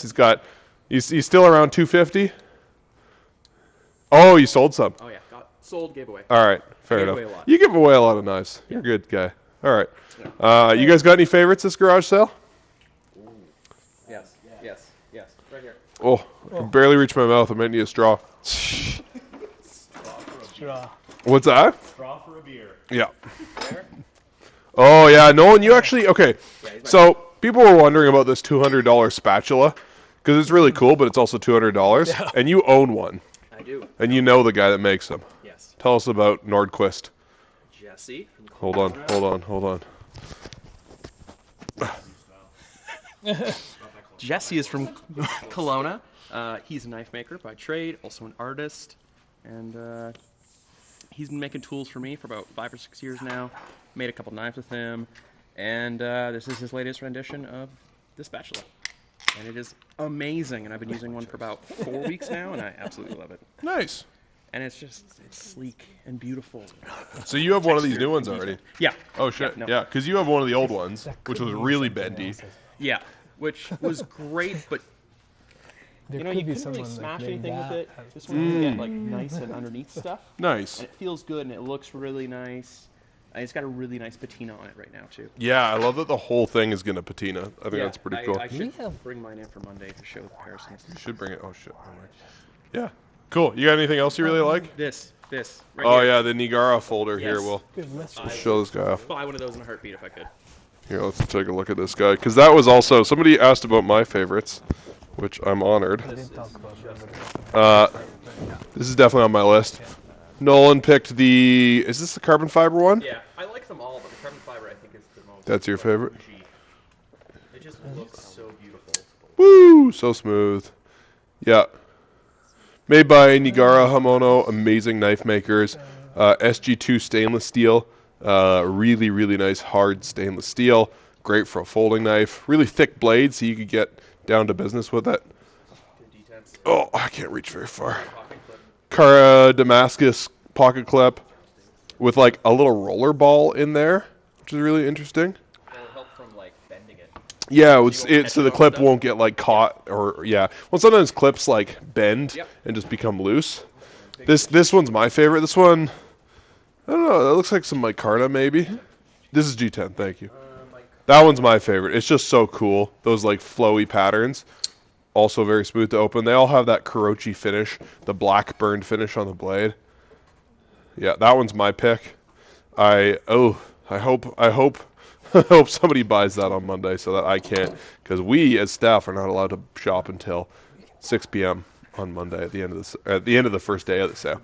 Sale does run all week, so if you don't find something Monday, there will be more stock added to the website Monday night from the stores. And yeah, there's great stuff to be had all week. Especially if you're not looking for a one-of-a-kind, you just want like a great knife. My other picks were this... I can't remember the name of this line. Yorokobi, yeah. So this is from Hatsukokoro. Oh, that's their Yorokobi line. It's like a copper Damascus with a Kurochi finish, and they did like an acid etch on the blade. Yeah, it's pretty. I think this is Mary's favorite too. Yeah, I love the little detail on the tip. That other side's really crazy. It's like the Unknown Pleasures album cover. It's very cool. Nice burly wood handle. of some kind, probably a maple. For me, I mean, it's really all about this blade. I know our buddy up in Edmonton, Cooking with Carby, has a really great Instagram and TikTok where he does cooking videos, and he has one of these that I'm very jealous of. And then this guy, I'm excited to get the canoe out. I inherited the family canoe last year, and I'm excited to get out on the reservoir with it and do some fishing. So I want to pick up one of these Hocho jigs. Probably a little big for lake fish, but whatever. We'll try it out. We're fishing for pike, so shouldn't be that bad. Yeah, bigger fish probably is okay, right? Yeah. Pike can get pretty big. We just got a comment on someone is on tarmac to go in Tokyo. About to fly to Tokyo. Oh, fly to Tokyo. Fly to Tokyo. So They're on the tarmac currently. PH 808. PH 808 I think heading to Tokyo. We just mentioned it, but you know our favorite place. Once you arrive in say Narita, take the Keikyu. What's that? Not the JR one, but the other line to go to Tokyo, and get off at the Ueno station, right around that area. It used to be a black market right after the war. Oh, really? Yeah. So they like it's a lot of chaos. It's like a lot of cool shops, restaurants, people drinking on a like more like a street type of areas. It's really, really cool. And it's right next to this huge park with the National Museum and all those places. So the Cool. Ueno, Okachimachi, Ameyoko area is one of my favorite area to be in. Also, the Asakusa is also like the probably the most popular touristy spot in Tokyo. But right around there is the oldest subway system and also oldest underground little shopping, not a shopping even, but like area. Cool. It's only 200 meters long, but it's like super dingy. And Nice. we were there in the middle of touristy times, and there was like pretty, like no one underneath that area. It was like so fun. And what's down there? Like restaurants and stuff? There are Or a few bars and stuff, Yeah, but cool. it's a cool restaurant. Nice. And It smells terrible. yeah, it's Yeah, like, sure. No, it's great. Yeah. Well, it's like you don't want to go to a dive bar that smells good. That's not a dive bar. Yeah. There's a record shop down there as well. Yeah. What was the best thing you guys ate in Japan? Jacob, are you unmuted there, Jacob? I'm not unmuted. Okay. Jacob's got a vlog that's going to come out in a week or two about their trip in Japan. I'm very excited for it. Ate? Oh man, it was so good. So I'll go first. The best thing that we ate was that in Tottori, we went to this everything is 380 yen, which is about $4. Whoa, really? Everything on the menu were $4. And we were pretty full, and there are those like local people asking for this yakisoba, that the fried noodle dish. Oh. And we're so full, but like because those two tables were just like ordering those, I'm like, Jacob, we're gonna have to order it. And we ordered, and it was great. It was like Nice. that. I think we had already had 2 full meals each at that point, and then we got more food. Yeah. And he ordered it, and I looked at him, I was like, you are insane. There's no way we're going to eat this. And then we absolutely finished it. cleaned Yeah, the plate we because it was finished so good. That's amazing. Yeah. You're right, that was really good. Every single item on the menu was 380 yen. But it's after the inflation, because it was before that it was 350 yen. Oh, wow. I know. So they raised it 30 yen. Yeah. And the Wow. dude next to Hey, us was 10%, smoking man. cigarettes. Yeah. Yeah. Like, just we were hanging out, talking to them too. Really nice people in that area as well. Oh, I forgot to show off my other favorite knife. Oh, for this garage sale. the Honesuki. Oh, I collect butchery knives, and I love the fancy ones. Like we have the dice knives that are made in Canada with nice wooden handles, and they're like $300. But I also really love just like beater butchery knives that are meant to be used professionally. This guy, VG2 stainless steel, it's going to keep a good edge. It's got good edge retention qualities, but you can beat it up. It's thick, like a Honesuki should be, because for cutting poultry, but it's not crazy thick, so it's still very sharp. And is it 20% off? $63? yeah. Oh, Yeah, that's a steal. I really hope some of these are left on Monday because I will be getting one. You can just be hard on knives like this, and that's what you need a butchery knife to be typically. Hey Connor, how's it going? Oh, so good. Oh, nice beard. Look at these knives. So many of them. Do you like this knife? I love that knife. I hate. I don't know. Yeah, Damascus, sweet. too. Those are my favorites. This texture is Damascus. Is the metal flow now? Yeah. It's kind of like a Kuroshu effect. Okay, if you got more questions, pop them in chat. Now to what are we going to look at here? We have, here's Matt's favorite that it's so rare that we only get one. That this? people may be excited. Okay. We only got a one, so, Oh, I don't know. Mine probably has less in it. Yeah, that's mine. Okay. So, people get excited about it. If you see this box, you may recognize this is it's a very rare piece. We've had it before, but I think I know what's in this box. I don't read Japanese, but it looks familiar. yeah, this is the Hinoura senior. It is a Hinoura. Yeah. Tobimon. Tsukasa Hinoura. It's matte. It's hand. I mean, yeah. Hand sharpened. It is just. If I knew that was here, it'd be my favorite too. Stunning piece here. There's a little bit of, and also, just so you know, middle of the week, we will be doing this live stream on Thursday next week. So we'll be doing this live stream on Monday. That the day of the garage sale, we start at the 7:45 a.m. and we're gonna run as long as we want it. But on Thursday, we'll be doing a what do you call it? Late arrivals. Late arrivals, and we can assure you guys that we will have some cool, very, very cool late arrivals. Cool. So, I'm excited. Stay tuned. Yeah, so we have 2 more live streams after this. Yeah, like Naoto said, Monday and then Thursday. I'm excited about the things that is actually coming late. We had a very good time in, we had a good time as eating good stuff and all those stuff. But at the same time, it's very productive in terms of, Yeah, you guys met up with a lot of people. Yeah, we're there for work. Sweet. But so it's very, very. I hadn't seen that knife ever before, and I got really excited. So cool. Hopefully, some of you who may be interested in those knives can kind of It's very mysterious, but I'm excited to find out what you're talking about. Yeah, so that's good. I think. A few more questions, I guess, we can. Yeah. Hey, Lewis. if you just tuned in and you're confused as to what you're watching, this is the Knifewear Spring Garage Sale unboxing live stream. You can be recognized as the knife. People are leaving? Oh, come on. Is it me? Yes. Fair enough. Mazaki Shirogami Kuroichi 240mm Gyuto, asks Aaron. I'm not sure if we had a Kuroichi for this one. We have the Migaki 240. He just walked away.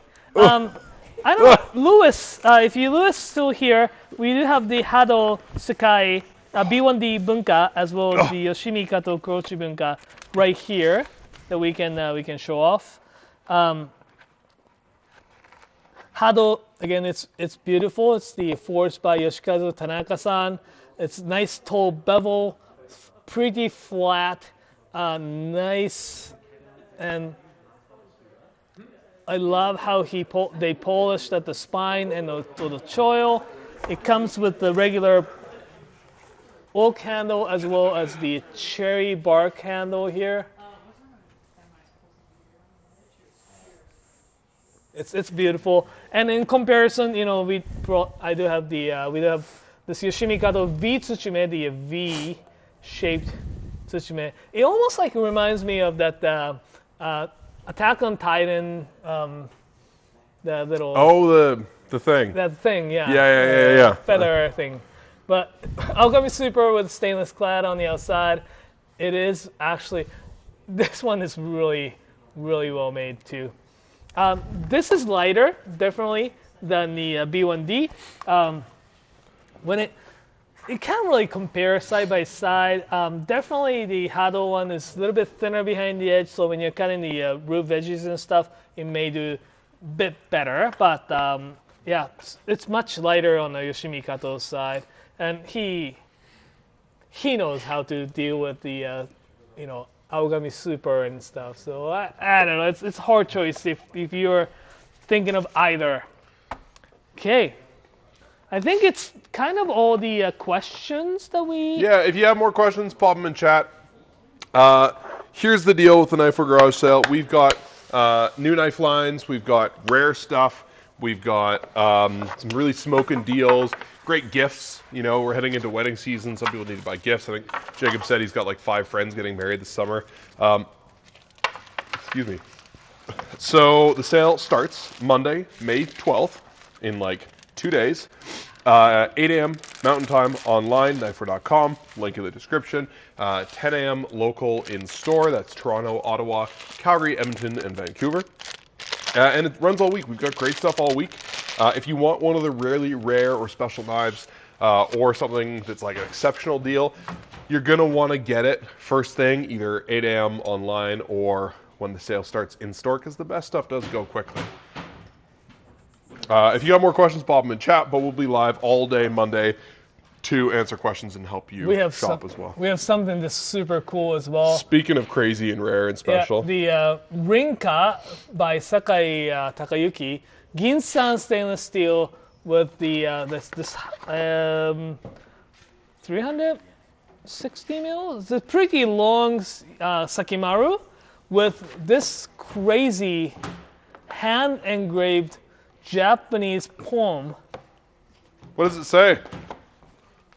見る人に物の哀れを知らすれば月やこの世の鏡ならぬ. What does that mean? I can't translate. What? It's a poem. It's very vague. Okay. But here's cool thing. I pointed my phone at it with Google Translate, and it something about the moon. Yeah, it's something about moon. Okay, sick. Yeah. If you look, but here's a little bit of cool news though. I don't know if anyone is watching lives around in and around Vancouver area. The artist who does hand engrave these guys here, here, Michiko Kubota-san, she will be coming to visit us in this summer in Vancouver.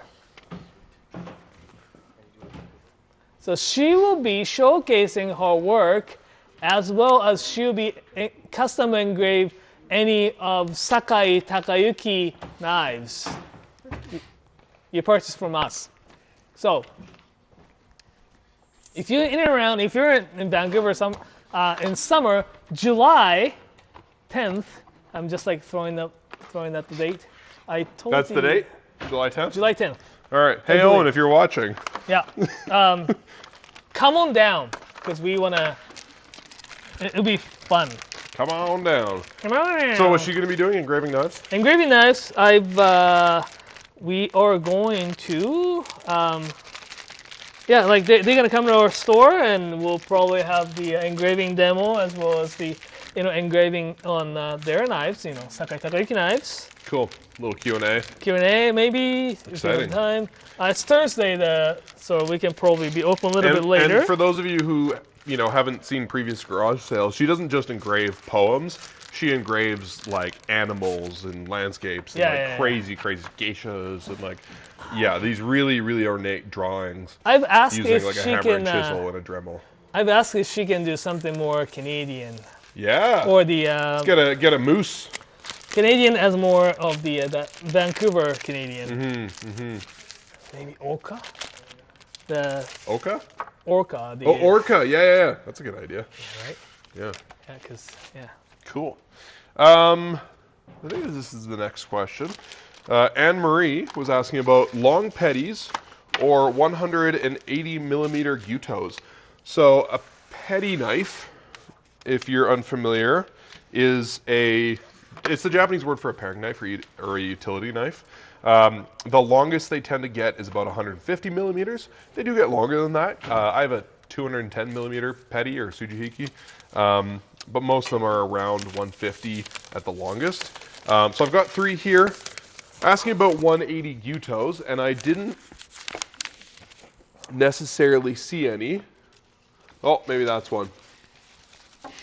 I think we only have one. There we go. So I got a 165 and a 180 millimeter gyuto. Oh, and for those of you who use Freedom units, we now have a converter live on our website. So if you don't know what millimeters are, you can click the thing next to it, and it will tell you the inches of your knife.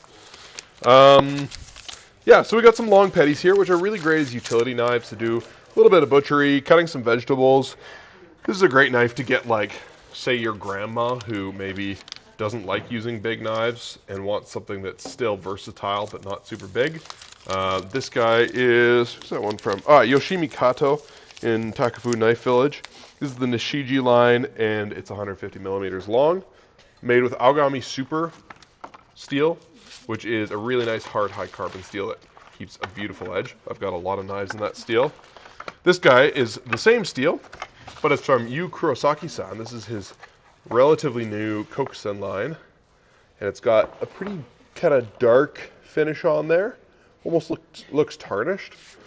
This guy is a little bit thinner, which I really like, and it's a little bit offset from the handle. There's a little bit of a there's a little bit of a dip on the spine, and so you get just a touch more knuckle clearance if you're going to be working on a cutting board with this guy.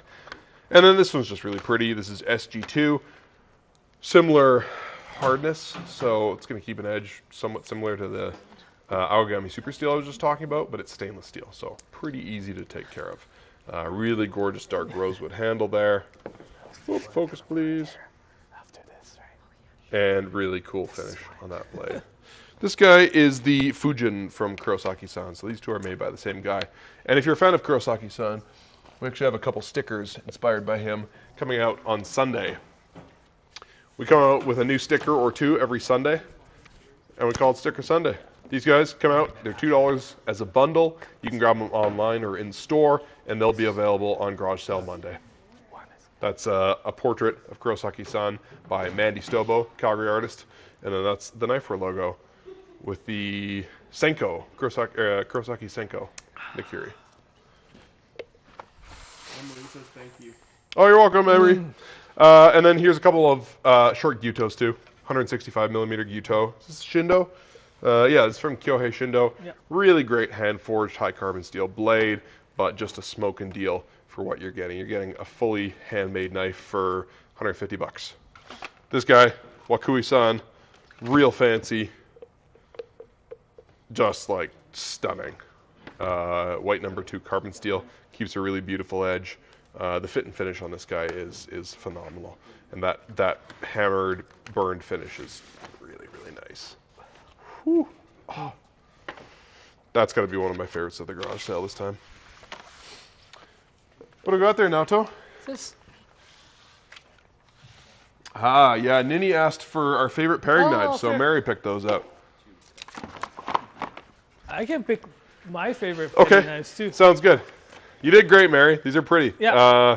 There's this guy is from Nigara Hamono. This is their SG2 line with a Damascus finish. Look at that. Layered steel. Oh yeah, she's done a good job. Really pretty. That and this Anryu's SG2. Oh, sorry, the Aogami Super with stainless clad. This is great. Yeah, and that's a steal for that guy too. Yeah, 257 Canadian. Aogami Super, really great high carbon steel. High carbon steel can be a bit high maintenance sometimes, so there's a layer of stainless on the outside which protects it and keeps it from rusting. I can't get over with this Nigara Zeos, VG Zeos pattern. It's so intricate. I don't know if it does show. It's really pretty. It's very tight, and if you look here, there. I love how the pattern like is so tight and does show really the craftsmanship there. This one here is Nigara VG Zeos XEOS Petty 150. It says 160, but 150 millimeter, and it's almost got a little bit more like a Kiritsuke tip as well. Yeah, that's probably my favorite petty for this this. Oh yeah, you know, we got actually a lot of really good petty selection this time. We did, yeah. That is often a understandable complaint that we get is there's not enough petty knives, and you really nailed it this time. We got lots of petties and lots of nikiris, which are two of the shapes that we often don't get, and even a couple of Hanasukis. I'm actually pretty. What up? Kyle would like to know what a recommendation for 220 to 240 millimeters, so probably a 240 Gyuto for about $500. $500, 240 Gyuto, 500 American or Canadian? Not specified. Okay, great. Let's go Canadian. All right. We are in Canada after all. All right. I'm gonna start with this guy. Naoto, you pick one. Yeah. This one's just real pretty, and it's made by a really talented guy. We were just talking about Kuroaki-san. That's him. That's a photo of him. That's a painting of him. And he's just a really great knife maker. He's based out of Takafu Knife Village in Niigata. This is his, was that the Fujin? Fujin, yeah. Fujin series. Fujin's the god of wind, right? Mm-hmm. So you got these really windy looking hammer marks on the blade, which I think are really, really cool. Oh, didn't I say really like earlier that the thunder, it's different. It's right. Raijin. Raijin has got a thunder, right? Well, he did have a Raijin line at one point, right? He did, yeah. Here's the thing with Kuroaki-san. His knives are here for a good time, not a long time. He changes his steel types often. Yeah. And so he bounces around and does all sorts of crazy shit. And if you like a knife you see from him, I would get it because he might stop making them at some point because he started making something else. So yeah, Fujin, really beautiful, really great steel. SG2, again, as I mentioned earlier, really hard stainless steel. Keeps an edge great, not high maintenance. It's a little bit goes opposite. Not opposite, but the... it's pretty different from what you got there. there. Mazaki-san, this is white carbon number 2 with no stainless. It's like really simple carbon steel cladding knife. This is 513 for 513 Canadian. I think Jacob can agree with me, but the amount of work that he does put in on this sharpening and selling at 513 is absolutely bonkers and crazy. Because each knife, so he does forge them and all that, the forging techniques, and after that he does go through this wheel to grind and core, get expose the core steel. Right, because there's like the steel's pretty thick at that point. You got to remove a bunch of steel to get an edge, to get a bevel on it. But after that, he goes underneath of this cave or underneath the stairs. Yeah. And each first stage, he uses this like super expensive diamond stone. Yeah. Each stone costs $600 at least. Jesus. He spends at least 40 minutes each knife on the first stage. Just one. Yeah. Which is more than most people would spend polishing and sharpening the whole knife period. Probably, right? Yeah. Or about. Yeah. You know. So it's like it's crazy amount of time that he spends for the sharpening, because like he does it so that there's no like low spots. Like when you get this knife, and I would like for those people who would like Mazaki-san's knife, I really like them to get on sharpening if they haven't. Yeah, it is the best knife to sharpen yourself. Yeah, exactly. It's you will understand and you would appreciate. Yeah. Like for the lay person, when he does that initial grinding, it's with a vertical wheel like this. Yeah. Right? And so it's got a convex surface, which means when you grind on it, you're pretty much guaranteed to get some amount of concavity on this bevel. That's that's where the knife tapers down to the edge, right? And you know, a lot of people want that area to be perfectly flat, but that's almost impossible, especially if you use a wheel with a not flat surface. And so the work that he does to flatten that bevel out means that when you go onto a whetstone, because when you sharpen really any knife ideally, but especially a Japanese knife, you're not just sharpening the edge there, you're sharpening this whole bevel. If you only sharpen the edge, you grind back the steel and it gets thicker and thicker and thicker and it cuts worse and worse and worse. So every time you sharpen, ideally, you want to sharpen this whole bevel a little bit. And if the bevel's not perfectly flat, it's going to look all spotty and patchy. Like if you ever thinned out, I love Masakai knives, but if you've ever thinned one out yourself, it looks very inconsistent when you're done, especially the first couple of times. And these are like so nice. So for amount of time that he spend. Yeah. And that's he puts in the work so you don't have to. Yeah, exactly. And he doesn't charge out the ass for it. Like exactly. His knives are extremely well priced for the amount of work he's doing. Yeah. Yeah. Anyway, yeah, that's cool. that's my recommendation. Where are we at? We got any more questions? Yeah. Sick. No dig, no worries. Asked if he could see the Anryu Himono AS Bunka versus the Gyuto. AS Bunka versus the Gyuto. Bunka here. Here we go. Yeah. Yeah, so, I mean, if you're trying to choose between these two, they're pretty different. I use my Bunka and my Gyuto both pretty often and kind of interchangeably. I use my Bunka when I'm doing smaller meals, and I use my Gyuto when I'm doing larger meals. So this guy's 47 millimeters at the heel. This guy is about 47 millimeters at the heel. So they've got about the same height at the heel of the knife up here, which means they're going to have about the same kind of clearance for your hand when you're chopping. So they're both going to be great for chopping stuff. If you are a home cook, a blade that's about 8 inches long might feel a bit intimidating to you. Now, I worked in restaurants for a long time. I'm pretty used to choking up on my knife like that. So this doesn't feel like a lot of knife to me, but it will to a lot of people. And so if you're used to more like 7-inch chef's knife, 6-inch chef's knife, you might prefer something more like this Bunka. 165 millimeters, yeah, it's about 7 inches. You can kind of hold it back here if you're more comfortable that way. I recommend inching your hands up a little bit so you have a little more control over the blade. The nice thing about the Bunka, and the reason why I like to use it when I'm, say, chopping onions, is that tip drops down a little more than with the Gyuto. And so when you're making those cuts into an onion, it's just a little nicer to work with. I find I use my Bunka for a little more like sliding cuts, going side to side like that. And I use my Gyuto when I'm rocking on the cutting board more. Because it's a bit of a longer blade, I find these a little bit nicer to rock with. Really, it just depends on what you're comfortable with. If you want to challenge yourself in the kitchen and you like to cook big meals, grab the Gyuto. Otherwise, go for the Bunka. Or get both. I have multiples of both in my kitchen. Yeehaw.